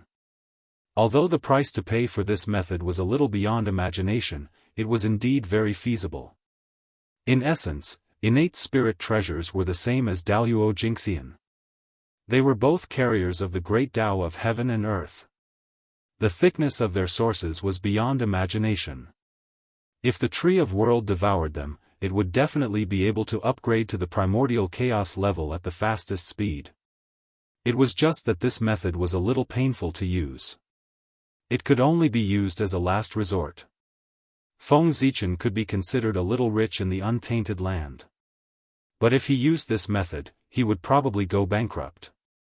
But no matter what, this method was also a solution. It could be used as a backup plan. If he really could not think of any other way, he had to use it. For the future, for the path of Tao, he could give up all worldly possessions. Sigh. I hope there won't be such a day. With this method as a foundation, Feng Zichen's nervous mood eased a lot. Therefore, he stopped paying attention to the Tree of World and continued to focus on his own changes. He just glanced at the way of heaven and wanted to solve the danger of karma. But he did not expect that it would lead to his biggest hidden danger. It had to be said that the world was unpredictable. Withdrawing his gaze from the way of heaven, Feng Zichen looked forward and saw a vast great Tao hanging in the vast land, mountains, and rivers. It was vast and boundless, pressing in all directions. Its aura was boundless and extraordinary. That was the tunnel. The tunnel was hidden in all things. Feng Zichen could only see the Tao in all things. After all, the vast aura was too strong. It could be said that it was not inferior to the way of heaven. In this case, was there any need to guess its identity?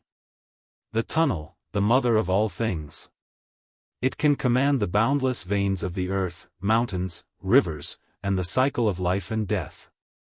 It is the Lord of all things, the highest God in charge of creation. In a trance, Feng Zichen saw a supreme Tao fruit in the tunnel. That was the throne of the Earth Emperor. Unlike the lofty heavenly emperor and the boundless majesty of the human emperor, the Earth Emperor was incomparably heavy. It seemed to be able to bear everything and contain everything. The tunnel silently carried all living beings. The Earth Emperor naturally inherited his character. He should be the most benevolent emperor among the three emperors of heaven, earth, and human. At this moment, Feng Zichen had the urge to seek the throne of the Earth Emperor. The full name of the North Star Emperor was the North Star Upper Palace, the Heavenly Emperor of Supreme Polarity. The North Star Emperor was the Heavenly Emperor. It could be said that the throne of the Heavenly Emperor was already in Feng Zichen's hands. As for the throne of the human emperor, he worked hard. When the human race prospered in the future, he might be able to achieve it with the 10,000 spirit crown. In this way, the throne of the three emperors. He had already obtained two.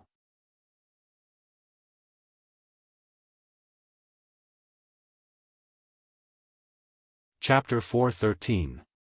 If he obtained the throne of the Earth Emperor. In that case, Feng Zichen would be in control of the three sovereigns. In addition to the two supreme positions of Great Emperor Ziwei and Great Emperor Qinghua. Then. It was too terrifying. The Heavenly Emperor, Earthly Emperor, Human Emperor, Great Emperor Ziwei, Great Emperor Qinghua, these supreme powers of heaven and earth combined could be said to control everything in the primordial world. When Feng Zichen's Tao was completed, he could directly rule over all stars, all things, all forms, all gods, all spirits, and a series of supreme powers. He could almost stand shoulder to shoulder with the Celestial Emperor. At that time, even the saints could not compete with him. This was not a gap in strength, but a gap in status. No matter how strong the saints were, in the primordial world, the most powerful was still the Celestial Emperor. This was the strongest karmic position in the primordial world, the highest ruler of the primordial world, the controller of everything. The Celestial Emperor, heaven and earth. He was the primordial world. Who could humiliate him? Who could look down on him? Who dared to say that they were more noble than him? Did they not want to live anymore? Even the saints could not. Even in the future, when Haotian became the Celestial Emperor, although the saints looked down on him, they could only ignore him and could not do anything to him. It was not until later, when the six royals appeared and split the power of the Celestial Emperor, causing Emperor Haotian to become the Jade Emperor, that the saints and their disciples dared to look down on Haotian. In the primordial world, the Celestial Emperor was the most powerful. The saints were second, Great Emperor Ziwei was second, and the three emperors were third. And when the three emperors were combined, their power was close to that of the Celestial Emperor. In addition to Great Emperor Ziwei, Feng Zichen's status was no less than that of the Celestial Emperor. It could be said that, except for the fact that he did not have the title of Celestial Emperor, the rest was not bad. In that case, why did he have to take over Haotian? Wouldn't it be better to directly become the Celestial Emperor himself? If he became the Celestial Emperor, he would have to face the six saints. That would be troublesome. Without the strength to match his status, that was not a good thing, but a disaster. Haotian was the proof. He had to wait. When the saints took action and established the six royals, completely taking over Haotian, he would suddenly expose his identity and take the position of Celestial Emperor with the power of the three emperors, catching the saints off guard. Thinking about it, the scene at that time must be very exciting. The expressions of the saints must be interesting. He had spent so much effort scheming, but in the end, he had helped someone else. Wasn't his expression interesting? This isn't right. Why have all the plans changed now? From 6 royals to 3 sovereigns, suddenly, Feng Zichen came back to his senses and realized that his plan had been completely messed up. His initial goal was to become Great Emperor Ziwei. Later, he saw the Daoist fetus of Gaochen in the Thunder Lock and refined it into an incarnation. Only then did he have the idea of becoming one of the 6 royals and overriding the celestial ruler. At this moment, although Feng Zichen's initial goal had not changed, to become Great Emperor Ziwei, the nature of his goal had changed. From the legendary Great Emperor Ziwei to the real Great Emperor Ziwei. A Great Emperor of Ziwei who had no restrictions and no power to be divided. But now, everything had changed. The 6 royals had yet to be born, but he was about to become one of the 3 emperors. This is really, for a moment, Feng Zichen was speechless. All of his plans were prepared to become Great Emperor Ziwei. He did not consider the throne of the 3 emperors at all. However, the 6 royals that he had meticulously planned had yet to be seen. The throne of the 3 emperors that he had no plans for at all was about to be achieved by accident. What the hell is going on? Moreover, Feng Zichen vaguely felt that there was something wrong with his state today. He was too arrogant. He actually dared to scheme against a saint. No. According to what he thought, that was not scheming, that was provocation. This was not just arrogance, it was simply arrogance, wasn't it? Did he really think that he was Pangu in the world? He was too arrogant. He was not like the low-key him at all. Feng Zichen, who came from the future, knew better than anyone else how powerful the saints were after the calamity of witches and demons. It was not an exaggeration to say that they had no opponents. How could such powerful them let a true celestial ruler be born in the primordial world and suppress them? Therefore, if anyone had this intention, they would immediately join forces to suppress them. The overlapping of the powers of the 6 royals' great emperors in the future was one of the methods that the saints used to prevent the birth of the celestial emperor. The saints were cunning. Feng Zichen did not think that he could defeat them. What celestial emperor, what replacing the primordial world, what jumping out to slap the saints in the face when they were at their proudest, this was impossible. Did they really think that the saints were all good people who would not kill? To dare to jump in front of the saints, they really did not know how to write the word death. Therefore, Feng Zichen was a man hiding in the shadows of the primordial world. Didn't Haotian like the celestial emperor? Then let him be. Use him to attract the firepower while he hid in the dark to scheme. If he really wanted to be the celestial emperor, he had to wait until he reached the primordial chaos Dao realm and had the strength to contend with the saints before he could jump out. Otherwise, the saints could completely arrange everything clearly. In the primordial world, strength spoke. Strength was the most important thing. I'm too arrogant. I've been too complacent recently. I've forgotten who I am and almost made a big mistake. Thinking about it carefully, Feng Zichen knew why he was arrogant. His journey had been too smooth. He had not encountered many hardships at all. Especially recently, he had easily achieved a series of successes and obtained a lot of benefits. Moreover, since his debut, almost all of his plans would succeed. It was simply his wish coming true. Success came too easily. It was inevitable that he would be arrogant and easily forget himself. He would feel that the world was nothing more than this. Feng Zichen had this, but he did not notice it. Or perhaps he noticed it and felt that it did not affect him, so he did not care. However, after the Lady of Earth turned into reincarnation, he calculated everything and caused this arrogance to reach its peak. It affected his mind and made him forget himself. If his cultivation had not improved greatly and he had not noticed that something was wrong, he would have suffered a great loss in the future. Pride makes people fall behind. Excessive pride would often cause great trouble. Feng Zichen knew this principle. Let's talk about the throne of the Earth Emperor in the future. After taking one last look at the tunnel, Feng Zichen withdrew his gaze. It was not bad to be greedy. He had enough burdens on his shoulders. With the addition of the throne of the Earth Emperor, it was a little too much. There was no time to plan. It was not too late to plan for the throne of the Earth Emperor after he had settled the matters on his body. Anyway, he was there and could not run away. It's the human path. Above the heads of all living beings, Feng Zichen saw the human path. He was protecting all living beings. It was because of his existence that there would not be a tragedy of great magical beings sacrificing countless living beings in the primordial world. He was the true guardian of all living beings. If one day the human path was no longer there, it meant that all living beings had died. He existed in the hearts of all living beings and existed with all living beings. Therefore, the human emperor born from the human path had boundless majesty. Internally, he used his majesty to subdue all living beings and lead them to prosperity. Externally, he used his majesty to suppress all living beings, intimidate all enemies, and protect all living beings. Human Emperor. Whether I can succeed or not depends on the future of the human race.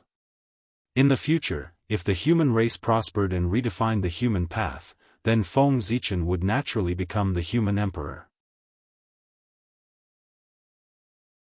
If the human race fell, everything would be for naught. The myriad Tao of heaven and earth. billions of laws. And the origin of heaven and earth. Oh my God, this, after looking at the three paths of heaven, earth, and man, Feng Zichen looked around. This look gave him a fright. In the void, the myriad Tao appeared, and the rules of heaven and earth were clearly visible.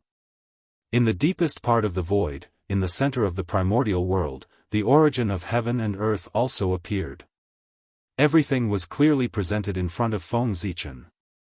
It was as if the entire primordial world had no secrets to him. Everything in this world was for him to explore. After staring at the great Tao for a while, the Tao runes in it automatically appeared in his mind. He turned his head and looked at the rules of heaven and earth. The true meaning in it also appeared in his mind. After turning his head, Feng Zichen looked at the mountains, the water, and the clouds.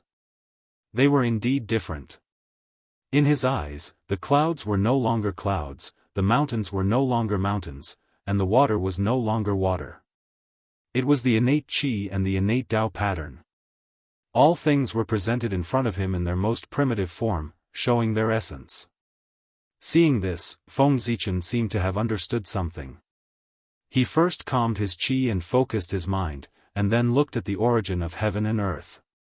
Swish, a bizarre scene appeared in front of Feng Zichen's eyes, pulling him into a wonderful world, showing him the evolution of the primordial world and the evolution of the universe. Is this the great Taoist priests? It's really a great fortune. No wonder it said that if I become the great Taoist priests, I'm destined to become the primordial chaos Daoist Jingxian. Isn't that so? Under such conditions, if I can't become the primordial chaos Daoist Jingxian, I can just commit suicide and save myself from embarrassment. At this time, Feng Zichen understood that he had become the great Taoist priests. There was no sign of any phenomenon, and it was completed silently. At this time, all his changes were brought about by becoming the great Taoist priests. Feng Zichen hadn't felt the invincible power of the Daoist Jingxian for the time being, but he understood the origin of the Daoist Jingxian. After becoming the great Taoist priests, everything in the primordial world was no longer guarded against him. He could see the most essential primordial world. The three paths of heaven, earth, and man appeared in front of him most directly, allowing him to feel the greatness of Tao. The origin of heaven and earth, all the innate paths of the primordial world, and the rules that operated heaven and earth appeared in front of him without reservation, allowing him to observe and understand the principles contained in them. What a great opportunity this was! If becoming the primordial chaos Daoist Jingxian was a test, then after becoming the Great Venerable, it was equivalent to obtaining the answers to the test paper. In this way, if he still couldn't achieve Tao, he could only be said to be as stupid as a pig. If he couldn't achieve Tao, he deserved it. He couldn't blame others. The true meaning of heaven and earth is in front of me, allowing me to take it. My Tao has been achieved. Looking around, Feng Zichen felt carefree and couldn't help but laugh.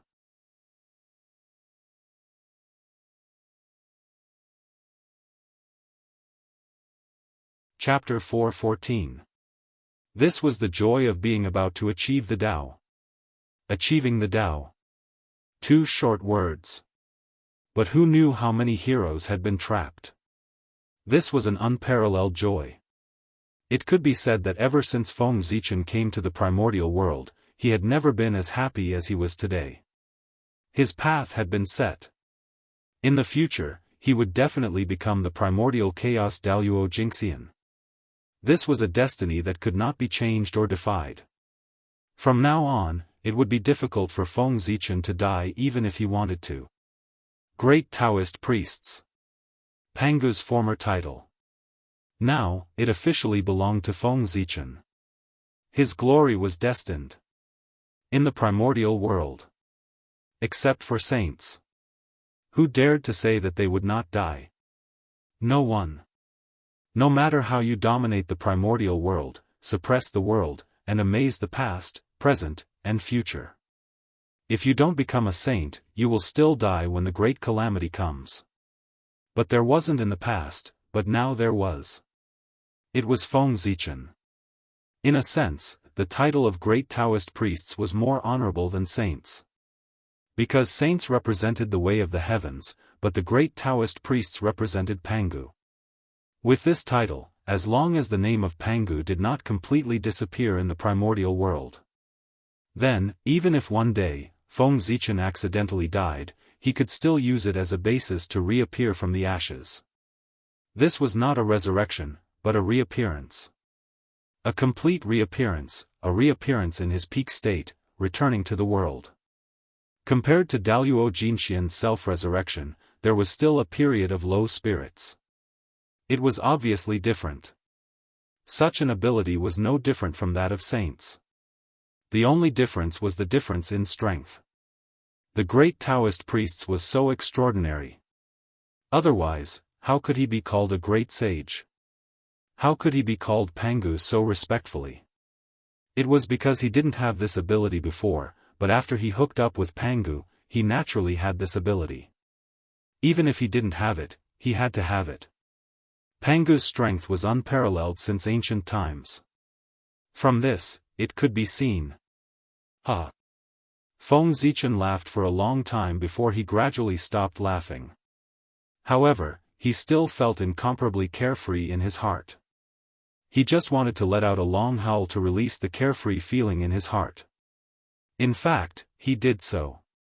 Boom, that long howl was like the rumbling of thunder, and it even resonated with the essence of the world and the endless grand Daoist, causing them to tremble together. This aura is, great Taoist priests. Sword ancestor, success. Such a huge commotion naturally alarmed those great mediums. However, before they could get up to investigate what had happened, they heard a long howl that rolled over. The power contained in the howl was not strong, but it made them feel a kind of throbbing in their hearts. It was as if they were facing some kind of great terror, and they felt a sense of danger. At this time, they knew. The great Taoist priests were born. Those who could cultivate to the realm of great divine arts, which one of them wasn't an outstanding talent? Which one of them wasn't a genius? Even if there was a gap between them, it wouldn't be too big. They were all in the realm of Daoist Jinxian. Only the legendary great Taoist priests could make them feel overwhelmed with just a long howl. It should be known that even when the Eastern Emperor Tai was invincible in the primordial world, he could not subdue them with a long howl without using the Bell of Chaos. In the primordial world, the one who could become the great Taoist priests was undoubtedly the primordial sword ancestor who had opened the flower of the heavenly path and the flower of the human path. What a great creation! It seems that it won't be long before there will be another primordial Daoist Jinxian who is comparable to a saint in the primordial world. Feeling the sacred and inviolable aura, the group of great mediums said enviously. Endless years had passed, but they still hadn't found the threshold to step into the primordial Daoist Jinxian. But now, a junior had found the opportunity to become a Dao in front of them. How could they not be envious? What kind of power is this? So powerful, not to mention how the great mediums felt. After Feng Zichen let out a long howl, he suddenly felt that there was an incomparable power in his body. The essence of that power was extremely high, beyond his imagination. Even the primordial aura in his body was faintly unable to be suppressed. This time, Feng Zichen was really shocked. What was the Hongmeng Qi? It was a power that surpassed the Chaos Qi. It was the beginning of everything. It came from before the chaos. It was the first Qi that was born from nothing. It had the same origin as the Tao. Even if the power of the Great Path descended, the Hongmeng Qi dared to compete with it. Of course, it was definitely no match for it. But this didn't mean that the Hongmeng Qi was inferior to the power of the Great Path. It was that Feng Zichen was inferior to the Great Path. In theory, the Hongmeng Qi was the same power as the power of the Great Path. There was no difference between the two. But such a powerful power was actually slightly inferior to the power that suddenly appeared in Feng Zichen's body. It was no wonder that Feng Zichen was shocked. This meant that either the essence of this power was extremely high, far surpassing the Hongmeng Qi. But this was impossible. The Hongmeng Qi was already the original power. In this world, there was no power older and more powerful than it. Then there was only one situation left. The owner of this power had an extremely high realm, beyond Feng Zichen's understanding, and was close to the Great Path. Only in this way could this power suppress the primordial aura. Feng Zichen's realm was too low. Being burdened by him, the Hongmeng Qi, which was supposed to be invincible in the world, could not show its ability to its heart's content. It could only dominate a small place and was even bullied by others. It was simply wrong to the extreme. How pitiful. Is this Pangu's power? Why is it different from what I felt before? At this time, Feng Zichen's heart was filled with doubts. In the primordial world, only Pangu could have such powerful power. However, in terms of understanding of Pangu's power, Feng Zichen could be said to be the third in the primordial world, if not the first. Since his debut, he had come into contact with Pangu's power the most. It was the path of gods and demons that he opened up. Its final achievement was also to prove Pangu's Dao fruit. Logically speaking, Feng Zichen should be very familiar with Pangu's power. If the power in his body was really Pangu's power, he would have felt it. However, although this power was similar to Pangu's power, Feng Zichen was sure that it was definitely not Pangu's power. He had even seen Pangu's divine consciousness before. How could he be wrong? Moreover, this power was too strong. After mastering it, Feng Zichen could clearly feel that he could shake everything in the primordial world. The laws of heaven and earth could be changed, and billions of great Daoists were in his heart. With a thought, he could crush his previous self to death. This was the power of Daoist Jinxian's invincible realm. Standing there, Feng Zichen seemed to be standing at the peak of the primordial world, overlooking the long river of time and space, sitting and watching the changes of time. Nothing in this world could shake him in the slightest. It was as if he could break free from everything with a step, leave from the peak of the primordial world, and surpass everything.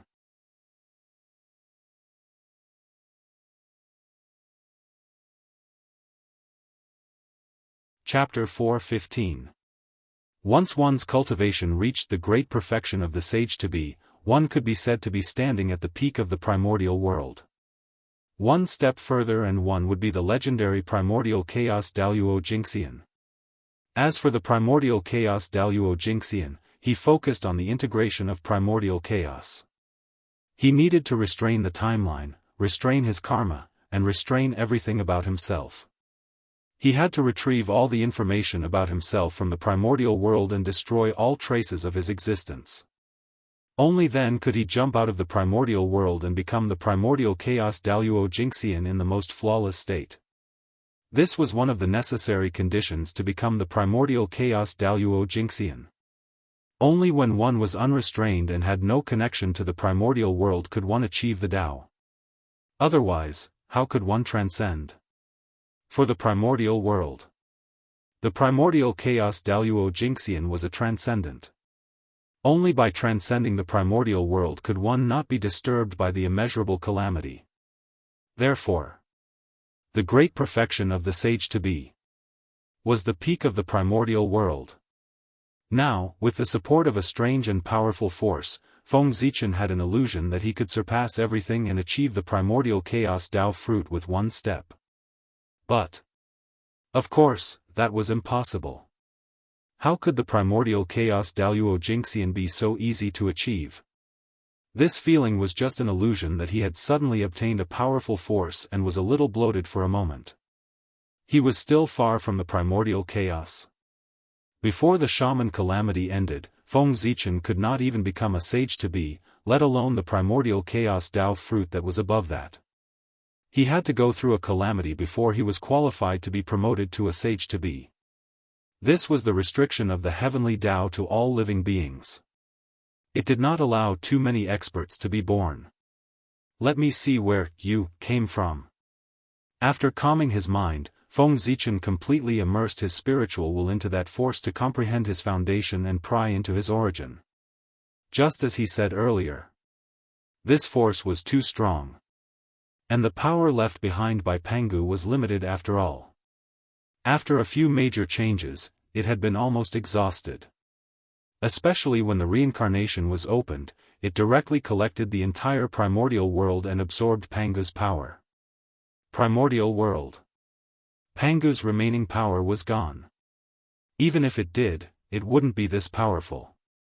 However, if this power did not belong to Pangu, then who did it belong to?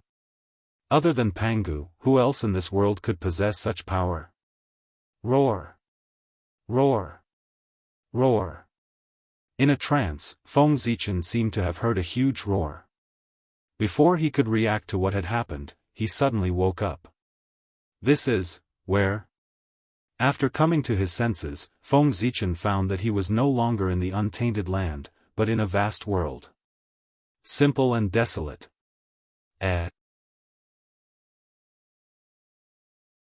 Grand simplicity chaotic chi. Taking a deep breath, Feng Zichen suddenly felt something different. This place was filled with grand simplicity chaos chi. As far as the eye could see, there were chaotic airflows everywhere. This was the grand simplicity chaotic chi. A grand changer, the predecessor of the grand cosmos 5 cosmos. This was the first process of transforming the chaotic chi into the connate chi. It had almost inherited all the characteristics of the chaotic chi, but it did not have the brutality of the chaotic chi. It could be said to be a supreme treasure for cultivation. However, this did not mean that it was not dangerous. It was just much safer than the chaotic chi. If one was not careful, they would still be swallowed by it. If I devour this grand simplicity chi, Hongmeng Daozhong might be able to advance further and become a chaos spirit treasure. After being surprised for a moment, Feng Zichen came back to his senses. His heart was filled with surprise. If Hongmeng Daozhong wanted to advance to a chaos spirit treasure, it had to devour the connate 5 essences. However, the connate 5 essences only appeared when the world was first created. After that, there was no news of them. Feng Zichen searched for a long time, but he did not find any clues. However, he did not expect that there would be so much grand simplicity chaotic chi here. This meant that the origin of grand simplicity definitely existed here. Otherwise, where did the grand simplicity chi come from? Even if there was none, it did not matter. There was so much connate grand simplicity chi here that it was comparable to the grand simplicity origin. If Hongmeng Daozhong devoured all of it, it would most likely advance to a chaos spirit treasure. What a pleasant surprise! To Feng Zichen, no matter how many Dharma treasures he had, they were not as precious as Hongmeng Daozhong. This was his foundation in the primordial world. Hongmeng Daozhong, who was only a connate spirit treasure, had already displayed power that was not inferior to a connate cardinal treasure. If it advanced to a connate cardinal treasure, who knew how powerful it would be? It was simply unimaginable. Oh. That's not right. This place is strange. However, Feng Zichen did not feel happy for long before he realized that something was wrong. The grand simplicity chaotic chi was vast and mighty. It was like a sea of chaos that covered the entire world. However, in this world, the mountains and rivers were still there. In the chaotic airflow, divine mountains stood tall. No matter how the grand simplicity chi surged, it could not shake them at all. In Feng Zichen's opinion, it was an extremely inconceivable thing. Even if the grand simplicity chi was inferior to the chaos chi, it was still something that ordinary people could provoke. Only perfected golden immortals could remain calm in the midst of Tai Chi. In that case, didn't that mean that those divine mountains were not inferior to Daoist Jingxian in essence, or even stronger? How was that possible? Just now, Feng Zichen made a rough count. There were 3,000 divine mountains. 3,000 mountains. That was 3,000 mountains. Other than the primordial world, Feng Zichen had never heard of another world that had such a foundation. This was already stronger than the heaven realm and the netherworld. This world was not simple. And that strange power could bring him to this world, which was even more not simple. He. Who cares what's strange about it? In short, I'll take the benefits first. After looking around for a while, Feng Zichen did not find anything wrong. Finally, he could not wait any longer. He decisively took out the Hongmeng Daozhong and wanted to devour the grand simplicity chaos chi here.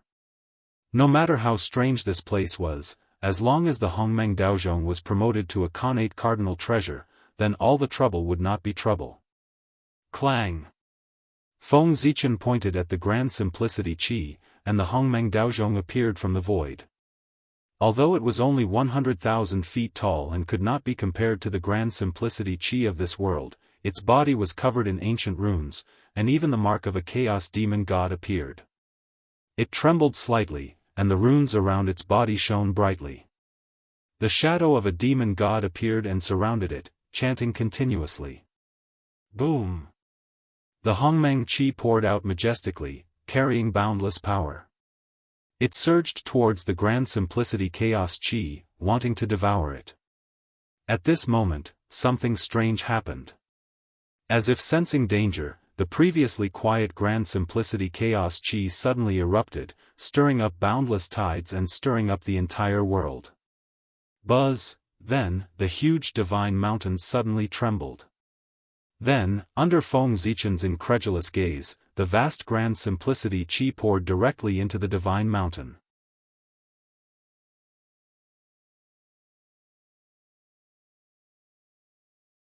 Chapter 4:16. In the blink of an eye, it had completely disappeared. This time, it was Feng Zichen's turn to be dumbfounded. He hadn't even made a move, but the Tai chaotic chi that covered the entire world disappeared just like that, leaving nothing behind. For a moment, Feng Zichen's movements couldn't help but pause. He raised the Hongmeng Daozhong and didn't know what to do. But even though he stopped, the Hongmeng Daozhong didn't stop. With a boom, the Hongmeng purple chi poured down like the Milky Way falling and the sea of stars roaring. With a majestic force, it covered the entire vast world. However, the Tai chaotic chi that should have been entangled with him had disappeared without a trace, leaving only the Hongmeng chaotic chi in the world. What's going on? What on earth is that divine mountain? How can it absorb the Tai chaotic chi? Looking at the towering mountain peaks in front of him, Feng Zichen was a little surprised and doubtful. He didn't know the origin of that mountain. It was one thing for it to be able to resist the invasion of the Tai chaotic chi, but it could also absorb it. It was really incredible. Unfortunately, Feng Zichen wasn't in the mood to care about the origin of that mountain. At this moment, the joy in his heart from seeing the Tai chaotic chi for the first time was replaced by anger. He only felt that the mountain was incomparably abominable. How dare it snatch food from the tiger's mouth? It was really unforgivable. I don't care what you are. You have to pay the price for taking what's mine. In Feng Zichen's heart, he had long regarded the Tai chaotic chi as his own.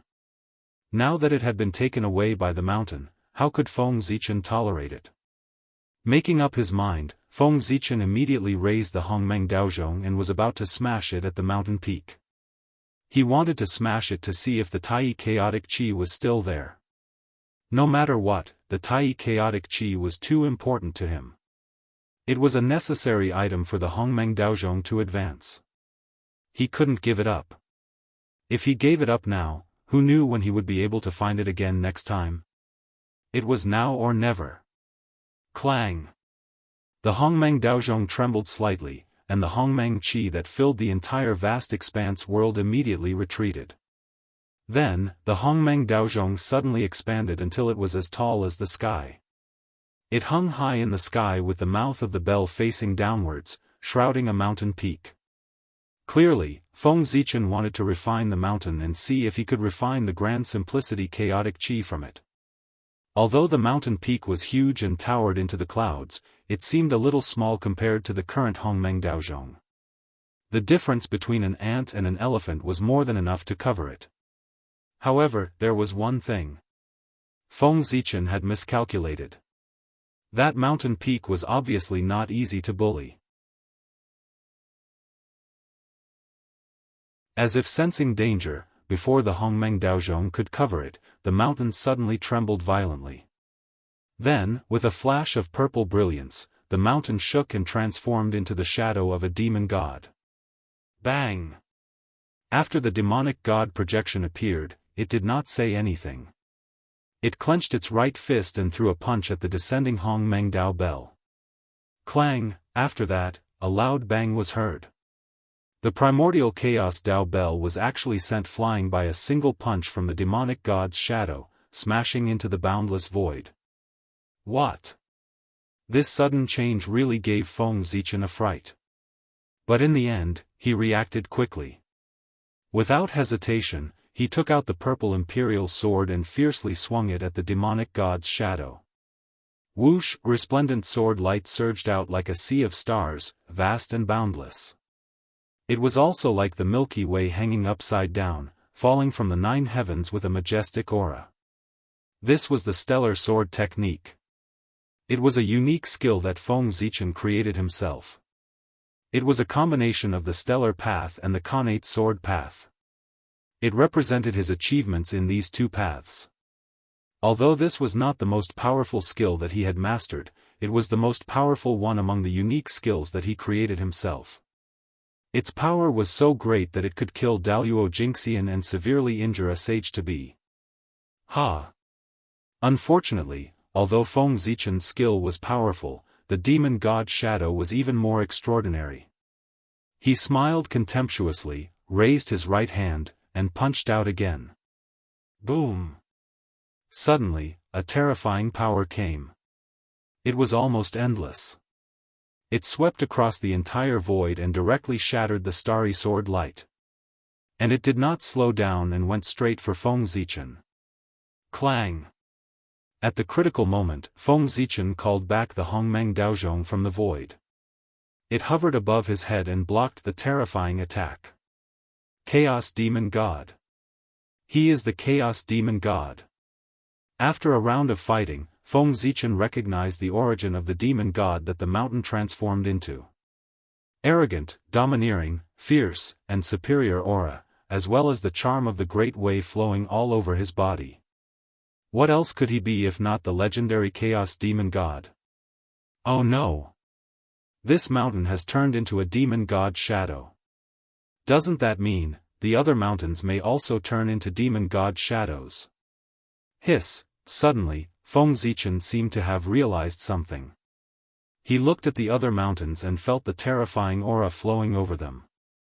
He could not help but gasp. What is this place? There are 3,000 demon god shadows here. How terrifying! If I accidentally startled them, I would be blown to pieces in an instant. One demon god is enough to make people tremble, let alone 3,000 demon gods. Even Hongjun would turn around and run away if he saw them. Unless Pangu is still alive, who can defeat them?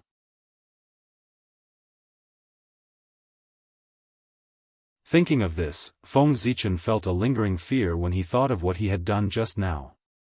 Fortunately, he was vigilant enough to only attack one mountain instead of being careless and attacking all of the mountains. Otherwise, if 3,000 demon gods attacked me together, I would not even be able to withstand one punch from each of them. On the other side, seeing that Feng Zichen did not move, the demon god shadow moved and took the initiative to attack him. Not fighting back. That is not the style of a chaos demon god. Roar! With a loud roar, the demon god shadow moved. In a flash, he came to Feng Zichen's side and raised his fist to hit him. It was an ordinary punch without any magic, nor did it have the slightest Taoist charm, nor was there any magic power contained in it. It was like a fight between ordinary people, simple and violent. However, such an ordinary punch was extremely terrifying in the eyes of Feng Zichen. He did not dare to take it head-on and hurriedly dodged to the side. The most powerful means of a chaos demon god was not their magic power, nor their magic treasure, but their physical body, which was what they relied on to run rampant in the chaos. Their physical body, which had been polished by the chaos for countless years, was simply ridiculously strong. Even in the face of the attack of a chaos spiritual treasure, they could withstand it head-on. Although this demon god's shadow was only a shadow and its strength was far inferior to the real body, after the test just now, Feng Zichen had confirmed that it had at least the cultivation of Wuxia Xianxia. Moreover, what was even more despairing was that this shadow had everything that a chaos demon god of this realm had.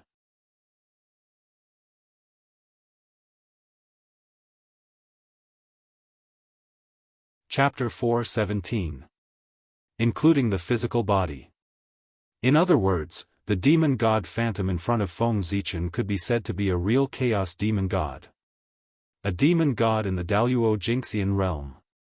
For chaos demon gods, this realm was the realm they could have when they were born. But for the creatures in the primordial world, it was a transcendence that they were painstakingly pursuing. Chaos demon gods were so powerful. They were the most powerful creatures known to man. As soon as they were born, they had the cultivation of Wuxia Xianxia. They directly reached the end of the primordial world. It was so enviable. Logically speaking, as Wuxia Xianxia, Feng Zichen should not be afraid of chaos demon gods. But in the face of chaos demon gods' attack, he had no power to resist at all. He was beaten back and had to hide. There was a huge gap between innate god fiends and innate creatures. Similarly, there was a huge gap between chaos demon gods and innate god fiends. And it was even bigger, like the difference between heaven and earth. How could a creature born of the innate origin compare with a creature born of the chaos origin? That was the difference in essence. Wuxia Xianxia in the primordial world would encounter danger at any time if he was not careful after coming to the chaos outer realm. But chaos demon gods were different. They could freely travel in the chaos outer realm. The difference was obvious at a glance. Although Feng Zichen and chaos demon god were in the same realm, there was still a huge gap between them in essence. How could he be his opponent? Damn it! After retreating repeatedly, Feng Zichen was also angry. He could not help but use all his strength and punch the chaos demon god. Boom! After the punch, Feng Zichen only felt an irresistible force coming. His right arm made a cracking sound, and his body flew backward involuntarily. Bang!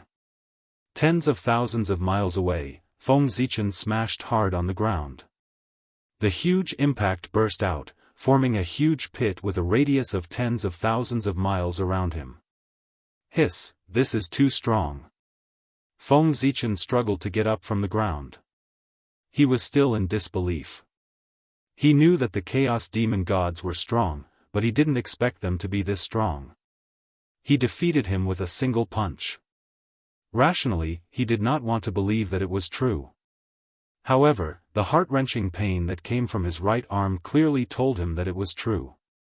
He lowered his head and saw that his right arm, which was used to fight against the chaos demon god, was twisted in an unnatural shape.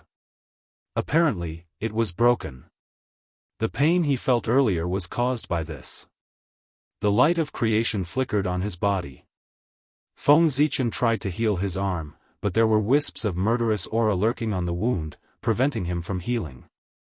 If the wounds left by the chaos fiend gods could be easily healed, they wouldn't be the most powerful creatures in history. No matter how the light of creation flashed, it could not expel it.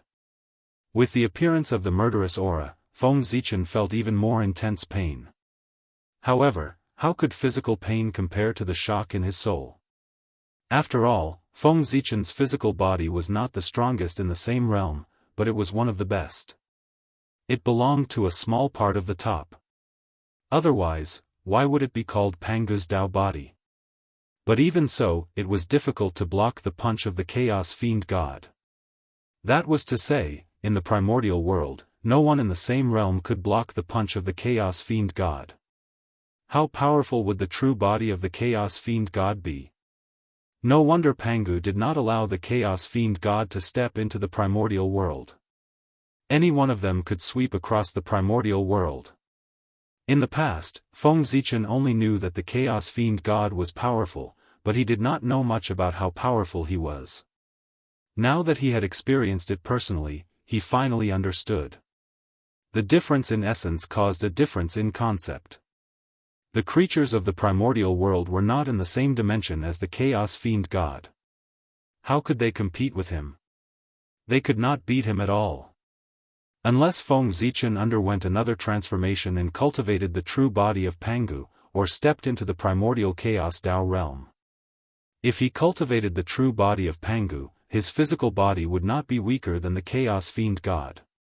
Naturally, he could fight him. And if he reached the primordial Chaos Dao realm, even if he stepped into the realm of the Chaos Fiend God, he could still compete with him.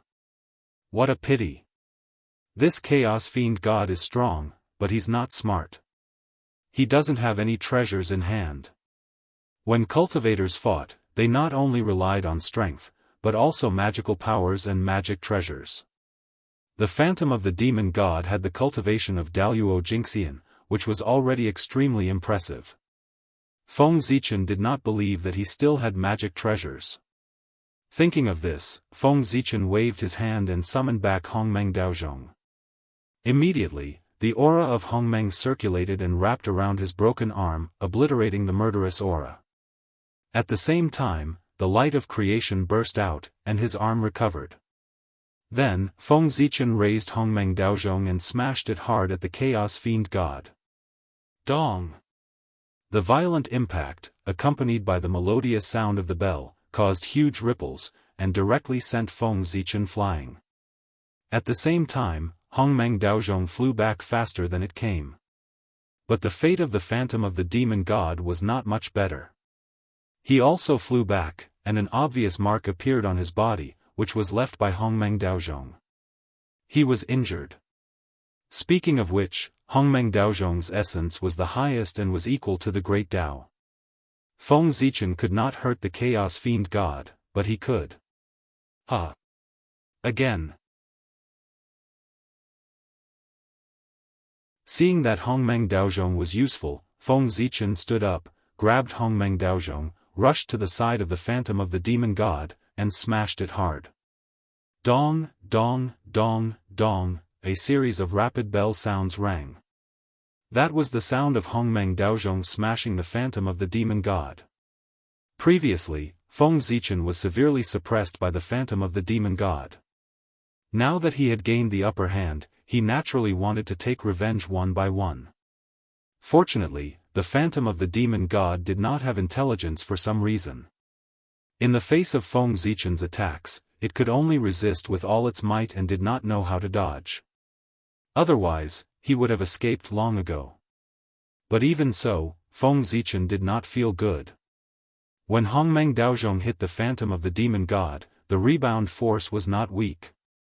It shook his body until it was a little numb, and he almost lost his grip on Hongmeng Daozhong. This body is too strong. After fighting for a while, Feng Zichen was surprised to find that the phantom of the demon god looked very miserable, but other than more marks on his body, he did not suffer any serious injuries. In other words, after fighting for so long, he only made the phantom of the demon god suffer some superficial wounds and feel some pain. Nothing else. Realizing this, Feng Zichen's body trembled faintly. It was not fear, but excitement. Because he saw a trace of his future from the phantom of the demon god. Strong. Absolutely strong. The strength of his physical body was enough to sweep across the untainted land.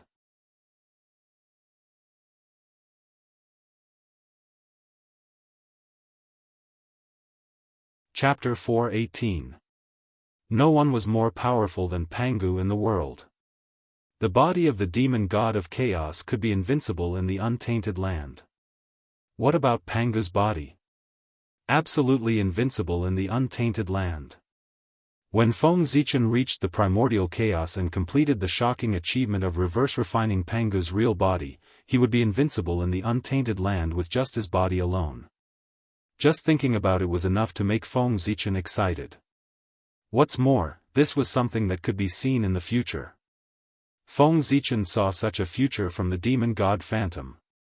He was destined to be invincible. It's time to end this. With his emotions surging, Feng Zichen grabbed the primordial chaos Dao bell and slammed it down on the fiend celestial Phantom. Clang! The melodious sound of the bell rang, stirring up ripples of time, simple and heavy. But in the ears of the demon god Phantom, it was not the case at all. When the sound of the bell entered his ears, terrifying fluctuations erupted, almost tearing his body apart, bringing him great pain and making his body twitch. At the same time, in the Hongmeng Daozhong, earth, fire, water, and wind emerged, demonstrating the power of the opening of the world, tearing at the demon god Phantom. On the wall of the bell, runes appeared, shining brightly, showing the scene of the beginning of Hongmeng before heaven and earth were opened. Heaven and earth were vast. Then the Khanate Dao emerged, including yin and yang, the 5 elements, and strangling everything.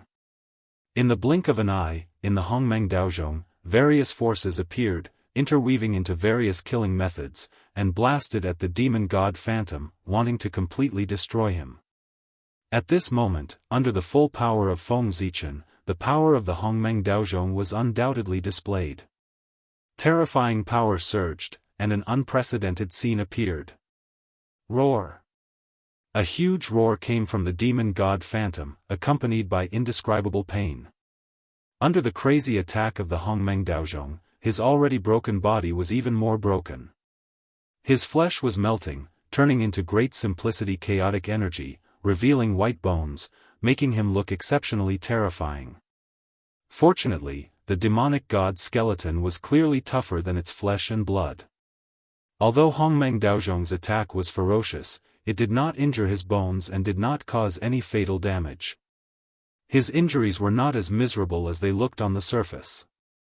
However, the demon god's shadow could not hold on for much longer.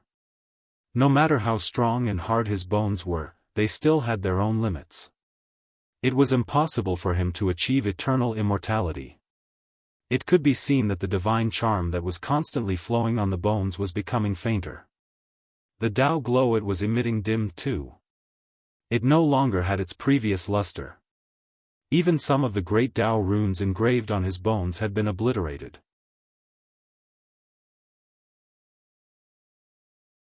And these, it was all caused by Hongmeng Daozhong's attack. Although Hongmeng Daozhong could not directly destroy the skeleton of the demon god's shadow, it could slowly wear it down with the passage of time. Hongmeng Daozhong's power was too strong. It would not be long before the demon god's shadow was refined and completely destroyed. It would turn into great simplicity chaotic energy again and become the nourishment for Hongmeng Daozhong's promotion. Within the bell wall, the demon god's shadow seemed to have sensed the danger. He knew that if this continued, the only thing that awaited him was death. Therefore, he finally could not help but erupt completely. Roar! He roared and suddenly attacked Hongmeng Daozhong crazily. All kinds of great magic that Feng Zichen could not understand poured out of his hands and hit Hongmeng Daozhong one by one. It made his heart thud and tremble endlessly. Unfortunately, although Hongmeng Daozhong's background was unknown, it was definitely stronger than the Chaos Demon God. Just by looking at the level of an innate spirit treasure, it had the power that even an innate cardinal treasure could not compare to. One could tell that it was not simple. The hardness of its bell body was naturally stronger than that of the Chaos Demon God. The magic of the Demon God's shadow hit Hongmeng Daozhong's body, causing a big commotion. The earth, fire, water, and wind were swept away, the innate Dao was shattered, and the Hongmeng Qi mass was destroyed. It was really fierce. But that was it. Although the commotion was big, there was no harm at all. It was completely unable to break the bell and could only be trapped in it, waiting for death to come. Moreover, with the attack of the Demon God's shadow, Hongmeng Daozhong trembled violently. A powerful counterforce came, stronger than the magic of the demon god's shadow. It hit his body one after another, causing fatal damage to him. How could the mystery of Hongmeng Daozhong be described in a few words? Any attack that landed on his body would be countered with even greater power. Otherwise, how could he show his strength? Crack! The demon god's shadow did not understand this and immediately suffered a great loss. His incomparably hard divine bones were directly cracked by the huge counterforce. And as he attacked more and more, the counterforce increased, and the power of each attack was stronger than the previous one. When the demon god's shadow finished a set of magic, the counterforce had accumulated to a terrifying degree. A vast power erupted, sweeping everything and shaking the demon god's shadow into pieces. How pitiful!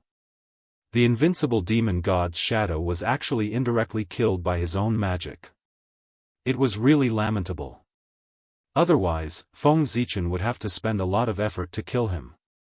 This could be considered as saving him a lot of trouble.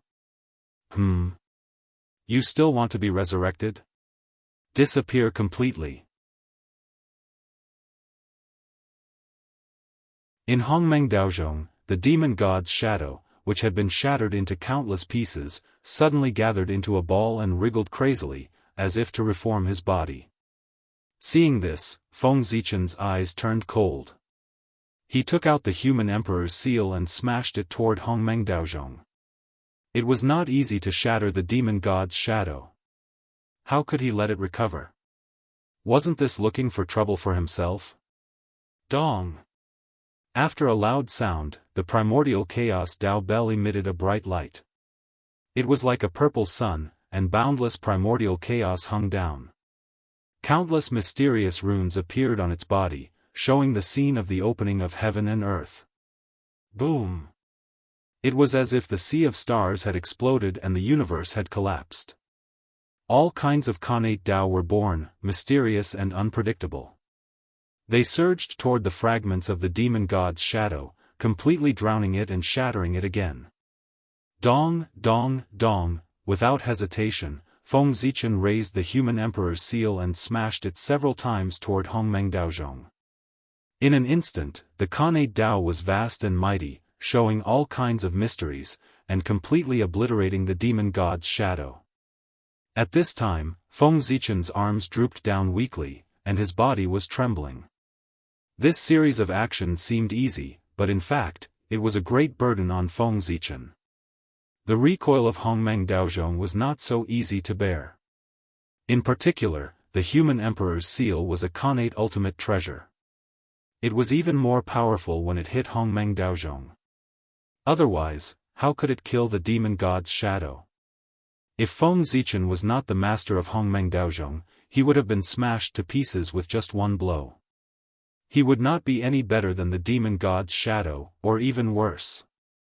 But fortunately, the demon god's shadow was finally dead. After a long while, Feng Zichen finally caught his breath and had time to check on Hongmeng Daozhong and collect his trophies. As expected. Tai Chaotic Qi. It's inside the demon god's shadow. He took out Hongmeng Daozhong and saw a black airflow floating in the bell. If it was not Tai Chaotic Qi, what else could it be? Then, Feng Zichen understood the origin of the demon god's shadow. That divine mountain. It carried the mark of the chaos demon god. It looked ordinary, but once it was in danger, it would absorb Tai Chaotic Qi and summon the demon god's shadow to kill the enemy. Refine. Shaking Hongmeng Daozhong lightly, Feng Zichen spat out a word coldly. Immediately, Hongmeng's qi surged out, drowning and devouring the Tai Chaotic Qi, turning it into nourishment for his own promotion. However, this ball of Tai Chaotic Qi was still too little. After completely devouring it, the primordial chaos Dao Bell did not obtain too many benefits. Other than its own spiritual light becoming brighter, there were no other changes. Of course, this result was not out of Feng Zichen's expectations. If it was so easy to obtain a primordial treasure, there would be more than a few in the untainted land. If one Tai chaotic chi was not enough, it did not matter. There were at least 2,000 Tai chaotic chi here. If he devoured all of them, it should be enough, right? Thinking of this, Feng Zichen turned his head to look at the other mountains.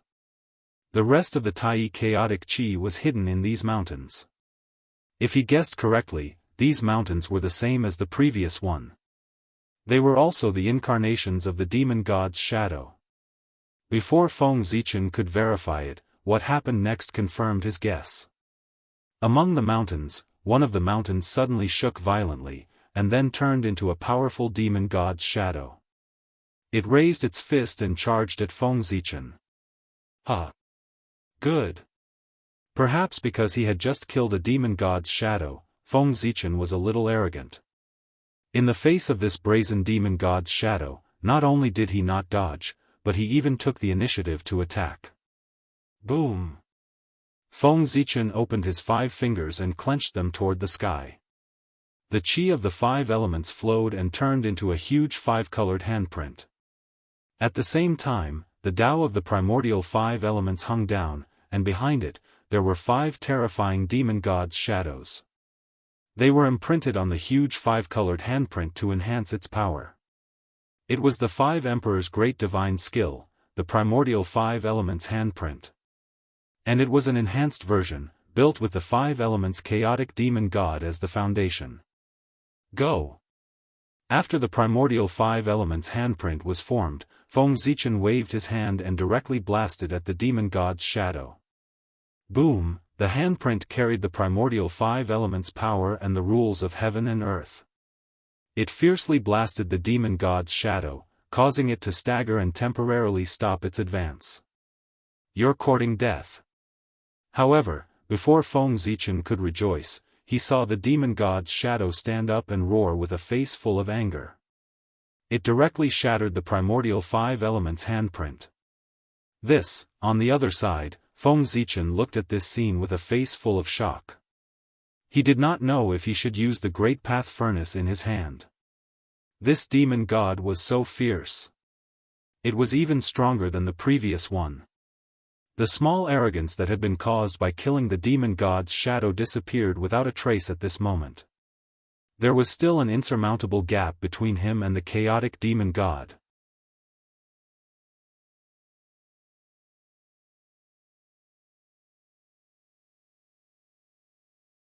Chapter 419.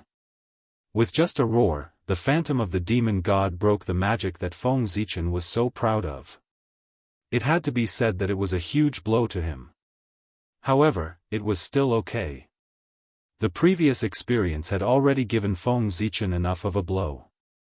This experience, except for making him more aware of the gap between him and the demon god of chaos, was not a big deal. Go! Knowing that he was no match for the phantom of the demon god, Feng Zichen did not try to be brave. He put away the furnace of the Great Way in his hand and took the opportunity when the phantom of the demon god was unprepared to take him in. The Emperor's seal was the disguise of the Chaos Bead, and the Chaos Bead was a legendary Chaos Spirit treasure, which was not necessarily worse than the demon god of chaos. If the phantom of the demon god fell into it, he would be at his mercy. However, Feng Zichen's idea was quite good, but what happened next shocked him to the extreme. His heart was full of fear, and he only felt that the crisis of death had come to him. After Feng Zichen took out the Emperor's seal, the rest of the mountains, which were originally quiet, suddenly moved together. All of a sudden, they all turned into phantoms of the demon god and attacked him.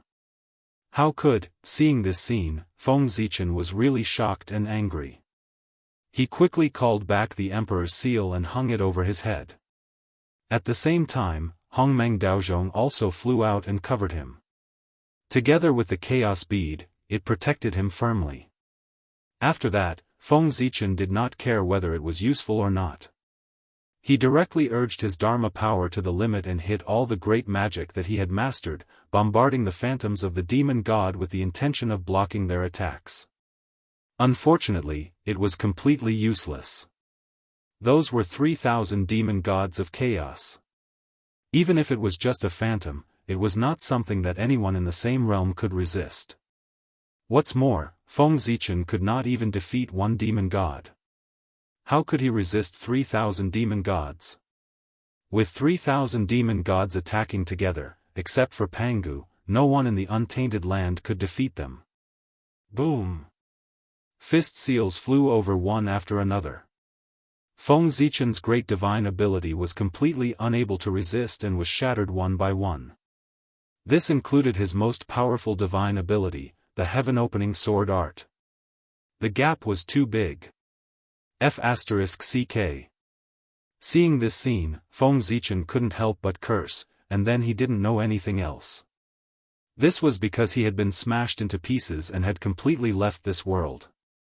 Even Hongmeng Daozhong and the Chaos Bead would not be able to protect Feng Zichen from the joint attack of the 3,000 demonic gods. In the blink of an eye, all the defenses were broken, and Feng Zichen was reduced to ashes. Hiss!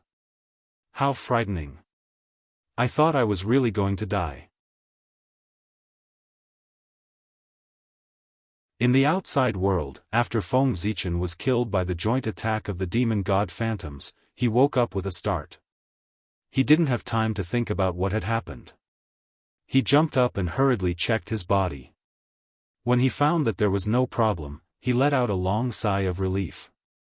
Fortunately, it was just an illusion. The scene that he had just experienced was really too frightening. The feeling of death was too real, causing him to think that he was really dead for a time. Now that he suddenly realized that the experience was just an illusion, he couldn't help but feel that he had survived a disaster. How could he not feel relieved? No! That was definitely not an illusion. After a while, Feng Zichen gradually regained his composure and gradually figured out that something was wrong. Everything that he had experienced in the vast world was definitely not an illusion. First of all, it was too real. It didn't seem fake at all. Second of all, at Feng Zichen's level, he could still distinguish whether it was real or fake. Finally, the most important thing was, Feng Zichen flipped his hand and took out the Hongmeng Daozhong. The Khanate Dao light that soared on it proved that everything that had just happened was real. Otherwise, how could the Hongmeng Daozhong that had been improved in the illusion be reflected in reality? In a trance, Feng Zichen seemed to have realized that that place should be an opportunity left behind by Pangu. It should be an opportunity specially prepared for the great Daoist priests. Buzz! Suddenly, there was an inexplicable throbbing between heaven and earth, which made Feng Zichen understand everything. The origin of the terrifying power in his body and the cause of the vast world. It was indeed left behind by Pangu. In the past, Pangu opened the sky and died of exhaustion. Although his body had turned into the primordial world, there was still a part of his power that didn't turn into Dao but dissipated between heaven and earth. Pangu was like that. So was the Chaos Demon God. Although his body and origin had become nourishment for the growth of the primordial world, there was still a part of his power that was left behind to create chaos in the primordial world. Pangu noticed this, so before he turned into Dao, he mobilized a wisp of power and suppressed it in the depths of the boundless void, a mysterious unknown place. He wanted to use the power of the primordial world to obliterate it. However, countless years had passed. Although the power of the Chaos Demon God had almost been obliterated, there was a wonderful change at the last moment. After many years of tempering, they had merged tightly with Pangu's power, forming a power that was the closest to Dao with Pangu's power as the lead. This was an unforeseen event that even Pangu had not expected. The power of the 3,000 demon gods came from the Great Dao. They were different manifestations of the Great Dao.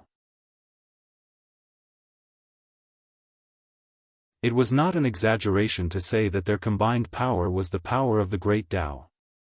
Moreover, the power that could still be preserved under the obliteration of the power of the primordial world was probably the purest part of it, the essence of it.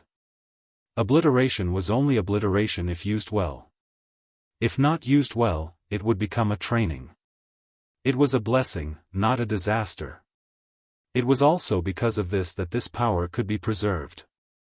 Because the power of the primordial world could no longer obliterate it.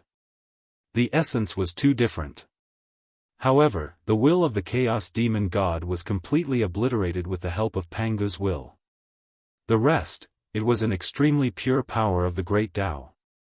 However, although its essence was extremely high, in reality, there was not much left. It was far from being comparable to back then. After all, it had been obliterated for so many years. Therefore, Pangu had hidden it and treated it as an opportunity for the great Taoist priests.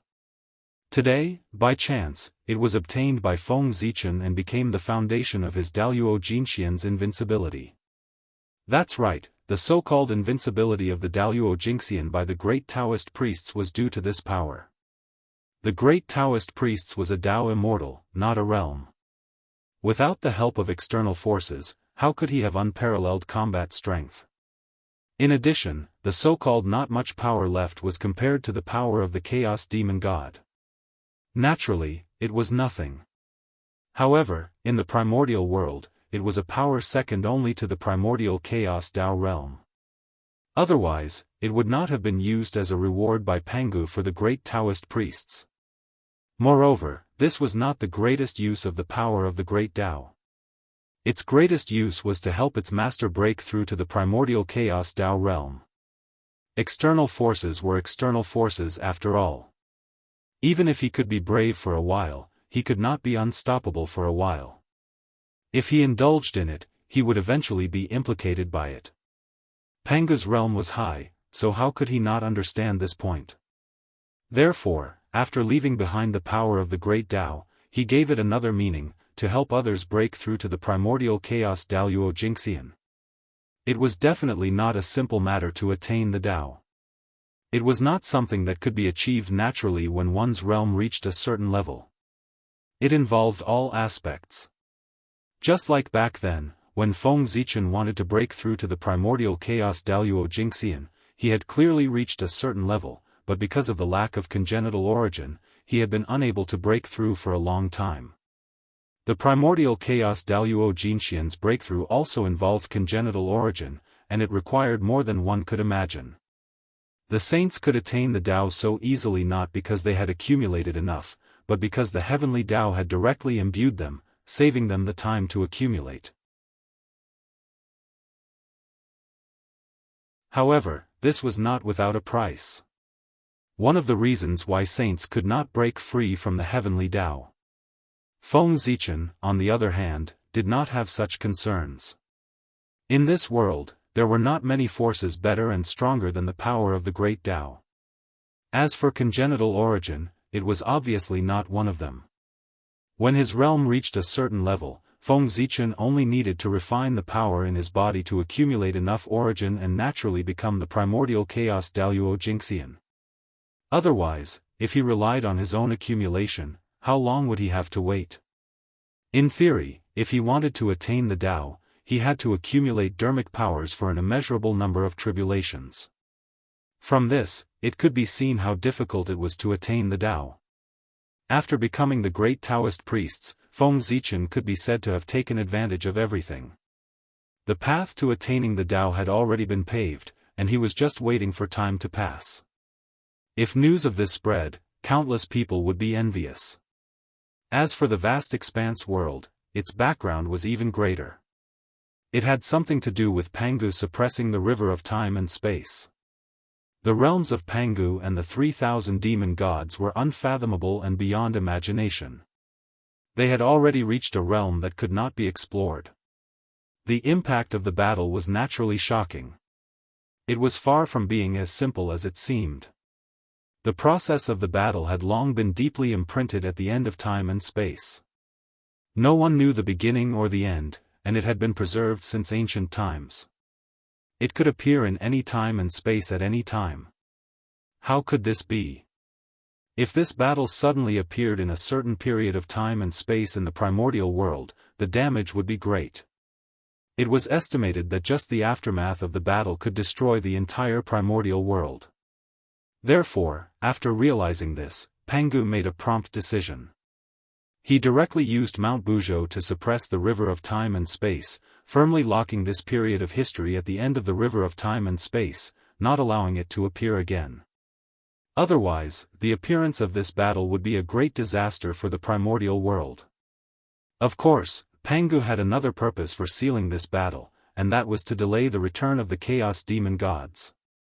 Imagine, if that battle appeared openly in the primordial world and was constantly being talked about by all living beings, there might be a Chaos Demon God who obtained an opportunity and returned from the wishes of all living beings. If one could not forget it, there would definitely be an echo. This sentence was not joking in the mythological world. Sealing it could prevent this from happening.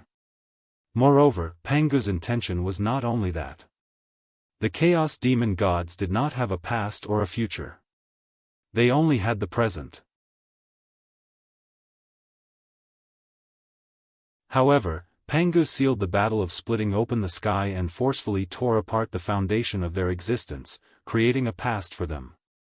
With a past, there would be one more concern, and their strength would be scattered. The resurrection of the Chaos Demon Gods would be greatly delayed. Moreover, those resurrected Chaos Demon Gods would be unable to take back their past, and their cultivation would definitely be affected, making it difficult for them to advance. This might not be the reason why the Chaos Demon Gods wanted to destroy the primordial world. From this, it could be seen that Pangu's methods were superb. The 3,000 demon gods prevented him from achieving the great Tao, causing him to have no choice but to transform the world. He pulled them into the river of time and space, making it difficult for them to cultivate. The revenge came so quickly that the Chaos Demon Gods probably did not expect it. However, the battle of splitting open the sky had a wide range of effects and a great impact. It was unprecedented and beyond imagination. How could it be sealed so easily? Although its main body was sealed, the imprint fragments left behind could still cause harm to the primordial world. Moreover, those imprint fragments also contained the unyielding fighting spirit of the Chaos Demon Gods, which made it even more troublesome. If the news spread, although it would not destroy the primordial world, it would still cause the primordial world to be riddled with holes, leaving behind irreparable damage. Pangu had no choice but to use the last of his mental power to create a mental battlefield. It swept across the entire primordial world, pulling the imprint fragments of the great battle and the unyielding fighting spirit of the Chaos Demon Gods into it and suppressing them. In this way, the vast world was formed. Also, because this world was opened by Pangu's mental power, it belonged to the mental plane. Therefore, it had a form but no substance, and only the mind could enter this world. To put it bluntly, this was another battlefield that continued the battle of splitting open the sky, a contest on the mental plane.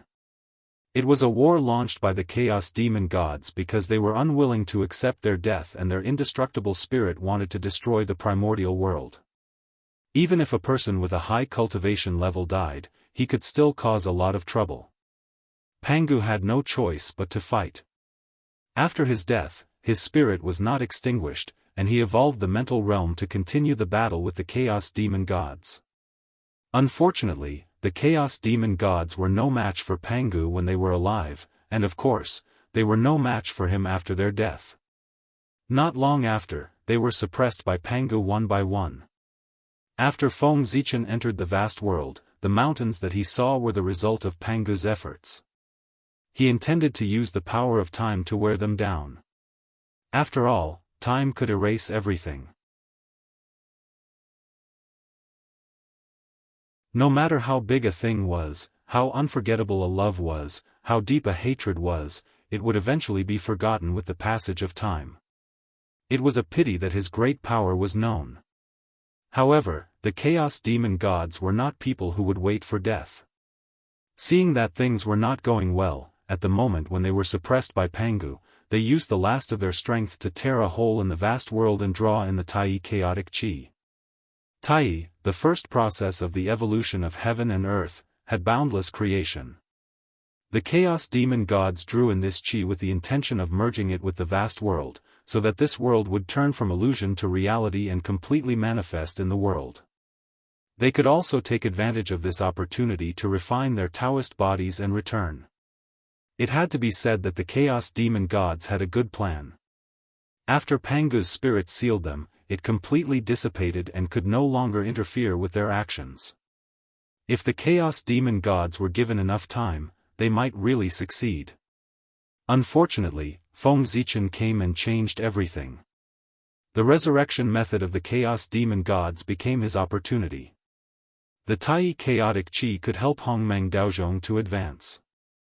The shadow of the Chaos Demon Gods could let Feng Zichen feel the Taoist rhyme of the Chaos Demon Gods at a close distance. Wasn't that a great opportunity?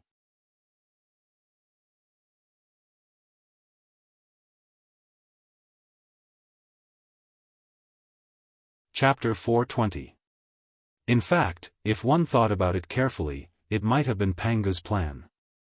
Cultivation was not enough to rely on hard work.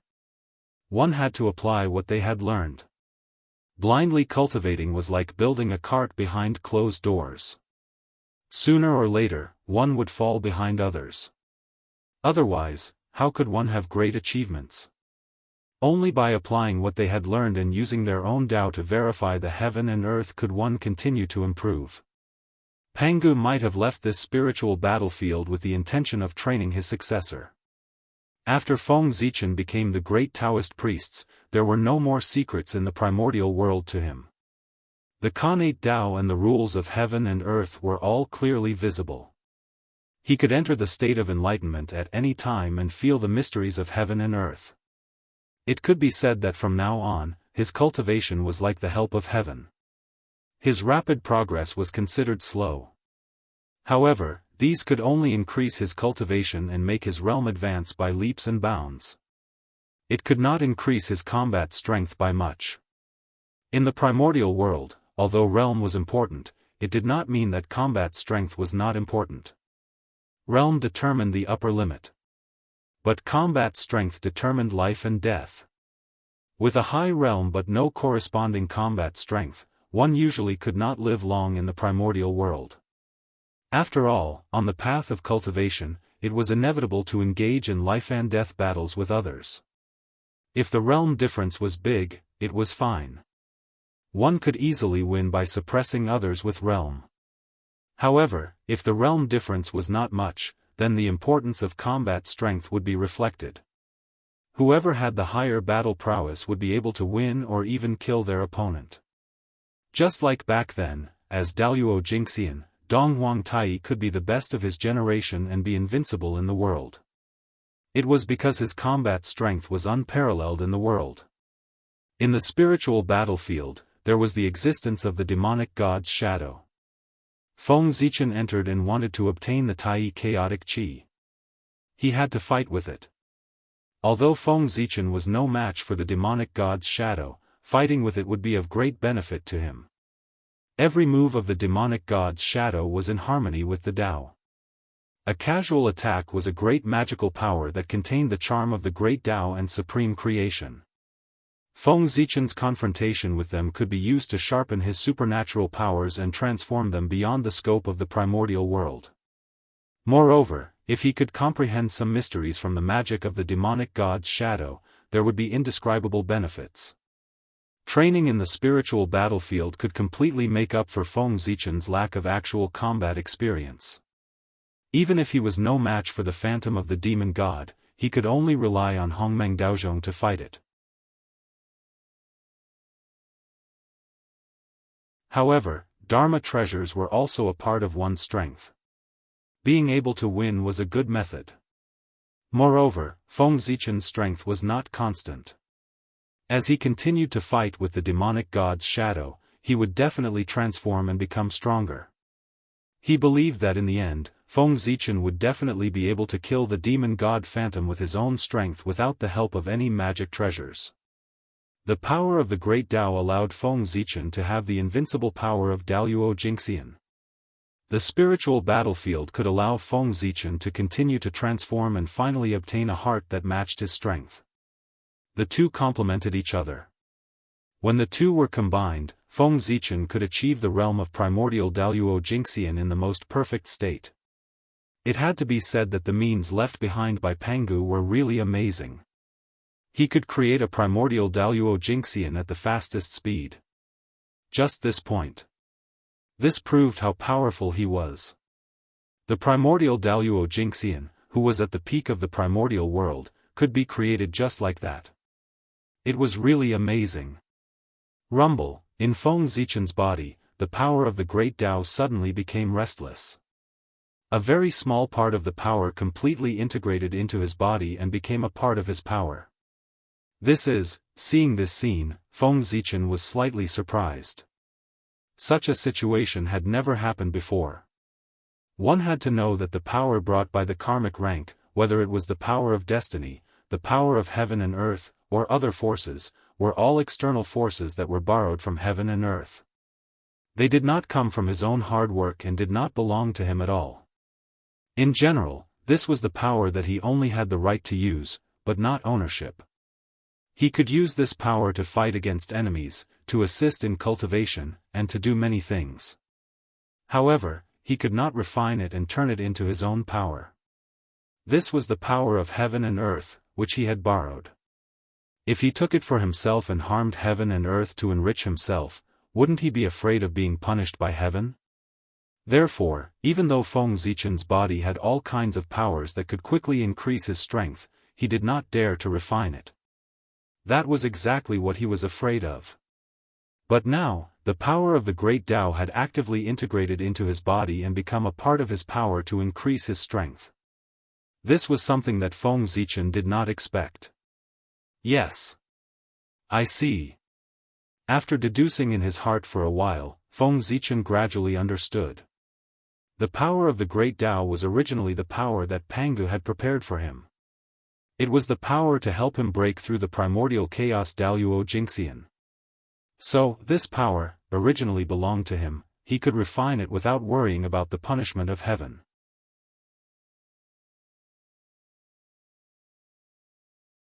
As for why the power of the great Tao would take the initiative to separate a part of it and integrate into Feng Zichen's body, it had something to do with killing the demon god Shadow. Although this power of the great Tao was mainly based on Pangu's power, he only occupied a very small part of it. More of it was the power of the 3,000 demon gods. And this power had an inexplicable connection with the demon god Shadow in the spiritual battlefield. Therefore, when Feng Zichen killed a demon god Shadow, the power of the great Tao had a reaction. The power that belonged to this demon god Shadow lost its existence. It automatically integrated into Feng Zichen's body. What is this? Passing the game? There's a reward for passing every level? After thinking about it, Feng Zichen felt that this scene was somewhat similar to some of the passing games in the later generations. Every time he killed a demon god Shadow, it was like passing a small level, and he would receive a corresponding reward. After killing all the demon god Shadows, he would be considered to have passed the level and would receive the final reward, Primordial Chaos Tao Fruit. After killing all the demon god Shadows, the power of the great Tao would be completely controlled by him. At that time, it would be time to break through to the Primordial Chaos Tao realm. This is interesting. No matter what, Feng Zichen had one more reason to kill the demon god Shadow. Whether it was for the promotion of Hongmeng Daozhong or for his own breakthrough, he would definitely kill the demon god Shadow. As for safety, Feng Zichen was not worried about this. The spiritual world where the demon god Shadow was located was a spiritual world, not a real world. The battle there was a spiritual confrontation. Even if he died, he would not suffer much damage and would not affect his body. At most, his mind would be damaged and his spirit would be sluggish for a period of time. Moreover, the spiritual world was not as simple as it seemed on the surface. With 3,000 demon gods gathered together, how could Pangu be at ease? He must have other tricks up his sleeve. Faintly, in the depths of the spiritual battlefield, Feng Zichen felt a familiar and powerful force. That was the power that belonged to Pangu. Even if it wasn't, it had something to do with Pangu. What was hidden in the depths of the spiritual battlefield? Perhaps only after Feng Zichen had killed all the demonic gods' phantoms would he know. After all, In the eyes of an expert like Pangu, only the primordial chaos Wuxia Xianxia had the qualifications to enter the room. Unlike the primordial world, where Wuxia Xianxia could dominate a region. Sigh. Now it seems that the hatred between me and the Chaos Demon God is getting deeper and deeper. I'm afraid that when they return and find that they can't do anything to Pangu, they will be the first to attack me. Suddenly, Feng Zichen realized something and couldn't help but shiver. Since his debut, he had ruined the plans of the Chaos Demon God countless times. The world tree in his hand was snatched from the true spirit of the demon god back then. This was one of the means used by the Chaos Demon God to destroy the primordial world, and he had unintentionally destroyed it. Now, he had ruined the plan of the Chaos Demon God's resurrection, causing their countless years of efforts to turn into flowing water. No, he had made a wedding dress for Feng Zichen. The Tai Chaos Chi was brought in from the outer realm by the Chaos Demon God for resurrection, but it was swallowed by Hongmeng Daozhong and became the nourishment for his growth. If the Chaos Demon God knew about this, he would explode with anger. Even if Feng Zichen wanted to end it, they probably wouldn't agree. This hatred could not be vented without killing. Revenge, it was getting bigger and bigger. Now, most of the Chaos Demon Gods were still in a state of death and couldn't detect what was happening in the outside world.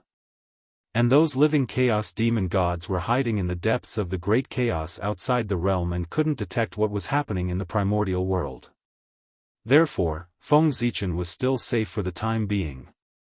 But if those Chaos Demon Gods were resurrected, Feng Zichen's actions would definitely be sensed by them, and he wouldn't be able to hide it. At that time, what awaited him would be despair. Even Pangu couldn't protect the person that the 3,000 demon gods wanted to kill. After all, killing a person was far simpler than protecting a person. If such a day really came, Feng Zichen could only rely on himself. When the Chaos Demon God was resurrected, his strength had to at least reach the point where he could contend with him. Otherwise, it would really be over. No matter how much he schemed, he couldn't defeat the majesty of the Chaos Demon God. In the face of absolute strength, all schemes and tricks were like clay chickens and pottery dogs, unable to withstand a single blow. But how could it be easy to reach the realm of the Chaos Demon God? Until now, Feng Zichen didn't even know what the realm above the primordial chaos was. He only knew that the highest realm known was the Great Tao realm. This was the realm that Pangu was pursuing. As for the few realms between the Great Tao realm and the primordial chaos realm, Feng Zichen didn't know what kind of abilities they had. And these realms that he didn't know were the realms of the Chaos Demon God. The gap was too big. Feng Zichen didn't know if he could reach such a realm. Moreover, who knew when the Chaos Demon God would be resurrected? How much time was left for him? So, how could he not be afraid? F***CK.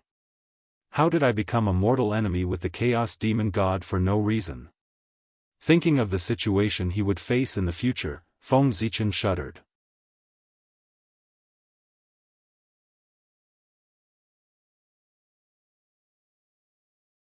Chapter 421.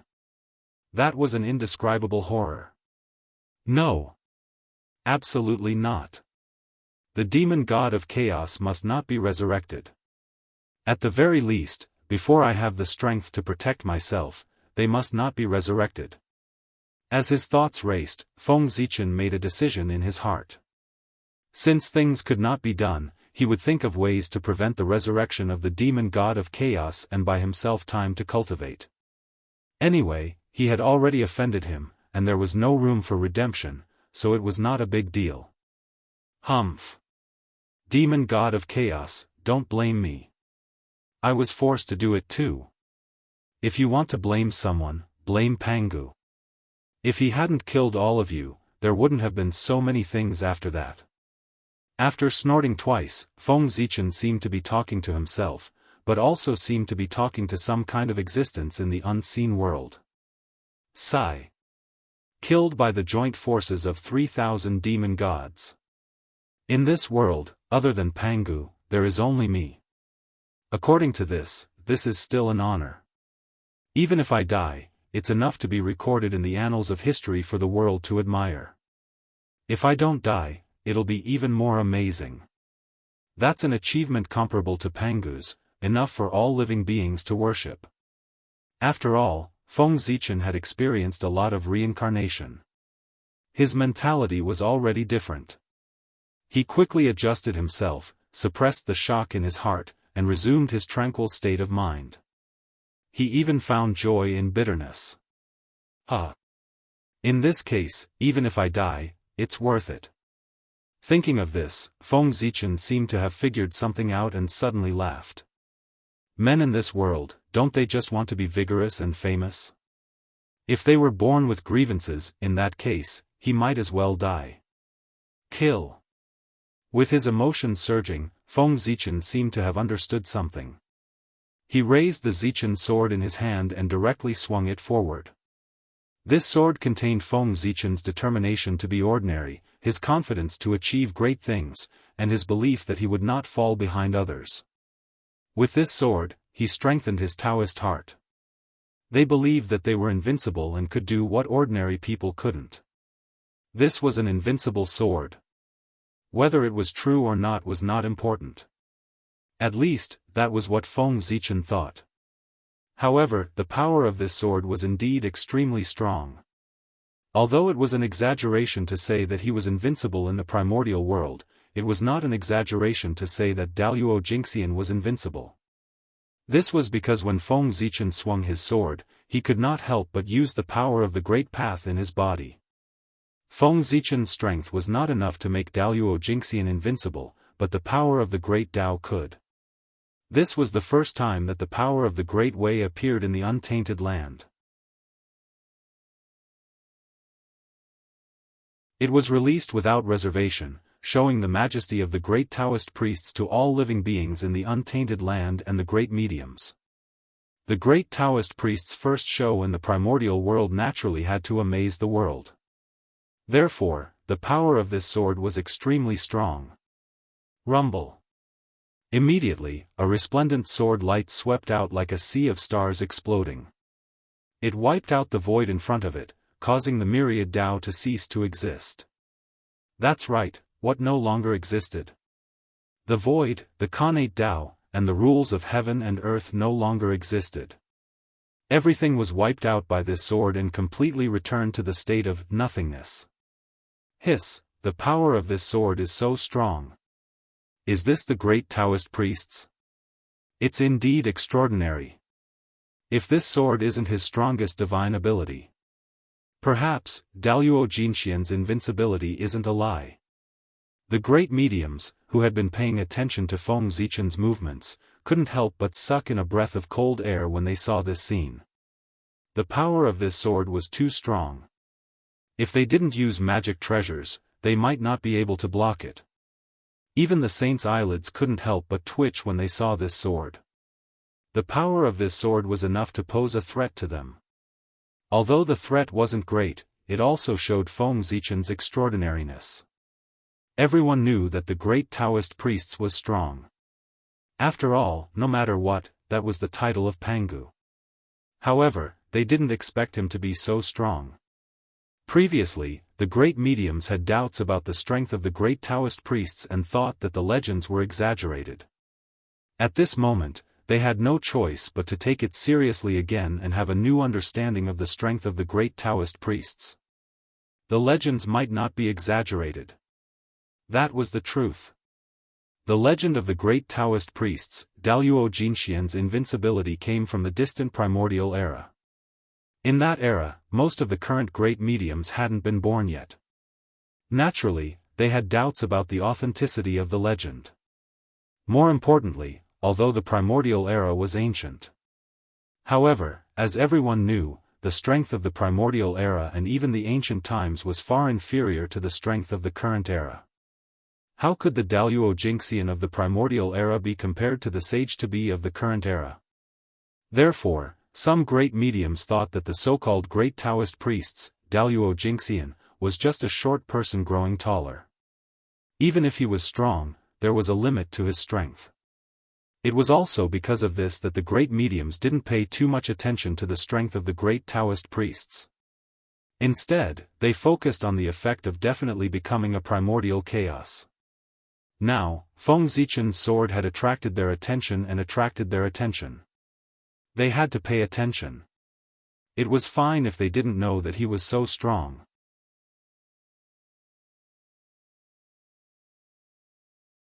But knowing that he was so strong, who dared not to take it to heart? After all, he was an expert second only to a saint. His appearance was enough to affect the current situation of the primordial world and bring about great turmoil to the world. After swinging his sword, Feng Zichen's mood couldn't help but be a little better. But immediately, he realized that there were many more gazes on his body, and his mood immediately sank. No one would be happy to be stared at, let alone Feng Zichen, who was already in a bad mood.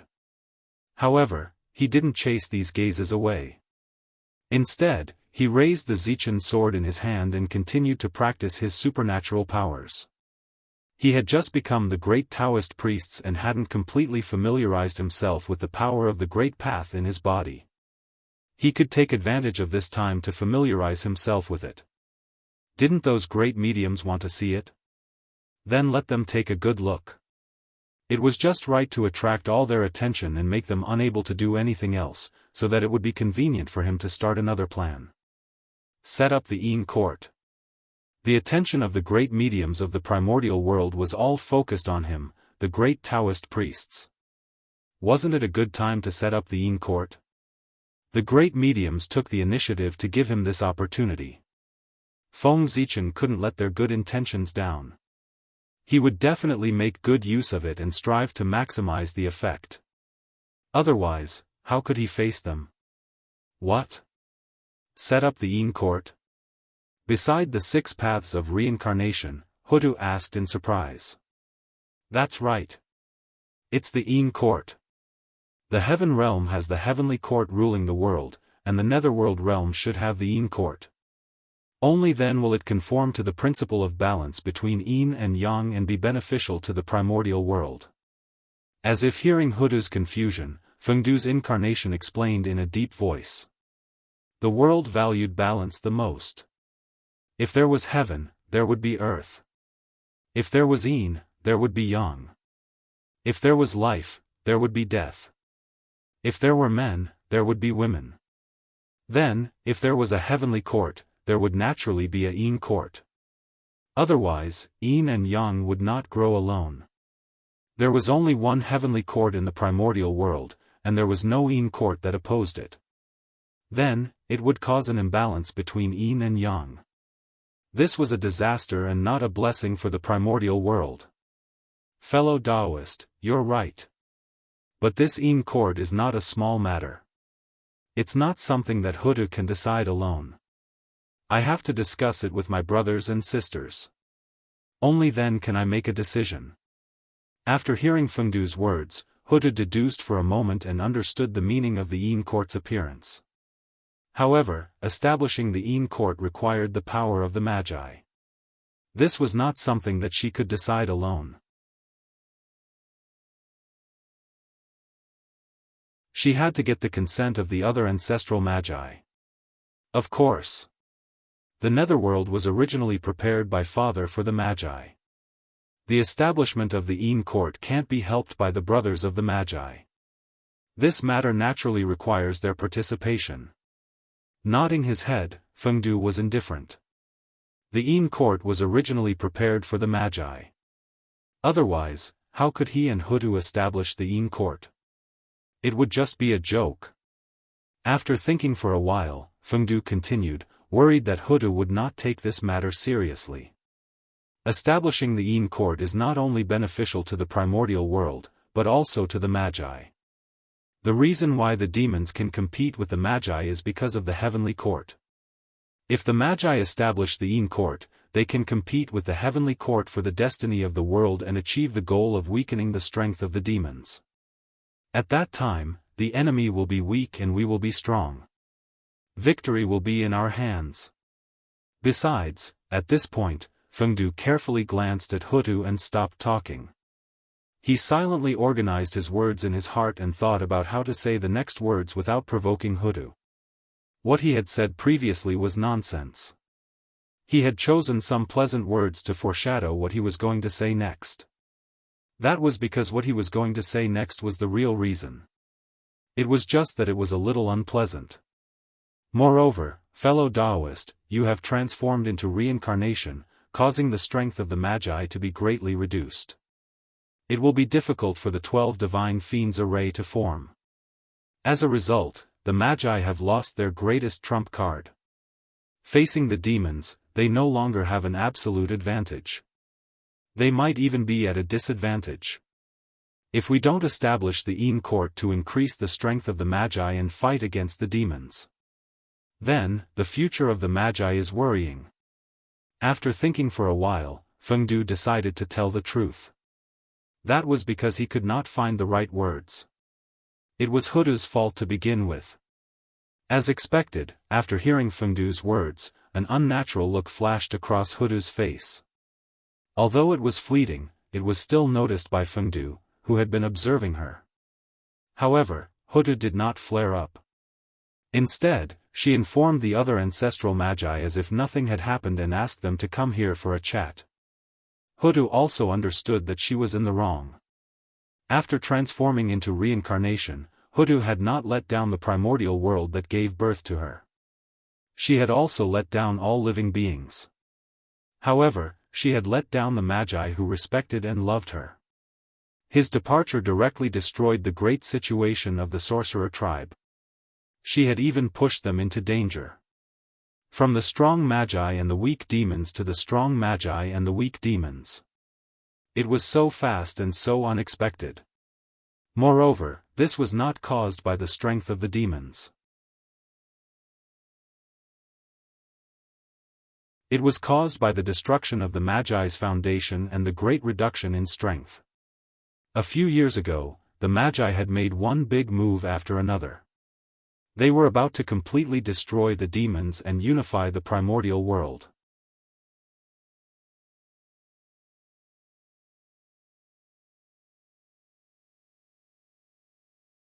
Chapter 422.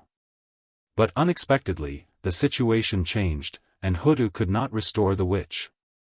The situation was completely reversed, which shocked many people. Things were really unpredictable. Hudu's reincarnation had a huge impact on the wizard tribe. Not to mention that the 12 divine beings killing formation could not be formed because of this. The 12 ancestors of sorcery had practiced many kinds of supreme magic to deal with the demon tribe. But Hudu's departure directly destroyed these magic, making the efforts of the ancestors of sorcery in vain. It was too late to find a replacement. The 12 ancestors of sorcery had the same origin, so they could have the same mind. They could combine to perform magic because of this characteristic. If they found another person to replace Hudu, how could this person be connected with the other ancestors of sorcery like Hudu? They might be able to cooperate with each other by practicing, but how long would it take? The great war of sorcery and demon tribe would break out at any time. How could they have so much time to practice their magic? Hudu's reincarnation had reduced the strength of the wizard tribe by at least half. The loss was not small. Even so, the sorcerer tribe's attitude towards Hudu was still the same as before. There was no change at all. It had to be said that the ancestors of sorcery were very affectionate. Set up the Yin court? That's a good idea. But, hearing about the Yin court, Jianghu was puzzled at first, but then he realized that setting up the Yin court could bring a lot of benefits to the wizard tribe. Unfortunately, after thinking about it for a while, he found something wrong with this matter. He could not help but hesitate in his heart. Big brother, what's the problem? Please speak your mind. Seeing Jianghu's hesitation, Huda thought that he had some concerns, so she asked directly. The 12 ancestors of sorcery were very close to each other. There was not so much intrigue between them, so they could speak frankly. Sister. Although your method is good, you need masters to set up the Yin court. But the masters of the wizard tribe still need to guard the untainted land against the demon tribe. I'm afraid the wizard tribe can't spare too many masters to guard the Yin court. After hesitating for a moment, Jianghu said. Of course, he knew the benefits of setting up the Yin court, but it was impossible to give up the untainted land for the Yin court. It was not easy for the sorcerer tribe to drive the demon tribe from the untainted land to the 9 heavens. How could they give up the untainted land for a mere Yin court? The untainted land was the foundation of the sorcerer tribe. Compared to it, the netherworld was really nothing. Yes. I didn't think this through. He thought for a while. Hudu also felt that Jianghu's words made sense. If the Yin court was established, the sorcerer tribe would have to send some of their experts to guard the nether realm to prevent any unexpected changes. However, although the Magi were strong, they relied on quality to win. They did not have as many experts as the demon clan. Therefore, if a portion of the people were to go to the Yin court, they would definitely have no time to care about the primordial world. The demon race would definitely not let go of this opportunity. They would definitely counterattack the untainted land. At that time, the sorcerer tribe would be in a passive position. In the end, it was because there were too few sorcerer tribe members. The Wu tribe was already struggling to manage the untainted land. With the addition of the Yin court, they would definitely not have enough manpower. If the base was too big, it would be easy to focus on the head and not the tail. In the end, it was likely that the gains would not make up for the losses. Jianghu understood this very well. It was best to keep what was in front of him. Therefore, although Jianghu agreed with the establishment of the Yin court, considering the current situation of the sorcerer tribe, it was very difficult for him to agree. I was wondering what it was about. So it's about this. Brother Jianghu, don't worry. This matter is easy. At the side, after hearing Jianghu's words, Fengdu suddenly laughed out loud. In his words, he did not take Jianghu's worries seriously at all. Who is this fellow Daoist? Seeing Fengdu suddenly speak, Jianghu said with some displeasure. At the same time, the other ancestral sorcerers also glared at Fengdu angrily. If it weren't for the fact that he was Huda's friend, they would have already made a move and taught this kid who didn't know the immensity of heaven and earth a good lesson. It was about the sorcerer tribe. When did they need an outsider to speak? For a moment, Fengdu choked. He had forgotten that he had not told the person in front of him his identity. The pride of the ancestral sorcerer. It was famous in the primordial world. Even Dao ancestor Hongjun was not taken seriously by them. An outsider like him had rashly interfered in the affairs of the sorcerer tribe. They did not directly attack him because of Hudu. Otherwise, Fengdu would have been beaten out by them long ago. Forget it. Should I tell him? After thinking for a moment, Fengdu decided to reveal his identity to Jianghu. The identity of a sorcerer could save him a lot of trouble. It would also be of great help to the establishment of the Yin court. Otherwise, with the identity of Fengdu, it would be difficult to gain the trust of the sorcerer tribe. Brother Jianghu. Do you still remember me? As he spoke, Fengdu secretly activated the aura of Pangu's token and transmitted it to Jianghu. He also blocked the other ancestral sorcerers from prying and did not let them notice. In the nether realm, Fengdu was an expert at the great perfection of the quasi-saint realm. He was not weaker than the ancestral sorcerers. He could still block their perception. This is, sensing the familiar aura, Jianghu's expression suddenly changed. He pointed at Fengdu and said in shock, "It's you." So it's you. After the shock, Jianghu seemed to have understood something and muttered, "Yes, I should have thought of it. Who else could it be other than you?" "That's right, it's me." Seeing that Jianghu had calmed down, Fengdu replied with a smile. "What do you mean you're mine? Who exactly are you?" The question and answer of the two of them confused the other ancestral sorcerers who did not know the truth. At that moment, the most hot-tempered Zhurong directly asked Fengdu casually. It was as if he would beat him up if he did not say anything. Sigh, sixth brother, don't mess around. This fellow Daoist is my best friend. Be polite. Without waiting for Fengdu to speak, Dijiang stopped Zhurong, who wanted to cause trouble, and took the initiative to cover for him. As the patriarch of the sorcerer tribe, Dijiang was naturally not a stupid person. Seeing that Fengdu only revealed his identity to him, he knew that he did not want to reveal his identity. As for the reason, it seemed that he had his own plan. Although he did not know what his purpose was, Feng Zichen was a sorcerer of the sorcerer tribe after all. He would prosper and suffer together with the sorcerer tribe. He would not harm them. Therefore, Dijiang did not reveal his identity, so as not to ruin his plan. Friend? Big brother, don't joke. If he is really your friend, then why don't I know him? Zhurong touched his head and asked with some confusion. It was not Zhurong's fault for asking this. The 12 ancestral sorcerers knew each other very well. If he was really Dijiang's friend, the other ancestral sorcerers would definitely know him.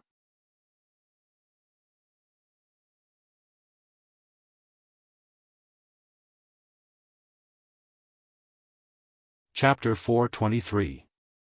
What do you know? This is a good friend I made in my early years. We are true friends of life and death. When I met him, you weren't born yet. How could you know of his existence? I thought that he had long retreated from the world. I didn't expect him to come out again. As he spoke, Dijiang made a sorrowful expression, as if this matter was true. I see. Hearing Dijiang's words, Zhurong really believed it. Because, Dijiang was the first ancestral wizard to be born. Before the other ancestral wizards were born, he was already born and went out to travel in ancient times. This was an experience that the other ancestral wizards did not have. Moreover, Zhurong did not think that Dijiang would lie to him. After listening to Dijiang's explanation, the other ancestral wizards also nodded and smiled kindly at Fengdu. Since he was Dijiang's friend, he was their friend. On the other hand, the Candle Dragon, the sage of the wizard race, had a strange light in his eyes. Obviously, he had guessed Feng Zichen's identity. However, just like Dijiang, he did not expose Fengdu's identity. Instead, he continued to play dumb. Fellow Daoist, you said that it's very simple for the wizard race to establish the Yin court. What do you mean? Without giving the other ancestral wizards a chance to speak, Dijiang asked Fengdu directly. Fellow Daoist, you forgot. The Netherworld has the Lady of Earth guarding it. Who would dare to cause trouble here? Therefore, establishing the Yin court doesn't require the wizard race to send out many experts. What we need is to send some people over to maintain the normal operation of the Yin court. By the way, arrange a few great experts to support the Yin court. Fengdu smiled and replied. With the Lady of Earth, even if a saint came, he wouldn't be able to cause any trouble in the Netherworld. It could be said that after the Yin court was established, it would be extremely stable. However, the establishment of the Yin court would definitely require a large number of people and some experts to maintain the facade. Therefore, Fengdu had set his sights on the sorcerer tribe. That makes sense. Nodding, Dijiang said, then let's establish the Yin court. Reincarnation was established by the Lady of Earth. The experts guarding the Netherworld should be selected by the Lady of Earth tribe. As for the clansmen who maintain the Yin court, the 12 tribes will each provide a portion. Is that okay? With a plan in his heart, Dijiang directly arranged it. Very good. Dijiang's words were in line with everyone's thoughts. How could they disagree? No matter how good the Netherworld was, it was not as good as the primordial world. Moreover, the Netherworld was not good for him.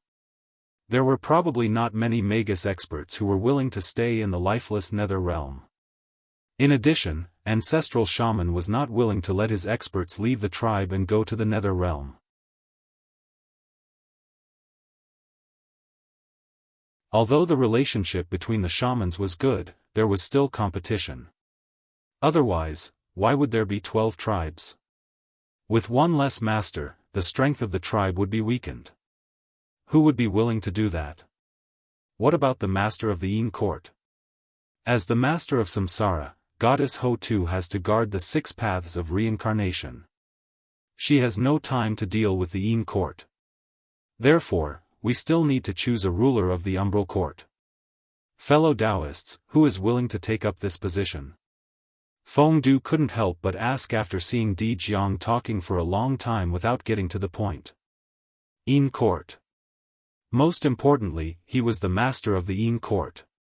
That was an existence that could rule over the nether realm and bear the destiny of heaven and earth. Me? No, no. There are still a lot of things that we need to deal with in the primordial world. We don't have time to manage the Yin court. Upon hearing Feng Du's suggestion to let them be the masters of the Yin court, the ancestral shamans waved their hands and refused.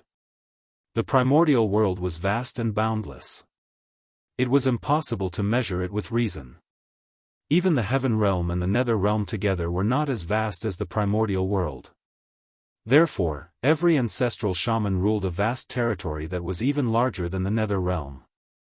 They had no time to manage the Yin court. Fellow Daoist, you have nothing to do anyway. In my opinion, you should be the master of the Yin court. Suddenly, Di Jiang suggested. As a shaman, Feng Zichen was suitable for this position. It's not impossible.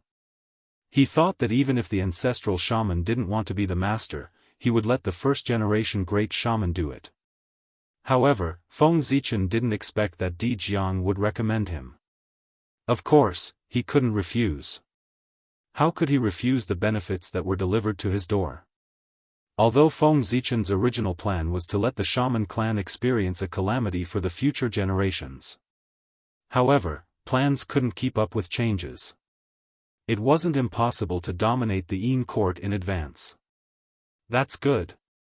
I'll do as you say.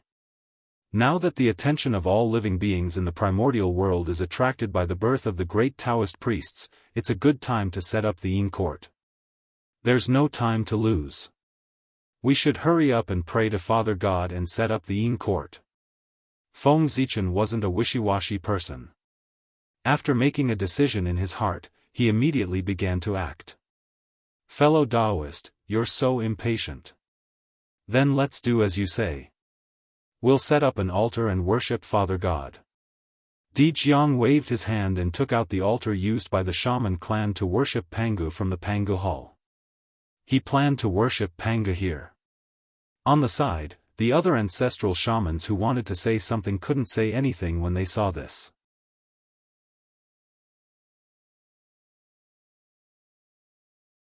At this moment, stopping Feng Zichen from becoming the master of the Yin court would be a slap to Di Jiang's face. Father God above. Today, the nether realm has appeared.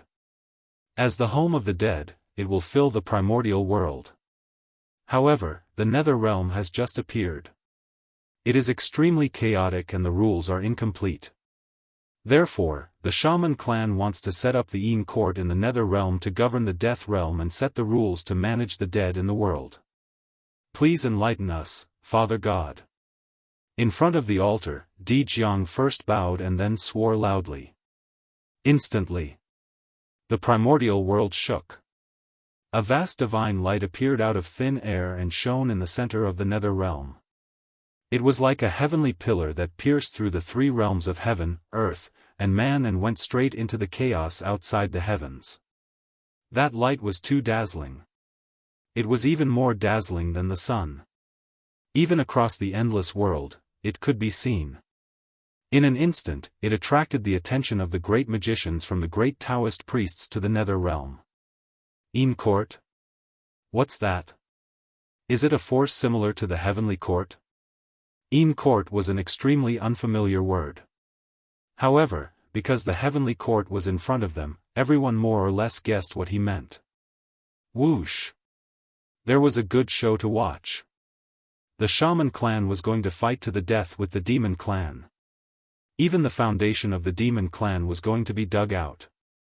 Thinking of the impact of the Yin court's appearance on the demon clan, the great magicians of the primordial world immediately perked up. They looked in the direction of the heavenly court with expressions of watching a good show. They wanted to know how the Majesty would react in the face of the sudden actions of the shaman clan. Exciting. It was really too exciting. The situation of the shaman clan was really changing day by day. Just as the shaman clan was about to suppress the demon clan, the shaman clan suddenly destroyed their foundation, causing their strength to plummet. However, before the demon clan could start to become strong, the situation was changing. The shaman clan set up the Yin court and wanted to break the foundation of the demon clan. You're tuning in to the Unparalleled SwordWill YouTube channel. Don't forget to subscribe and join us on this journey to catch the most captivating stories.